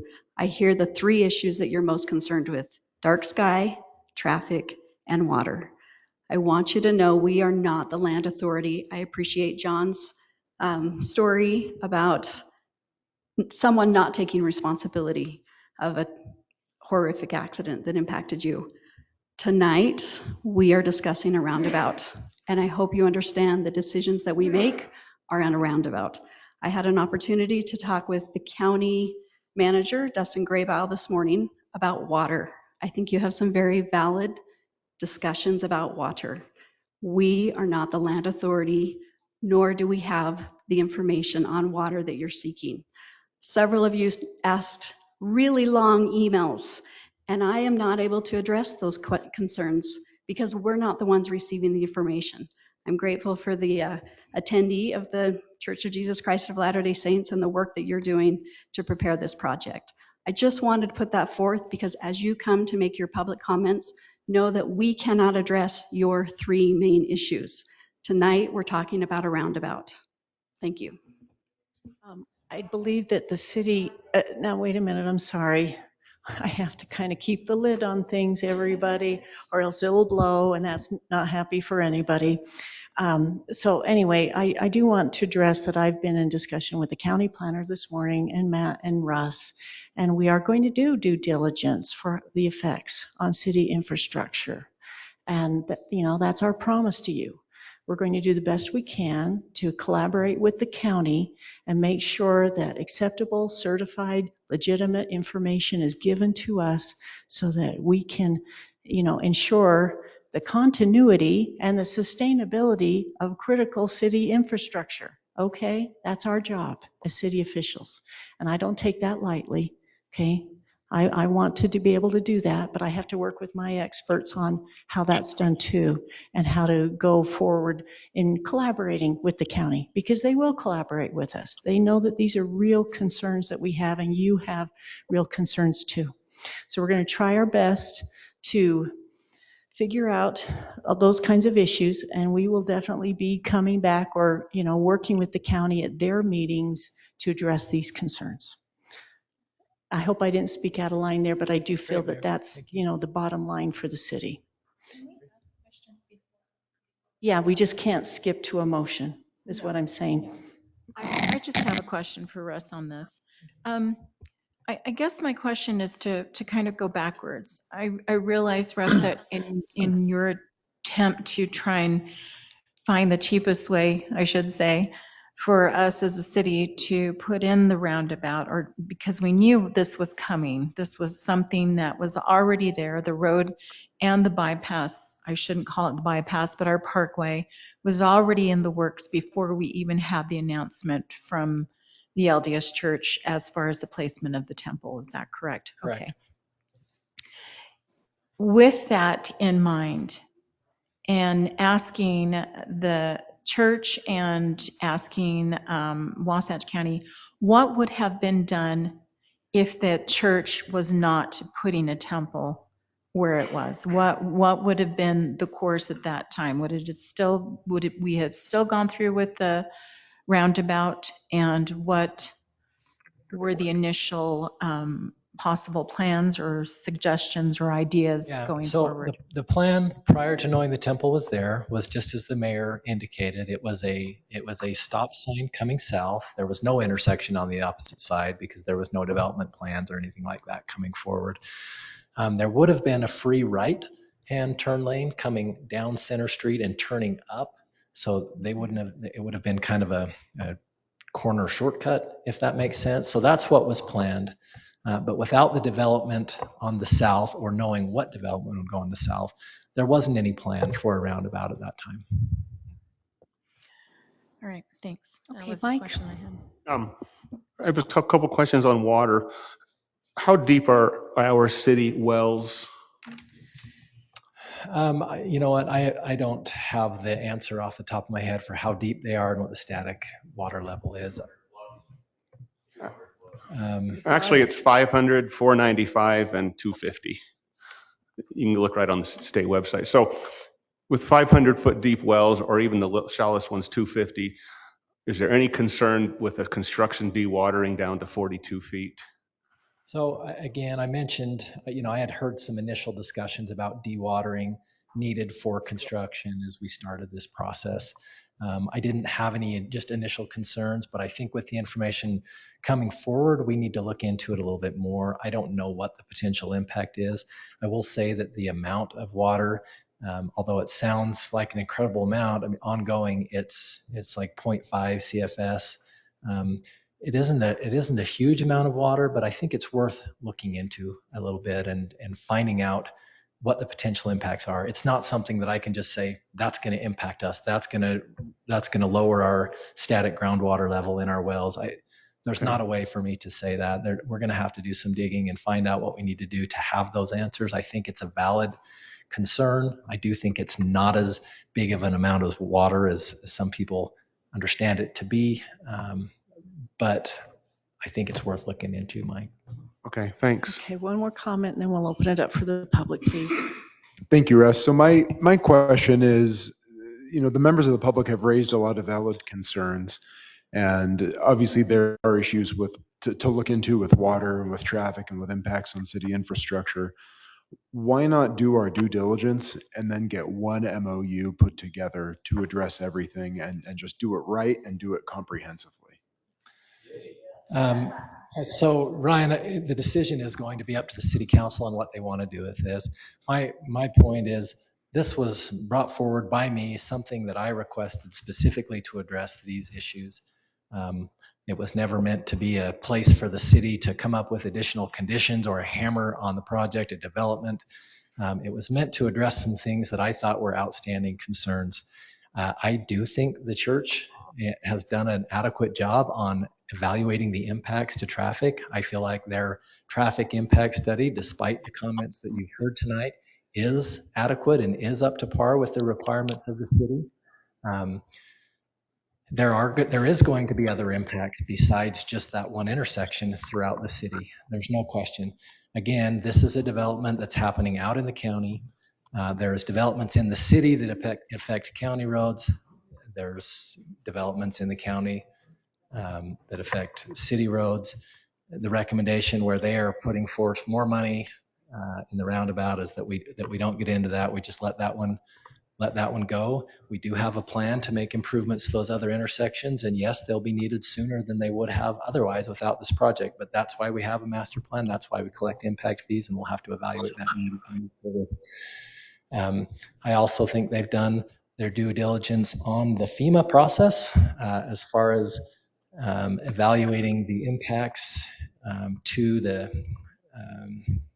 Lake Creek channel, and they're working through the process with FEMA to ensure that they're not causing additional impacts that aren't allowed. The lighting, I think, is something that's it's in the county ordinances. I don't know, it's a council decision on whether we want to get involved in that discussion or not. But to me, the big one that needs to be further looked into is just potential impacts to the groundwater and our water resources. So I commit to working through that with the county. I just don't think it necessarily needs to be a stipulation of the MOU, but again, that's your decision. There definitely are pros and cons with doing something now with this MOU versus waiting. There are pros and cons, but I'm sure that the church would appreciate knowing a budget, a big budget item, as sooner rather than later. Trina, can you check that everybody's muted? I know I'm seeing it, it's all muted, but we're still getting feedback, it seems, from online. Uh,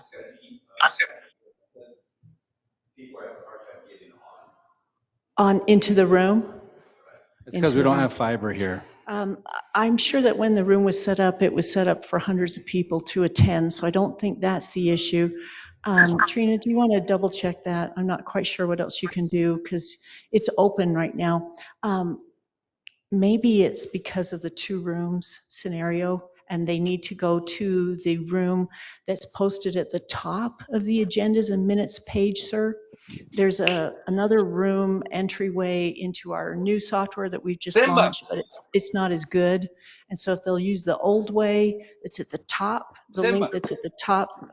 Stop Oh barking. my Let's go. goodness. Come in the house. Somebody doesn't know they're on the record here, everybody. But it's that top link that they'll be able to easily get into. And it's just join a city council meeting. It's that first link at the top of the agendas and minutes meeting. Trina, is there any way to at least lower the volume perhaps for online? Because we're Come on. working two systems right now, everyone, we're still trying to Where's work the those school? bugs out. Okay, Simba, so as far as pros and cons, let's go. as far as doing something right now, Simba. okay. Everyone, could you please mute online? Bring back your conversations, please. Could everyone please mute that's attending the meeting online? Thanks, Yvonne. Dog owner of Simba, we can hear you Yeah. walking your dog. Yeah. Your dog's as well behaved as mine. Yeah, please mute. Thank you very much. But we will have a public comment period soon where you can unmute and say what you would like. Okay, so to me, I'd rather get a bird in the hand than a one that's in the bush. That's where I'm coming from. But I don't get to vote on this.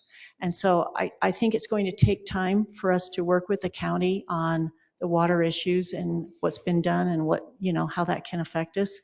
And I don't want to see this pushed down the road where we miss what we need in the road if this is approved. So to me, this is worth it to go forward, council. That's my recommendation to you, to be able to have that in hand if and when it's approved by the county council. All right, council, let's open it up for public comments. Thank you, Russ. All right, we've got 10 minutes now. You're welcome to come forward, state your name. You have up to 3 minutes, but if there's plenty of people that want to talk, try to take a little bit shorter. Go ahead, sir. Can I talk? Is that someone online? Please tell us your name and go ahead. Yes. It's Brad Glassman. I've been a long time resident of Heber, and I've been listening this whole time, and I appreciate everything everyone's doing. What I want to say is, I think you're putting the cart before the horse. There's nothing been approved for the temple yet, and by rushing to approve a roundabout on Center Street and Mill Creek and Mill Lane is just too quick. It's not something that is needed now. There's never more than a 30-second wait to get through that stop sign on either side. And with everything else that's going on with the water problems, with the aquifers, with the lighting problem, with everything else, we don't need to rush to put in a roundabout. All right. Thank you very much, sir. Appreciate your comment. Go ahead. Colonel Kevin Vest, United States Marine Corps, retired. During my 30 years of service, I've got experience with MOUs between federal, state, and local governments. I fully endorse them, understand their importance and where they are. Tonight, I'm speaking to encourage the council to table this issue. I believe that Councilman Stack is correct from my experience, that piecemeal MOUs are a very bad idea.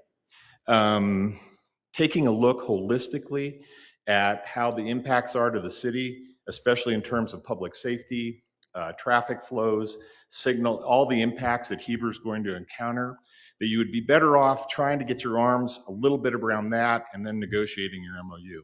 My experience is where federal, state, and local are all butted up right next to each other, like next to a base. And I found that if you don't get the scope right, you've got problems in the future. And trying to keep and another thing and another thing and another thing is not the road for success. So I'm encouraging you to table the matter, and I fully endorse the comments of Councilman Stack about not piecemealing these and going at them one at a time. That's my comments. Thank you. Thank you, sir. Who's next? Hi, this is Brand. I'm online if I could speak. And tell us your name again, please, sir. It's Brent. We'd appreciate your last name if that's possible. Yeah, sure. It's Brent Burnham. Thank you. Yeah, you're welcome. Thank you for the time. Thank you to everyone who is taking the time to research all of these issues. I just want you to know that that's greatly appreciated from me.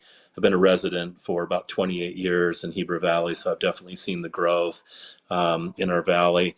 You know, my concerns, I agree with that maybe we're getting ahead of ourselves by approving an MOU before we know if the county is going to approve the construction of the temple.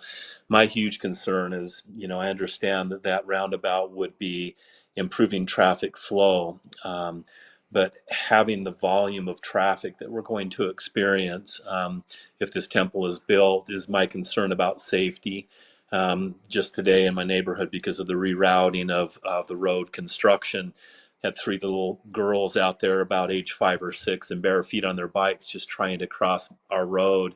And I had to go out to stop traffic so they could do that safely. And I'm concerned about the kids who commute on bikes and who walk, about the volume of traffic that bringing this type of a facility in. And I understand, you know, I totally agree that Heber City Council are not the land authorities, but aquifers don't know any boundaries, and they don't know the boundaries between Heber City properties and Wasatch County properties. But with the drought conditions that we've been in, I'm very concerned about the fact that we are going to drain water of our aquifers.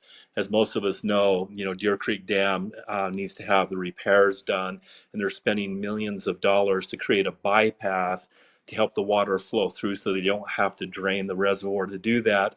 And they recognize the importance of that culinary water for Utah County. So I'm just asking you as council members to please do diligence on the aquifer and its impact, because ultimately that's, as a Heber citizen, is where we get our culinary drinking water. And to me, that's a huge concern in our situation. So anyway, my vote as a citizen is to ask you to please hold off on an MOU until we can investigate some of these other critical issues. And my other big concern is not about traffic flow, but about the volume of traffic. Thank you for giving me some time to speak. Okay, thank you, sir. Go ahead, please. Good evening. My name is Elisa Haynes. I'm a resident of Heber City, and I also represent for the resident group that was not able to be here tonight in participation at the meeting. I have over 20 years of land use planning and permitting experience as well. So tonight I'm here to discuss about the MOU that the applicant, the Church of Jesus Christ of Latter-day Saints, has been discussing with the city and the council. The city can choose to not approve or to table the MOU. How does this play out? If you do not approve or table the MOU, the applicant cannot move forward with the County Planning Commission for permitting because their application is contingent on them obtaining 5 separate approvals from the city. Those approvals are listed on the staff report on page 2 for this item, and as was pointed out earlier. And so those are required as a condition by the county planning department in order for the applicant to move forward with their temple development application. They have to get these items approved from the city. So you have the authority tonight. You are in the unique position to be able to table this as you research for more information. Currently, the traffic report that was completed was not a complete study. It did not account for the actual expected traffic and the impact, the quantity of the traffic once a temple would be in that location. There's also typically a standard is a 48-hour study to be completed for traffic impact. This was not completed in the provided traffic report. Also, the traffic report was not stamped by the person who, the engineering stamp was not completed by the person who actually completed the study. Based on the roundabout that's being proposed, and having a four-way stop only a couple hundred feet away, we're going to have bottlenecking happening here at this, between the four-way stop at Center Street and Mill Road and the roundabout. Also, the roundabout is not large enough to accommodate for recreational vehicles that are going to be traveling to and from up into the Uintas. There's also a park across the street, and the traffic impact study does not address for pedestrians safely crossing and getting to and from that roundabout over to the park. So tonight, I ask that the Heber City Council does not approve the MOU as presented, and that you wait until the other impacts, environmental impacts of water, air, the heights, traffic, there's several different items of concern in addition to this traffic. So I ask that you wait, as you have the power to make more demands of the applicant and put those as contingencies into the MOU that will benefit Heber City's best interest and the residents that live within the community. Thank you. Thank you. Everyone, there's enough time for one more comment, or if anybody wants to speak offline, you're welcome to come off mute. Obviously, I ran out of time. John Heine again, what handed the packet. Clark is the person who did all the work on the report, yet he didn't stamp it. I gave you the Utah codes. It's basically a violation of engineering codes. There's a complaint form. Ryan, I would ask you, is that a criminal offense? Presenting a legal document to a city government that is stamped, but actually done by somebody else. That's, wouldn't be appropriate for me to weigh in. Okay, I'm just posing the question because again, I have a hard time. I can answer that. I'm a civil engineer. Okay. I can stamp anybody that does work under me if I'm in responsible charge. If I stamp that document, it means it's my document, even though I had employees work on it. Totally, that's how it works. I had a meeting with both individuals. That's why I know what happened. And he told me point blank, I stamped it. I didn't work on it. This guy did. Well, I'm just telling you, the state law allows engineers to work with employees to perform reports. I mean, that's not illegal. Okay. So if by stamping it, he is personally taking responsibility for all the work. So in the report, it says the size of the construction project is 50 seats and 4 rooms. And because of that, that's 2,000 cars a day. Yet the right answer, which again is in the memo, is 1,200 seats and 454 parking spots. You have the memo. It's from the county. It's from the builder. That's a huge disparity. I actually read the report too, because I'm interested. I'm a civil engineer. I do that. They used data from I think 8 other temples to put that together. So it's more appropriate to use actual data than just correct. And they have no data on those 8 temples. Oh, I'm just telling you. I know, I agree with you, but they never got the data. That's my point to the conversation. They did not get the data. Please ask the person who did the study. They got no data. They made it up. That's why I'm here today, trying to explain this to you. It's not right. You can talk another minute because he kind of interrupted you, but go ahead. That's not right, but I want to put perspective on it. Basically 2,000 cars a day on that piece of property. That's 1,000 homes with 2 cars in each garage. Do we have anything remotely close to that anywhere in Heber City today? It's the equivalent of 200 homes, not 2,000. No, 1,000 homes with 2 cars in each garage. That's 2,000 cars. A residential unit is almost 10 trips a day. A home is 10 trips a day. That was presented earlier, by the way. I'm just looking at the impact fee study. Big picture. We don't have anything remotely close to that size. So again, huge discrepancy. And I talked to the engineer about it. The person who did the report, I didn't know the speed limit's 40 miles an hour. I didn't know there's a park there. He was absolutely shocked. He didn't know that. He went to Google Earth. He was white as a ghost when we went through it. I had no idea. There's a park there. Okay. I think we're going to have to call it, everyone. So thank you very much for your participation, and thank you online also. Okay, council, it is now turned back to you for further questions, motions, or discussions. Go ahead, Ryan. Thank you, Mayor. I want to lead off by saying I completely support a roundabout at this location. I appreciate that the LDS Church is willing to pay for it in light of the anticipated impacts on city infrastructure. I think it makes sense to put in a roundabout, especially with the connectivity to Heritage Farms Parkway. I think that the parkway will likely siphon off a lot of the feared traffic and dump people around up onto 40.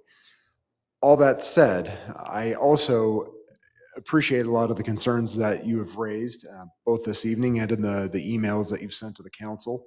There are a lot of good points. I personally am a fan of doing everything at one time in one MOU. There are a lot of outstanding concerns. We've, as a city, have acknowledged as much. I think it makes sense to do our homework, do our due diligence, get those answers, and then do it one time, do it comprehensively, and do it right. So I support waiting. I'm not comfortable proceeding with just this at this time, given some of the other issues that are yet to be addressed as to impacts on the city and the water. I also would like to renew my request that the MOU include an agreement that the LDS Church would agree to abide by the city's lighting standards. Is there any other comments? Okay, everybody, calm down. Thank you. Go ahead, Rachel. Mayor, I'd like to make a motion. Go ahead. I'd like to make a motion that we accept the MOU between Wasatch County, Heber City, and the Church of Jesus Christ of Latter-day Saints regarding the land use, required improvements, and maintenance responsibility related to the Heber Valley Temple project as presented in the staff report. Okay, is there a second? I'll second that. Okay, now we can open it up for discussion. Yvonne, you had a comment or question? I'm sorry, but I will have to also agree with Councilmember Stack. I've had concerns for quite some time. I'm LDS. I may not be after saying what I'm going to say, but my point is that my concerns have always been, I've heard so many times that we are to avoid contention. We are to avoid issues that would bring about. I am not against the temple. I've wanted a temple here for several years, so let me put that out right now before anyone thinks that I'm stepping away from my religion or from what I believe. I love the temples. I love going to the temples. But I do not believe that a temple and what is done within the temple and within the temple walls is predicated upon how a temple looks. What's predicated upon is the person walking in and their relationship with their Heavenly Father. That is my true belief. I have not felt comfortable since day one of where it has been put. My family lives in that area. We live all along that area. I feel that it's a concern for traffic. Center Street and the residents within that area and along Center Street have struggled so far for the last several years with an immense increase in traffic. To add that to it would make it worse. I also have been a proponent of dark skies. I understand that there are people who've lived here for years and years, and what they remember years ago of dark skies, it should never be a discussion of let's get rid of the dark skies because we want the temple. It should be, if we can, let's try and keep what we have. That's what I fight for. I've always fought for that. I am not opposing the temple. I'm opposing where the temple is going. And for that reason, because I don't know what is going to be discussed within the county, because it is out of our hands, folks. That is not something that we have the right to do. But I do have the ability to at least oppose. I know that I'll probably be outvoted again, and I understand that, and I respect the decisions of my fellow council members, but it is something that I cannot agree to going forward, and I need that understood. I do not oppose the temple. I oppose the location of the temple, and that's it. Is there any other comments, questions? Are you ready for a vote on the motion? I'd like to make some comments.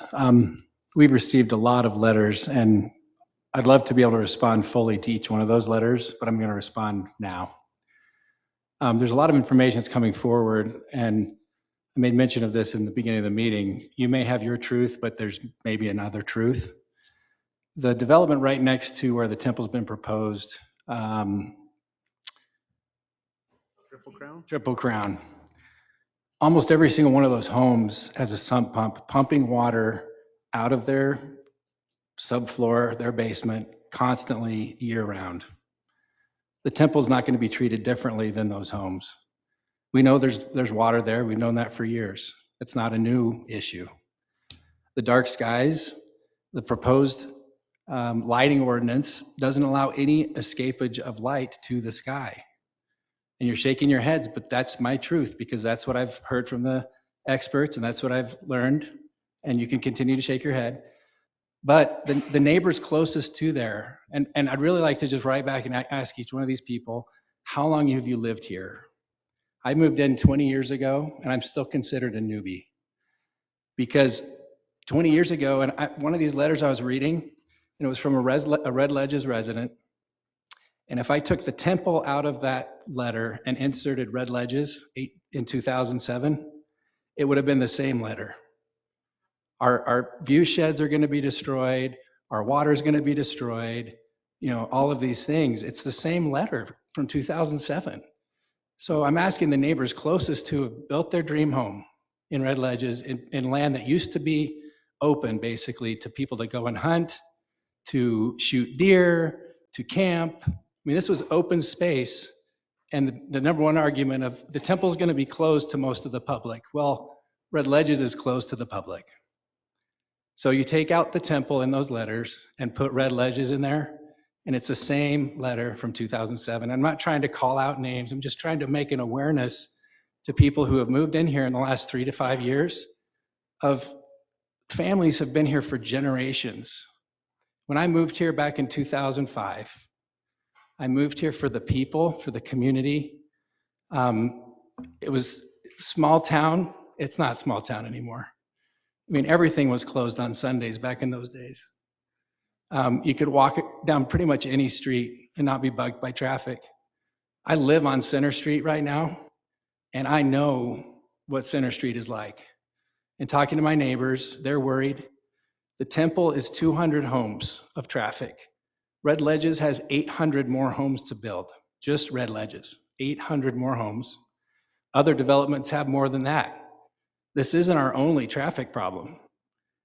But we have Red Ledges 1,400 homes. They have 600 completed homes. We have other issues on that side of the valley. And the dark sky problem, MIDA is going to blow that all to kingdom come. Night skiing at MIDA is going to destroy the dark sky. The temple is not going to destroy the dark sky. I don't know why you guys aren't fighting MIDA on their regulations, because they don't fall under the county, even the county lighting ordinance. MIDA makes their own ordinances.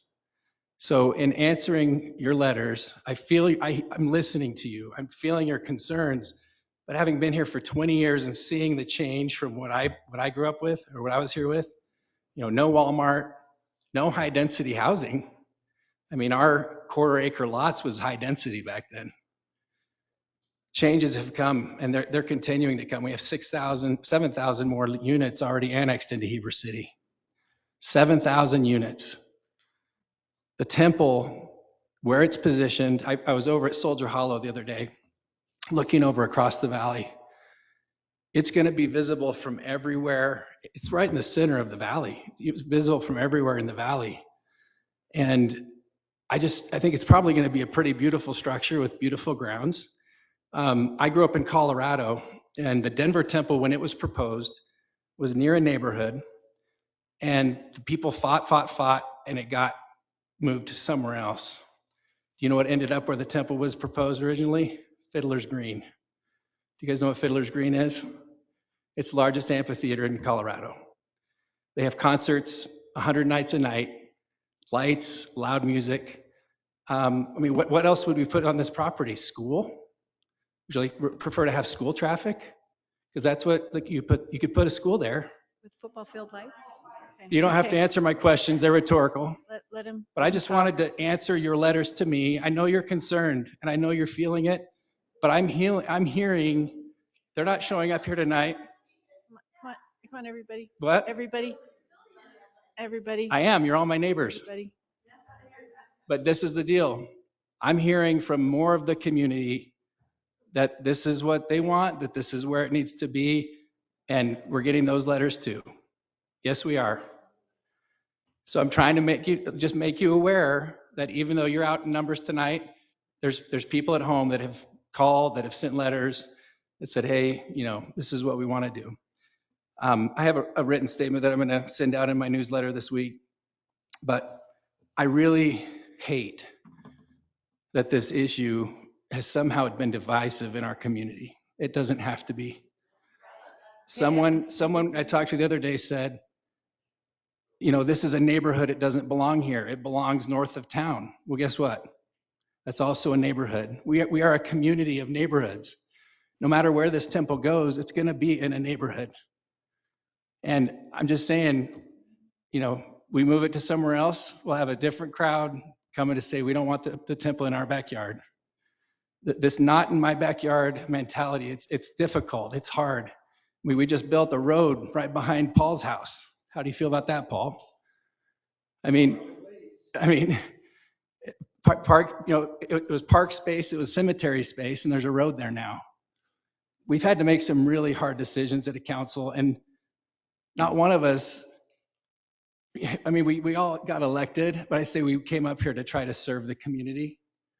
And this is the hardest community service I've ever done, because the moment I'm elected, people expect me to be an expert on everything. I'm just trying to do what the community needs and deserves. And I can see why Rachel and Ryan are burned out after 4 years. It is brutal.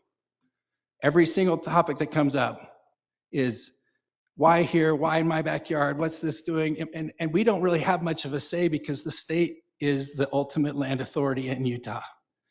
For people who have come from other states, Utah is different. The state runs the land authority and the whole state legislature is developers. You've seen what's happening in Park City. Developments are being approved without the city or the county approving it because they're not willing to put a plan and willing to move forward and do what they need to do. So this is a hard job. Hard decisions have to be made. But I wanted to give you vocally a response to your letters. So it's not just through email, through Facebook. It's not an attack. I'm willing and happy to go to lunch to talk to any of you and really talk about your concerns and see if there's something we can do. But let's stop the slinging and because the information I have is very different than what I'm hearing in the letters or what's coming forward. So thank you. Sorry about taking so much time. Oh, it's your prerogative. All right. Any other comments or questions? Are you ready for the motion to accept the MOU between Wasatch County, Heber City, and the Church of Jesus Christ of Latter-day Saints regarding land use authority, required improvements, and maintenance responsibility relating to the Heber Valley Temple? Okay, let's start with a vote on this side. Yes. Yes. No. No. Yes. Okay, that passes 3-2, so the MOU can proceed. Thank you, Russ. All right, everybody, we're going to jump back now to agenda item number 3, and that is to consider, feel free to take a minute break. Mayor, could we do a 5-minute recess? I'm sorry, what? Could we take a 5-minute recess? Please. Oh, fine, we'll take a 5-minute recess. We'll be back at 9:05.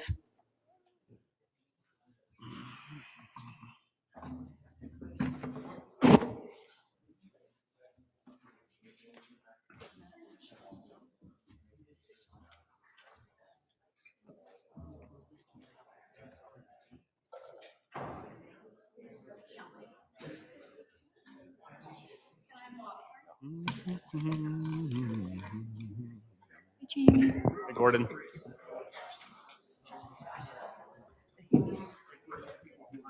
Yeah. Okay, so it's just them. Are these from the audience? Yes. Oh.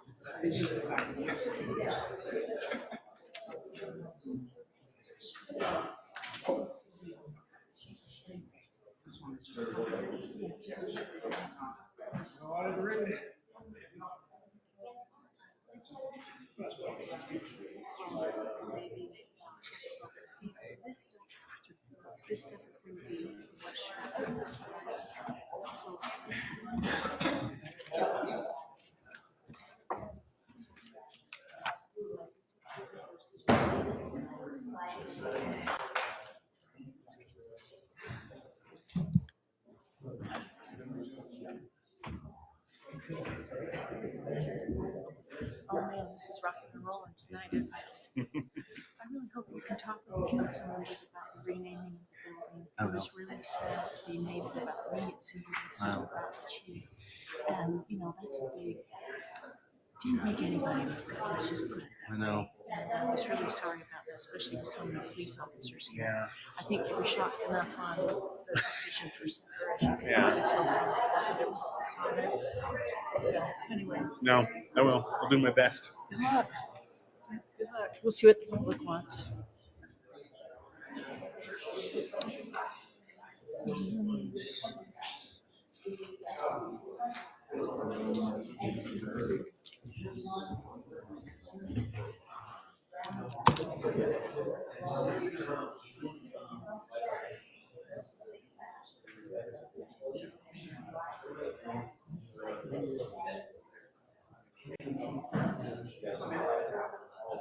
Friday morning works.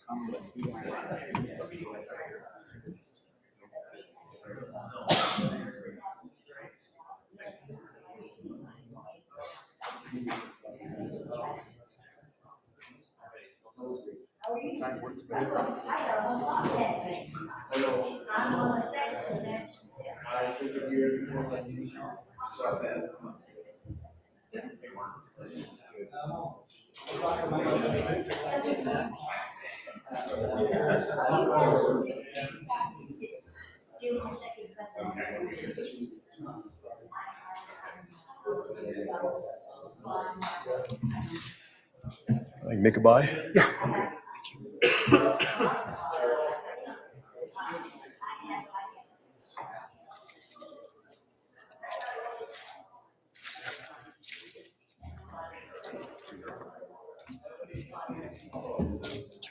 Out. Okay.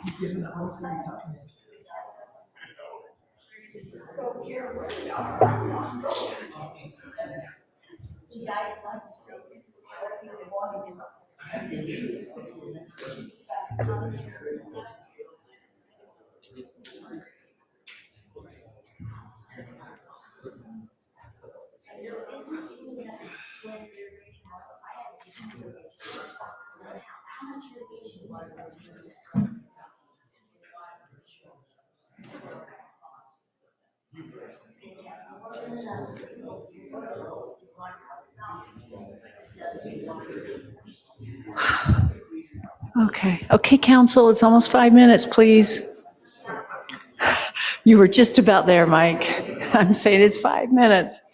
Okay, council, if you can come back in, please, we can get started.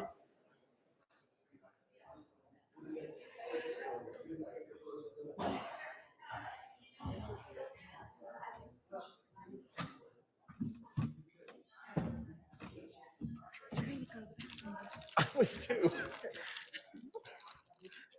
Accosted, so it was like, oh, Okay. never mind. Thank you, everyone, for your patience while we took a short break. We've been here for the last 5 hours, and sometimes that's nice to do.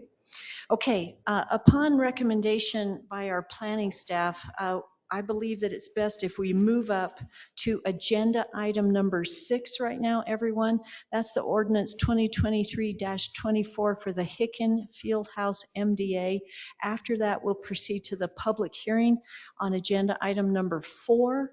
And then after that, we'll work on 3, 5, 7, and 9, if that's amenable to the council. So Jamie, if you can present now on agenda item 6, ordinance 2023-24 Hicken Fieldhouse MDA, please.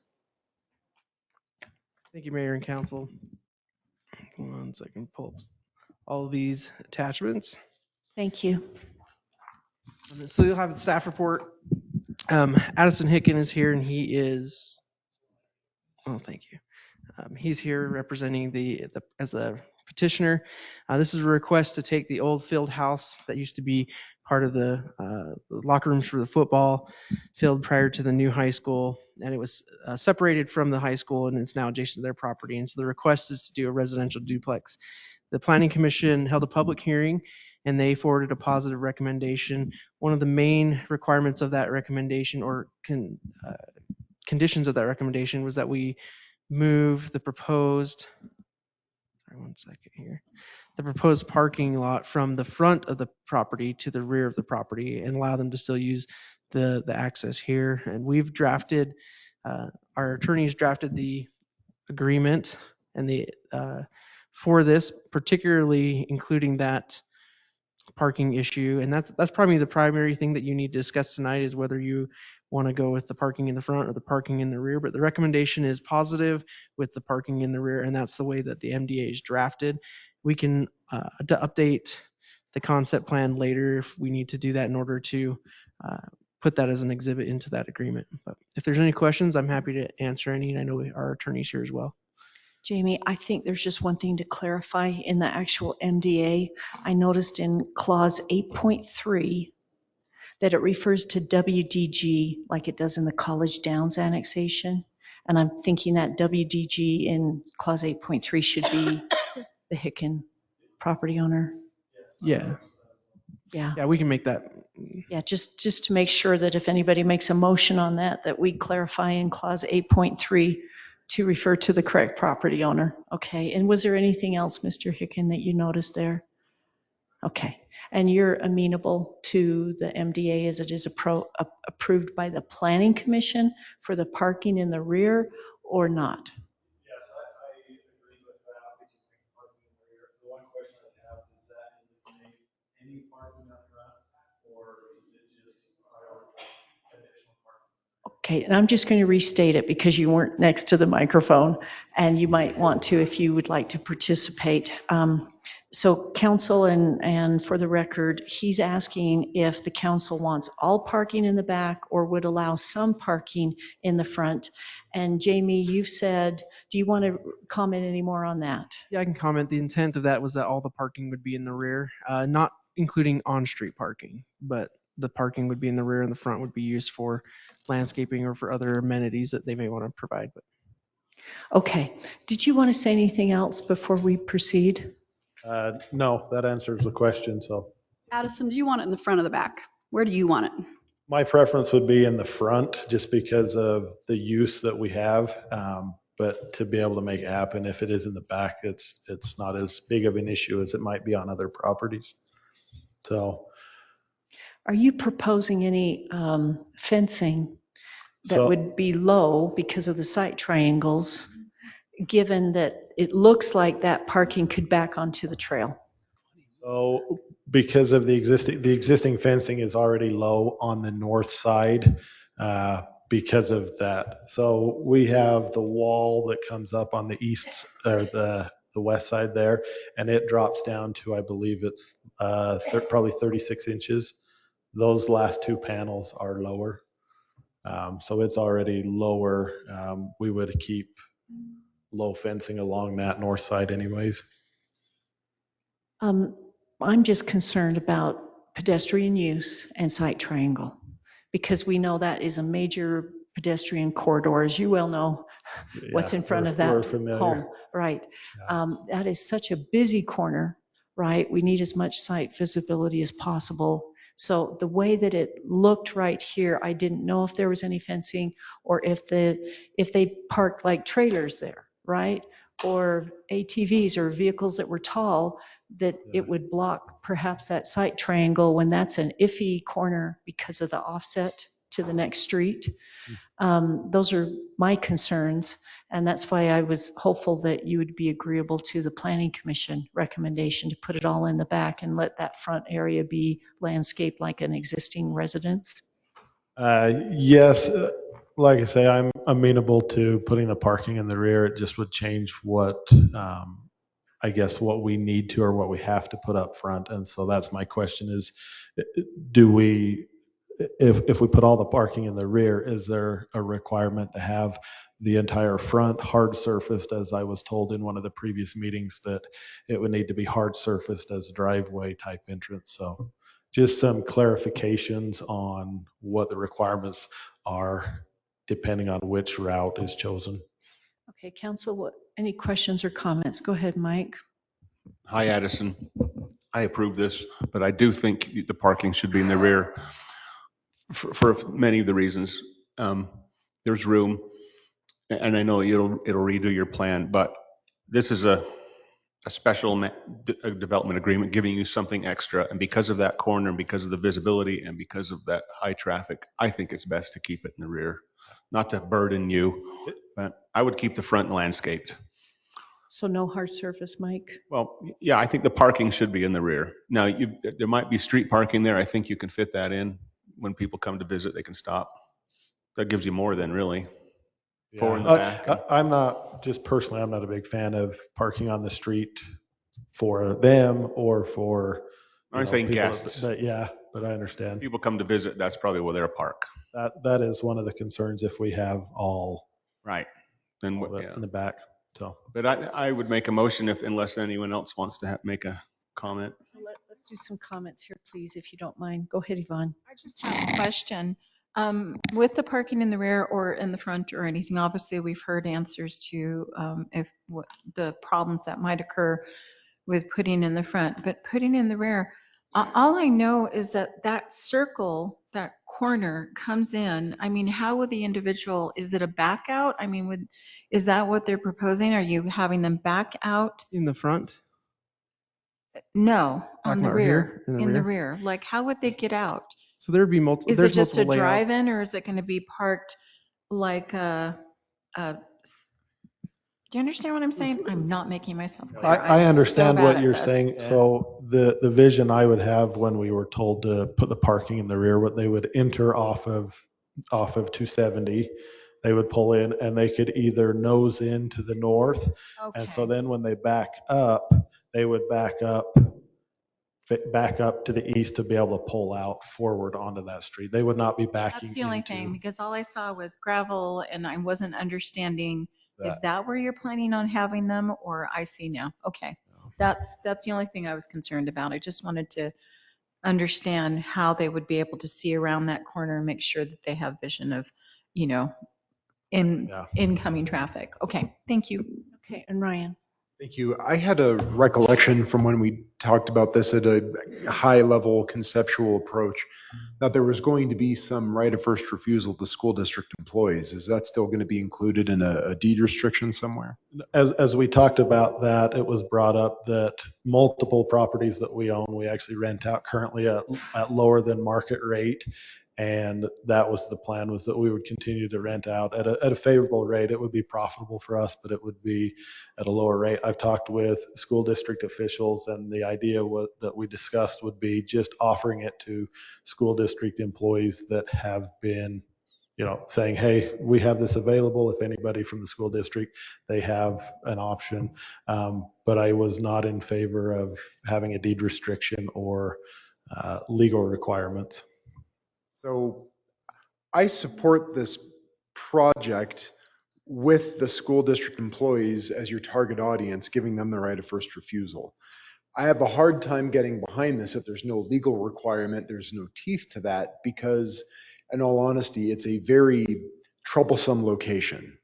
I'm willing to stomach the troublesome nature of the location and the logistics, and we've talked about that even in terms of parking. But a lot of the wind comes out of the sails for me if there's nothing enforceable here, there's that right of first refusal to school district employees. I'd like to see something enforceable in order to be able to continue supporting this. I like what you're doing. I believe you when you tell me that that's your plan, but right, the best laid plans and the best of intentions, and we know the rest of the story. So I'd love to see something enforceable down the line that this continues to be offered with a right of first refusal to school district employees. Without that, unfortunately, I'm going to have a very hard time supporting this. Is there any other comments or questions, or Mr. Addison Hicken, would you like to respond to that? Just in response, I would question what type of enforcement would be required in that, and what type of need. I will tell you, I live literally adjacent to this property. I'm there. So the threshold to get in there would be, to me, pretty steep as far as tenants. I don't want to be forced into being forced to allow somebody that's coming in there simply because they work for the school district, because there may be somebody that their situation doesn't necessarily align with what I would hope for. And so legally being forced to say, hey, I have to allow you in here before I can allow anybody else in there, that gives me some concern, what type of legal enforcement, as you say, would be there.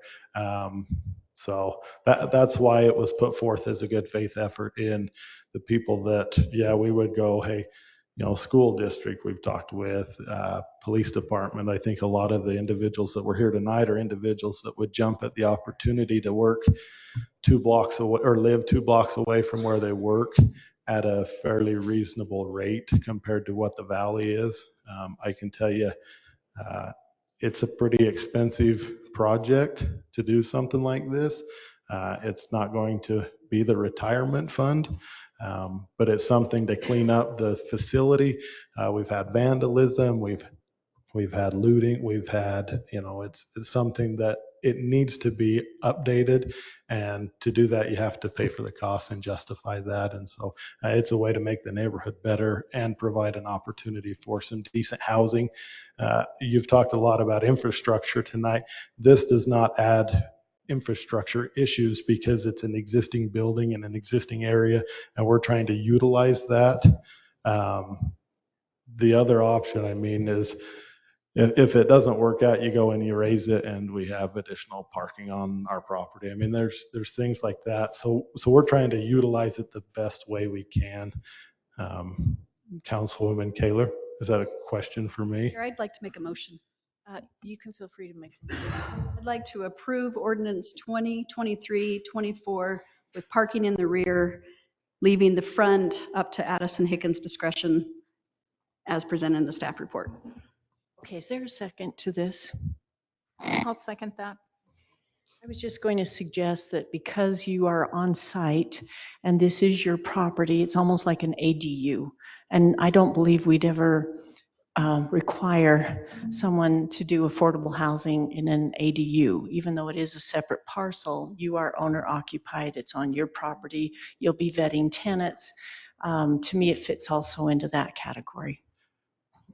Thank you. That was discussed previously, and that was one of the routes. That there were some certain reasons why this route was chosen to go the MDA, but that had been discussed, and I feel similar that yes, this is similar to an ADU. Well, again, there's always different sides, but it's just something that I think is definitely fitting and closely related. Okay, any other comments, Mike? I have an amendment motion that parking be disallowed in the front yard. Rachel, will you accept that amendment? I'm looking for a second. Well, We have to. you can ask if she can accept your amendment, or I can get a second. Yeah, I didn't feel like my motion, I guess because I said at his discretion. Yeah. Yeah, I'll accept your motion. Okay, so she's accepted the motion, and Yvonne, does your second still stand? The concern is definitely visibility. I don't want people backing out across the trail and into No, 600 or young South. drivers pulling out because they can't. So I believe, and I'm not in disagreement with what your concerns are, but the way I had envisioned it, and I think we'd have to have some measurements on this, is they would not be backing out into 6 South. They would have, there's enough space to back and turn and pull out forward facing. It's just one bad day that they decide to Yeah, just go for it. that's too tight. It's very So- tight. I'm going to So Accept the The amendment to the motion? amendment to the motion. Yes, thank you. No Right. parking in the front, just parking in the back. Yeah. And you can plant whatever flower you want on the front. as long, okay, grass, Whatever no you hard wanna do. surfaces. Escaping, or, Anything. There's no parking, Yeah. no hardscape. Is that acceptable to county code, or what's going to be in here? I just asked that question because we started this a year ago, and it's been a long process been to a go while. through, and then looking at what this is going to I- require. on the corner lots, remember how we require so much landscaping? for those corner lots? Well, yeah, we have a minimum amount of landscaping, and it's pretty, I mean, it's not a significant amount. So I don't see an issue. I think the only reason we had paving in the front was because that's where the parking was previously located. We would assume that it would be landscaped per the city standards. For the city code, right. I know there's a specific part of the code that, for those corner lots that you have. And I'm sure Jamie can help you on that, but it's a small percentage, I think, of the overall amount, and it does allow xeriscaping too. Yeah. So you don't have to Or do grass. You zero. can do drought tolerant. There's a lot of options. Grass is fine too. Or splash pad. We don't want to encourage everybody to stop by at the neighbor's house. Okay, now, does anybody else have comments or questions, or do you have any more? I'll call the question, sir. Mayor. I need to ask Rachel that you amend your motion one more time to change clause 8.3 to Mr. Hickens' name instead of the reference to WDG. I don't know what that said, but I'll amend my motion. I move to approve ordinance 2023-24 as presented with the parking in the back as recommended by Planning Commission and in the staff report. And the clause 8.3, which is just a one-word change, which you caught also, if you don't mind. Okay, and then parking disallowed in the front, because that was the amendment you made before. Disallowed, sorry. Anything else, anybody? Ryan? I really do support what you're trying to do here. When you first came to us with this, I was behind it. But it was always through the lens of this was going to have a restriction for the right of first refusal to school district employees, and followed by right the city, the county. And without that, it's, in my opinion, I'm sorry, I just can't support it without those deed restrictions in place. With them in place, I'm right there with you, but without them, I just can't get online. Additionally, I would seek your own independent legal counsel about whether this qualifies as an ADU and it's on a separate legal parcel. So. Understand. Understood, yes. Understand. Okay, with no further comments, questions? Okay, we'll start with the vote, please. Yes. Yes. No. Yes. Okay, that passes 4-1 with those amendments. Thank you, council. Thank you for all your efforts tonight in other areas as well. Thank you very much for your time and patience.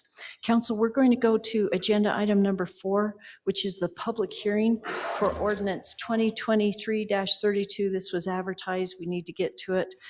We were hopeful that Mr. Hickens' agenda item wouldn't take too long, but now we'll go to agenda item number 4, public hearing for ordinance 2023-32, approving the College Downs annexation and associated master development agreement, or MDA. And Tony, you are here to present. So this is the public hearing, everyone. It's not the approval of the annexation, but it's the public hearing for it. Go ahead, Tony. Thank you. Okay, thank you, Mayor. Tonight we have Logan Johnson representing the Wright Development Group. And Wright Development Group is proposing the College Downs annexation. You can see on the map where this property lies. It is the last chunk of property on the side, besides a couple of other minor properties. Just below topographically below the college, as you can see in the photos. Process began January 14th, 2022. We're nearing the conclusion of this annexation process.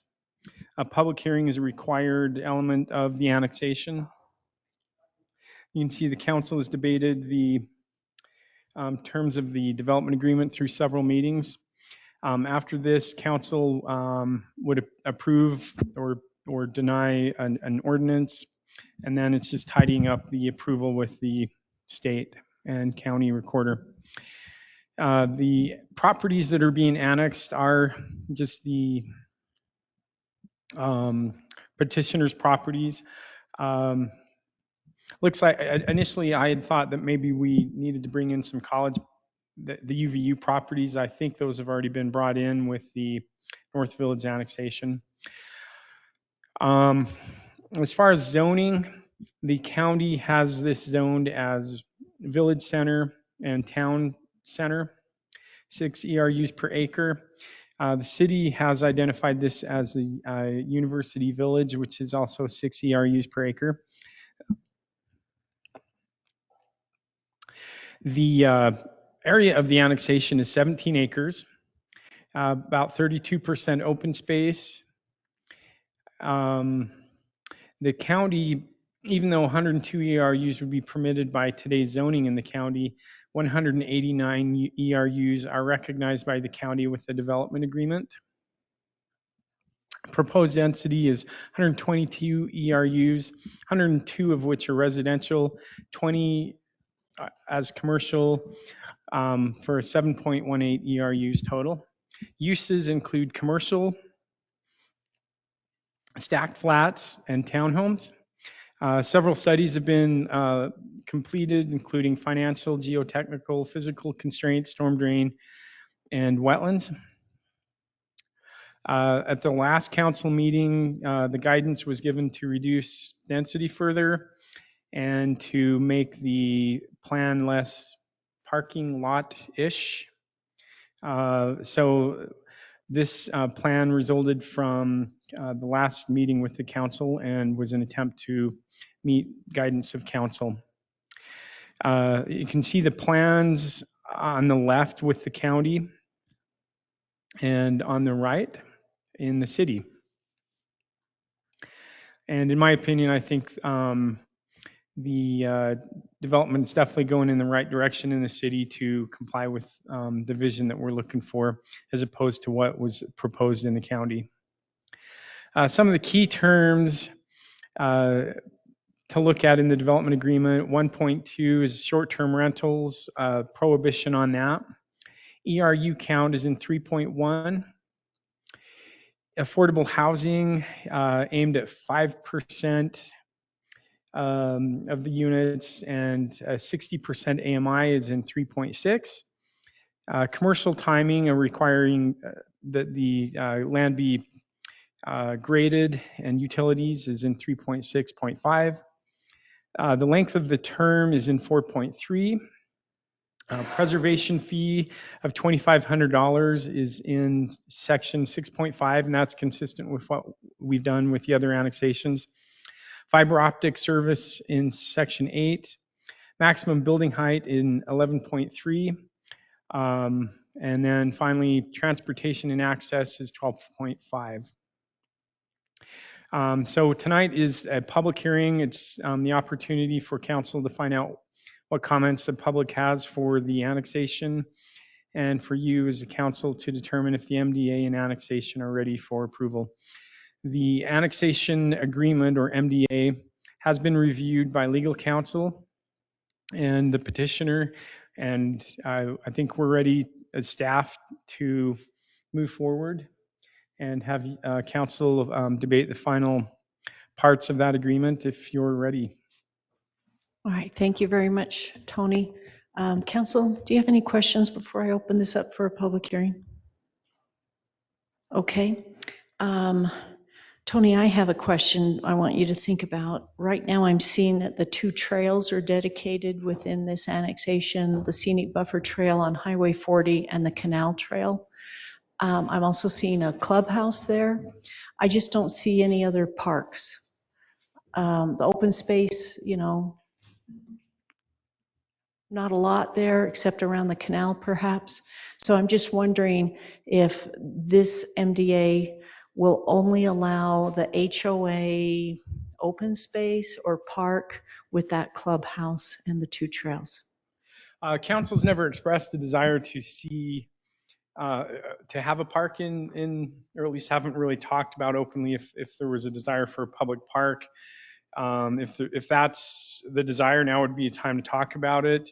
I don't think our master plan identifies a park for the purposes. No, that's not what I'm talking about. I'm talking about the North Village Overlay Zone itself requires the parks and amenities to be built. And yet if that's a private HOA clubhouse, they can build whatever they want and they don't have to follow city code. So I know we're getting the 2 trails, but I don't think we're getting anything else according to the NVAS Parks and Trails code? The NVOS does require a certain amount of open space as well as different amenities. Mayor, I wasn't aware that there was a distinction between the private and public facilities. But there is that chart that says if you need, you need these type of facilities. Right, Um, for the public parks, it doesn't apply to a private HOA clubhouse or pool, which, is very nice for these people. It's just, we're talking about 107 residential units and providing a clubhouse and a pool, which is be very nice for them. But I just didn't see anything else. And I wanted to make sure that the city's getting the 2 trails that we will maintain once the developer builds them, but there's no other public parks or amenities that are involved. Is that correct? Yeah, the public facilities do include the 2 trails. If that's your question, yes, that's Okay. correct. And do we know when they would build the trails? I don't think we've put. Is it coming at the end? Oh, they would be timed with the phase that they are adjoining. So Well, as it's proposed, I don't think we really have an understanding of the phasing. I think. Right, there's no phasing listed in here So- except for the affordable housing being built at a certain percentage of the overall build. So if that could be answered on when the 2 trails could be built or when the land could be dedicated also to the city, I'd appreciate that. Anything else, council? Okay, then, but we can ask the developers that too, right, after the public hearing. So everyone, let's open that up for the public hearing now on this College Downs annexation and the associated master development agreement with the main points that Tony has explained. This is regarding ordinance 2023-32. So you're welcome to come forward. Get 3 minutes each. Anybody online is welcome to come off mute and also speak. So the public hearing is now open.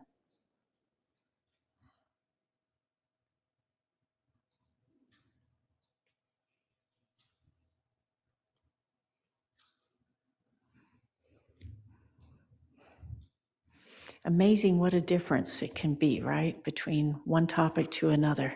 It is amazing. Okay, I'm not seeing anybody online yet. Okay, last chance. Going once, twice, okay. I'll close the public hearing for ordinance 2023-32 and turn it back to the council and the developers that are here. Thank you very much. Do you have any idea, can I ask you that question about phasing on the scenic buffer trail or the canal trail? You bet.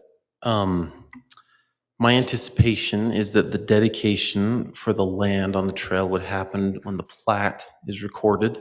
And in my experience on similar projects, that we would be required to construct the trail and its improvements at the time of plat recordation or bond for it. So the city would have the ability to do that because it will be in the public right of way.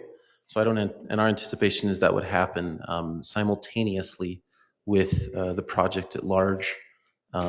Exactly when the timing would be, I would hope maybe we could get a building or 2 up or going before, and then by the time our final C of O is issued, that everything's in.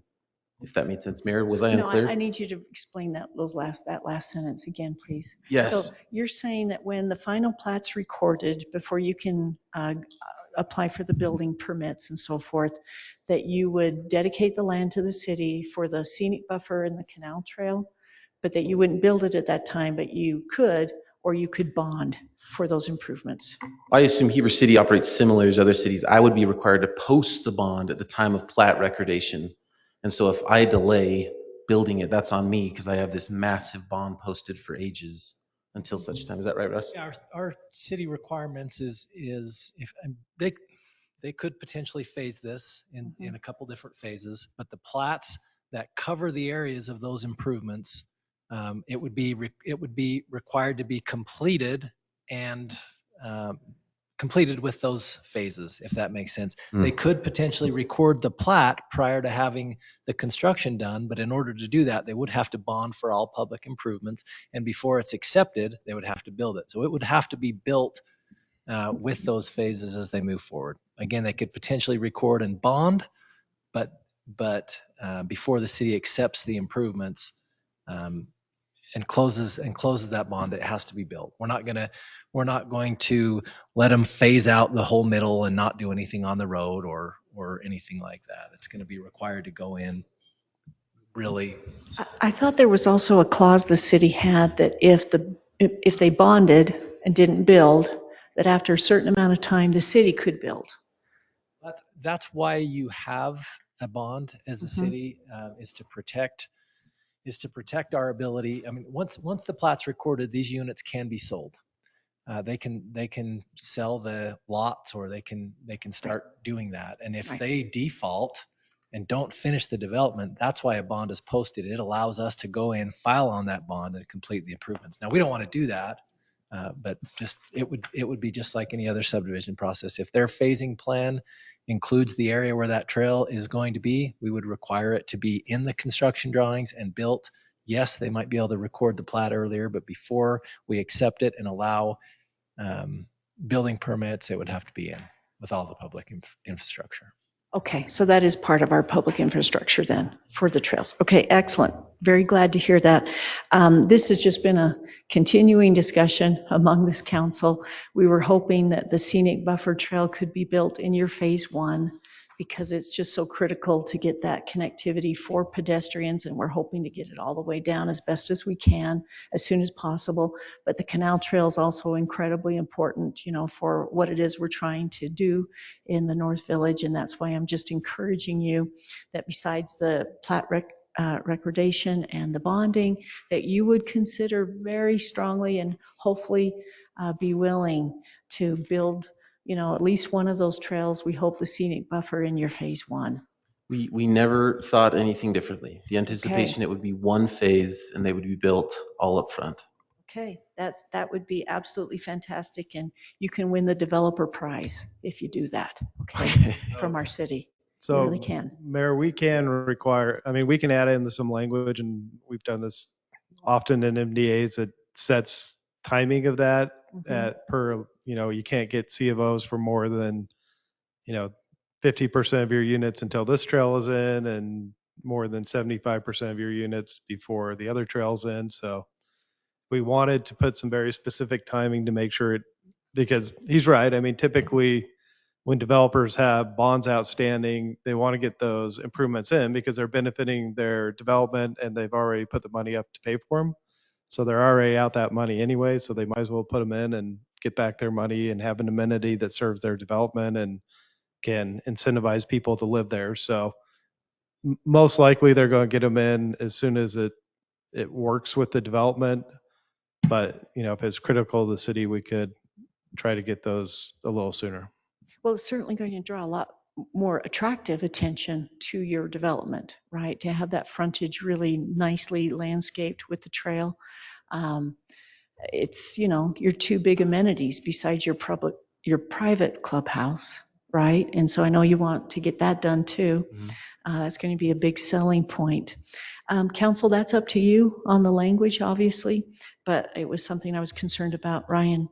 Is this just a public hearing tonight, or is this also teed up for possible action? It's saying public hearing only, and that's why I said public hearing only, because that's the way it's listed. I know that you had put it on the staff report that it's also approval, so I'm really kind of torn on that, Jeremy, as far as, if the council can actually vote on this or not, given that it's just posted as public hearing. No, Mayor, that's just saying that we're going to have a public hearing, but it's on an action item, so it was intended to be. So it can be approved. Yeah. Okay. So, Council, I'm not ready to make a motion on this. I understand that you've brought this back time and time again, but this is yet another new iteration you've brought to us from last time. I would have much rather had the chance to have this conversation in the context of a work meeting because it is a new proposal with all the stacked flats. I expressed my own reluctance to approve that last time. I know things have been shifted around, but I remain concerned about the amount of density that we are potentially approving given what's coming online with New London and Sawmill. I think there have been real issues raised as to the need for missing middle and housing affordability in a variety of housing types. And I feel like we've met that call. I don't feel like it's responsible for us to just keep mindlessly approving high density. And so I stand by my pledge from the beginning of the year that I will not approve any more stacked flats. So I'm not in a position to make a motion on this because I don't feel like it's ready if you want us to approve it. Thank you, Councilman. Mayor, if you wouldn't mind, sorry.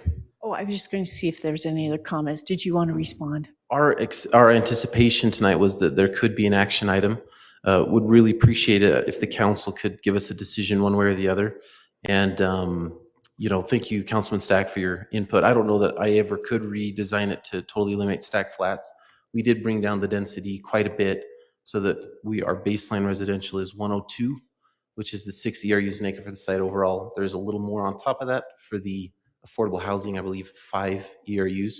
And based on feedback last time, I thought that was the ticket to get the approval. But council, if possible, I would appreciate a vote tonight. Obviously your discretion. Thank you. Okay. Not much of a prize, but I do appreciate the inclusion of retail. That is an important element. So I appreciate that, but this isn't something I can approve. All right, go ahead, Mike. I respect your comments, Councilman Stack, but I'm going to differ. This is already approved project in the county. It has high density in the county. We are looking to annex it. It is surrounded now by city. It has a road that we need. It has two trails that we want. It has preservation fees that we can ask for that the county doesn't get. It has 5%, 60% AMI affordable housing that the county can't ask for that we are asking for. So I'm ready to approve this. I think we've looked at this 5 or 6 times. It's been a year and a half. I think we've hit the best. We've really pushed and pushed and pushed you. And you've still come back and added more commercial. I really like that. That's excellent. So I'm ready to make a motion unless someone else has a comment. Any other comments? Okay, looks like you can go ahead there. I move that we approve ordinance 2023-32, approving the College Downs annexation and the associated master development agreement as proposed. Tony, does this mean that the annexation is approved? Yes, if approved tonight, yes, the next step would be to finalize the map and get the ordinance signed and sent off to the county surveyor, and then ultimately the state for approval and then recording it. So, yep. Okay. I second the motion. Okay, that's from Scott Phillips. Any other council discussion or questions or concerns? I'll just state once again that this is not something that I've ever felt that we ever needed in this community was this much density. And I realize that there has always been the argument that, well, if we don't do it, then the county will do it. But I think that the fact that most of these developers have come to us in an attempt to actually expedite what they knew would take longer in the county is something that we should have been aware of, and I will oppose this. So going forward, that's my answer. And then could I just also clarify, you're right now saying that this is all a phase 1, that there's Yes, no other phasing? One phase. Now, the one caveat is the commercial would be as shown in terms of acreage and general design, but in terms of the phasing, the MDA is clear that we would prepare paths and then we would market it. I think it would go quick. There'll be a lighted intersection. We don't have the issue of Finch Creek with access because we have a right-in off of our site. So we do a lot of commercial development. I think it's a compelling site, but it's not a technical phase. They would be improved with the overall phase. Thoughts? Yeah. Okay, so you're saying that your whole annexation is a phase 1, which means you would complete the trails, but you've got a 10-year term to do it, to complete your trails in that phase 1. So council, I'm just asking if there's any consideration to make an amendment to your motion, Mr. Johnston, about at least the scenic buffer trail. Yes, it will be dedicated to the city. Yes, it will be bonded for, but then he still has 10 years to build it. So Scott, did you have a comment that you wanted to make? Okay. Any other consideration on that? No, I'm good. Thanks. All righty, then it looks like we're ready for the vote then to approve ordinance 2023-32 that will approve the College Downs annexation as well as the associated MDA. And we'll start on this end. No. Yes. No. No. Yes. Okay, that fails 3-2. We shall move on, everyone. I'm trying to, yes. Can I make a motion to take up action item number 5? Well, yes, you can, but let me give you my plan. We've got 3, 5, 7, and 9 left. I think that items number 3 and 7 and 9 are probably quick items, and then whatever time is left, we could certainly go back to agenda item 5. Otherwise, agenda item 5 will take the rest of the time. So I'm hopeful that we can go to agenda item number 3. My motion Then 7 and stands. 9. So Second the you motion. want to go to agenda item number 3 on 5. 5. Okay, so you might also think about making a motion to extend the meeting time in your same motion. I think we should get it done. We got 12 minutes. Okay, so that means agendas items number 3, 7, and 9 are not probably going to make it for council consideration at this point if you're not going to extend the meeting. If we keep talking about it, we'll make it. Let's go. Okay, this will be an interesting race. You've seconded it. Let's take a vote on moving then. Yes. Yes. Yes. Aye. Yes. Okay, that means it passes. We're going to agenda item number 5, ordinance 2023-22, adopting the vision for Envision Central Heber as part of the general plan. Tony, Mayor, I'd like to make a motion. please proceed. We discussed this item extensively in our work session. It sounds like some form of consensus emerged towards the end. And with that, I move that we approve ordinance 2023-22, adopting the vision for Envision Central Heber as part of the general plan, subject to the change in the map and the Envision Central Heber general plan that the downtown residential transition area in the amended map as presented by staff be extended to 200 East and 200 West, and that zone would include restaurant, retail, and office as permitted uses with a maximum height allowance of 2 stories, and that the restaurant, retail, and office uses would be conditional uses. Trina, I'm going to leave that to you to repeat when you put that back on to the minutes. Okay, so everyone, you've Second that heard that. motion. Okay, then there is a second. Is there any further discussion? Yeah. Go ahead. Ryan, so you're putting the commercial zone to 200 and 200? Yes, Not as conditional uses in the residential transition area. That's the idea. They'd be I would feel conditional more uses. comfortable, like we talked about, of just changing the what's allowed in the downtown transition area rather than extending the commercial zone. That's what Yvonne and I. No, I'm talking, that's what I said. Pushing keeping the downtown residential transition area to the 200s and then making restaurant, retail, and office conditional uses within that residential transition. So I'm not I think we're disagreeing. We have we have a historic downtown zone, which is red, and that's shown on our alternate map of going to 150 to 150. Scroll up, Tony. It's the red, and then we have the gap between the red and 200 is called downtown Trent. That's what I'm talking about. So that's not what you said, though. You're saying the commercial zone would be red all from 200 to 200. A downtown residential transition area that goes to the 200s. That would include, sorry, between 150 and 200. Okay. Sorry. So as currently shown on this map, that downtown residential transition area between the 150 and the 200s, that the allowed uses would include restaurant, retail, and office space, but those 3 to be conditional uses with a max height of 2 stories. Yeah. Okay, I like that. Any other questions? So the historic, just to verify, the historic downtown goes to the 150 East and 150 West for the historic part, but then the rest of the downtown district is above and below the historic part, as shown on this map, to the My- 100s or to the 150? The residential transitional area. No, I'm talking about the downtown district that's above 300 north and 300 south. I didn't propose any changes to that. Okay, so right now there, Tony, I don't know if you can scroll or anything, I'm just trying to clarify. So above it to 500 north, the downtown district goes to 150? We have a historic downtown, and then we have an outer. Yeah, you've got the outer downtown on the north and on the south. Yeah. So the outer downtown goes to 150, is that right, on the east and west? Yeah. Okay. And then historic goes to the 150 on the east and west too, it seems. Okay, just clarifying. Is everybody ready for a vote on this? On this end? Second? Did you make a motion? Rachel already made the second. Oh, okay. Go ahead, Rachel. Yes. Yes. Yes. Yes. Yes. Okay. Congratulations. Well done.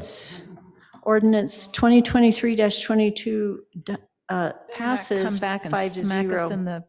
Okay, everybody, we'll go back now to agenda item number 3 to consider ordinance 2023-31 adopting the impact fee enactment for the Heber City North Village area streets and stormwater impact fees. Russ, is there anything else you want to say?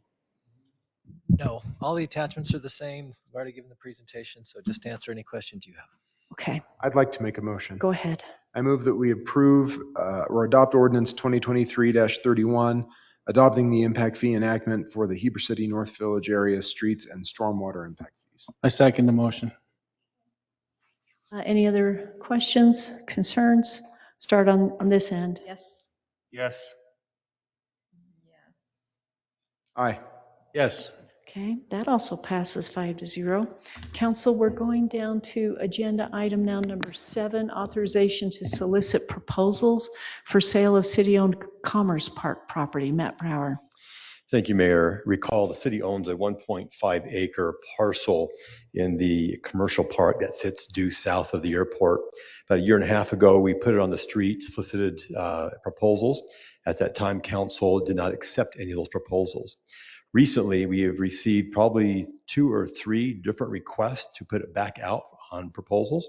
I want to just kick the tires with you and see if you're interested in doing that. Unsolicited? What's that? Unsolicited. Mm-hmm. Have a bad time to sell. Not necessarily, if someone. Interest rates for commercial property are 10%. We can say no. Probably have a cash buyer. Yeah, we can say no. I mean, you probably have a cash buyer. Remember, we're looking for more than just the sale of the lot. We're looking at who can put the best capital investment in and of course, create the biggest number of jobs as well. I would support it subject to all those same conditions we discussed last time. Support it. He wanted to say something. Oh, sorry.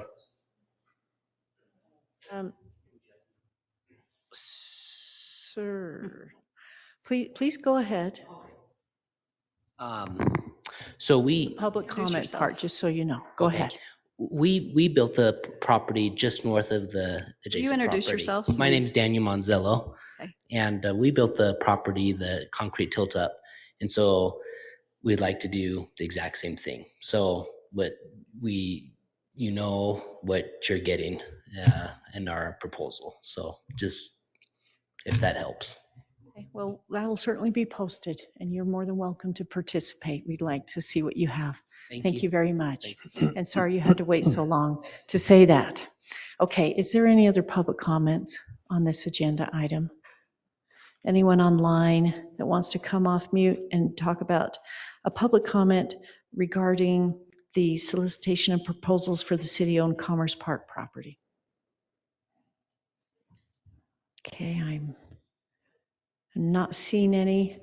All right, I will close the public comment and then we're back to council discussion. Any motions, questions, or comments? I'd like to table this till the next meeting. I want more information from Matt. I don't think we have time to fully vet it. Yep. Is there a second? Okay. Any other comments? We'll start with the vote on this end. Yes. Yes. Yes. Aye. Yes. Okay, it has been tabled till the September 19th meeting, as I recall. That passed 5-0. Okay, we are ready now for the last agenda item, ordinance 2023-26, update to the engineering standard specifications and drawings and the stormwater manual. Gordon Minor, one of our city engineers. Thank you, Gordon. Hi, Mayor and Council. We're bringing this back. Mayor and Council have seen this before. You provided comments. We tried to address those comments. We've shown those changes in blue in what was presented to you in this packet. And one of the most notable ones, I think, was the discussion about lighting. So now the standard says that there will be streetlights at every intersection, not just intersections with collector streets. There was a question about retrofitting other areas of the city. And there was a graphic, there was a picture in the packet that gave the council an idea of the magnitude of that project. And it's a significant project. It's beyond the scope of what we're doing today, but so we can talk about retrofit another day. Beyond that, happy to answer any questions and like to have the council support in adopting these updates. Thank you. Thank you for your patience till we finally get to you. Council, any other comments, questions, concerns, or motions? Are we good with streetlights at every intersection? Have you seen how dark? I live on a street with no streetlights and we all love it. I'm reticent to throw them out, but I also realize lots of people think they're make it more safe. So walking around from Center Street with my dog, it's like death black. That's why you take a flashlight.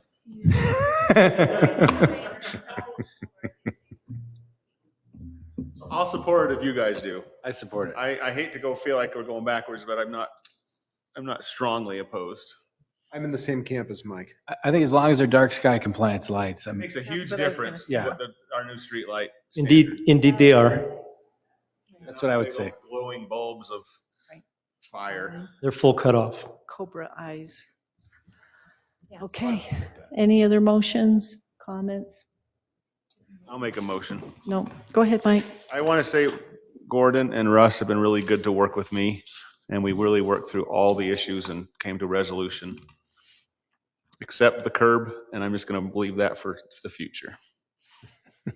So I will make a motion to approve ordinance 2023-26, updating the engineering standards, specifications, and drawings, and the stormwater manual. Hey, thank you. Is there a second? I'll second. Any further discussion? I just have one quick comment. I think it's really unfortunate that in the last 15 minutes, we had to fly through 4 different agenda items because I think we are berating some of these other items to death where we don't need to discuss and ask the staff to explain every detail on it. That's just my comment. Start with the vote. Yes. Yes. Yes. Aye. Yes. Okay, that passes 5-0. Matt, I'll turn it over to you for communication items, please. Thank you. Thank you, Gordon. Thank you, Mayor. I And Russ. have 3 items I want to share with you very quickly. First, regarding the airport, we have commenced work on the environmental phase 2 assessment beginning last week. They've done the geophysical work last week, met with Nadeem and his team today to continue the conversations about the subsequent work regarding that project. So again, environmental phase 2 work is commenced and is going to be ongoing for several months.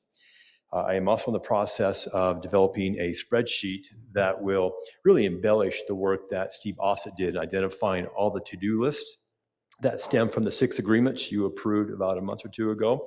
This will be more detailed, capturing all the smaller items that both OK3 is required to do as well as the city's required to do.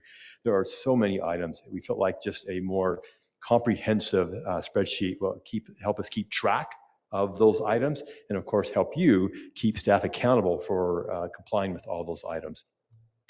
Next is the Heber Valley Special Service District. Jeremy and I met with Dennis and the district's attorney last week. We reviewed the agreement. We've suggested several changes, which they've agreed to. Martha is drafting those changes and should be getting us a copy of that agreement back for us to review. Once we have done that, we'll put it on the subsequent council agenda for your final view and consideration. Last item is the CRA. I want to update you on a couple of things. First, the Central Utah Water Conservancy District has approved our interlocal agreement as of August. That is done. So 2 down, 2 to go. The county, I met with Scott Phillips and Tom Stone last week, trying to get the business community involved behind this effort. It can't just be me leading this. It's got to be the business community, and quite frankly, council, you've got to get more active behind this thing. I am suggesting that the council authorize Jeremy and I to draft a letter seeking the council's support for this CRA sooner than later. Also, Scott and Tom Stone is going to meet with the 4 council members that we believe are supportive, can kick the tires with them to kind of see what's going on. And so that's where we are with the county council. In the meetings I've had with them, I pretty much indicated that we would include all their requests in the interlocal agreement. What they're saying now, though, is they want to wait till after the election or wait to see what the school board might do. I've asked them to consider it on its merits and to take action based on the merits, not what the school district will do. That's why I need your help, council, to be proactive with your peers on the county council. We're going to get the business community involved and hopefully get a letter authorized that we can send to them. And I'll place that on your agenda for your next meeting. And then lastly, the school district. Recall I came before you and we've authorized Scott and Mike to meet with the school board. So waiting for Scott, Paul Sweat to finalize those meeting dates. We have not got those yet, but as soon as we get those set, we'll get those meetings underway and see where we stand with the school board. So by way of an update on the CRA, that's what I have. Thank you, Mayor. Fast, thank you. All right, and remember, Chief Booth's retirement is going to be on September 28th, but I'll bring that up again at the next meeting. Any other communication items? Is anyone attending ULCT tomorrow? The ULCT conference tomorrow in Salt Lake, Wednesday, Thursday, Friday. I will be there too. Okay. We won't keep seats then at lunch, will we, Matt? Okay. Yeah, we'll try to bring back as much as we can as far as what is happening to get ready for the October conference I beg your pardon? It's the fall conference. tomorrow. Yes. And Trina sent out information about it a few months ago, and you know, it's probably too late for hotel rooms. No, it's a It's 3 days. 3-day conference.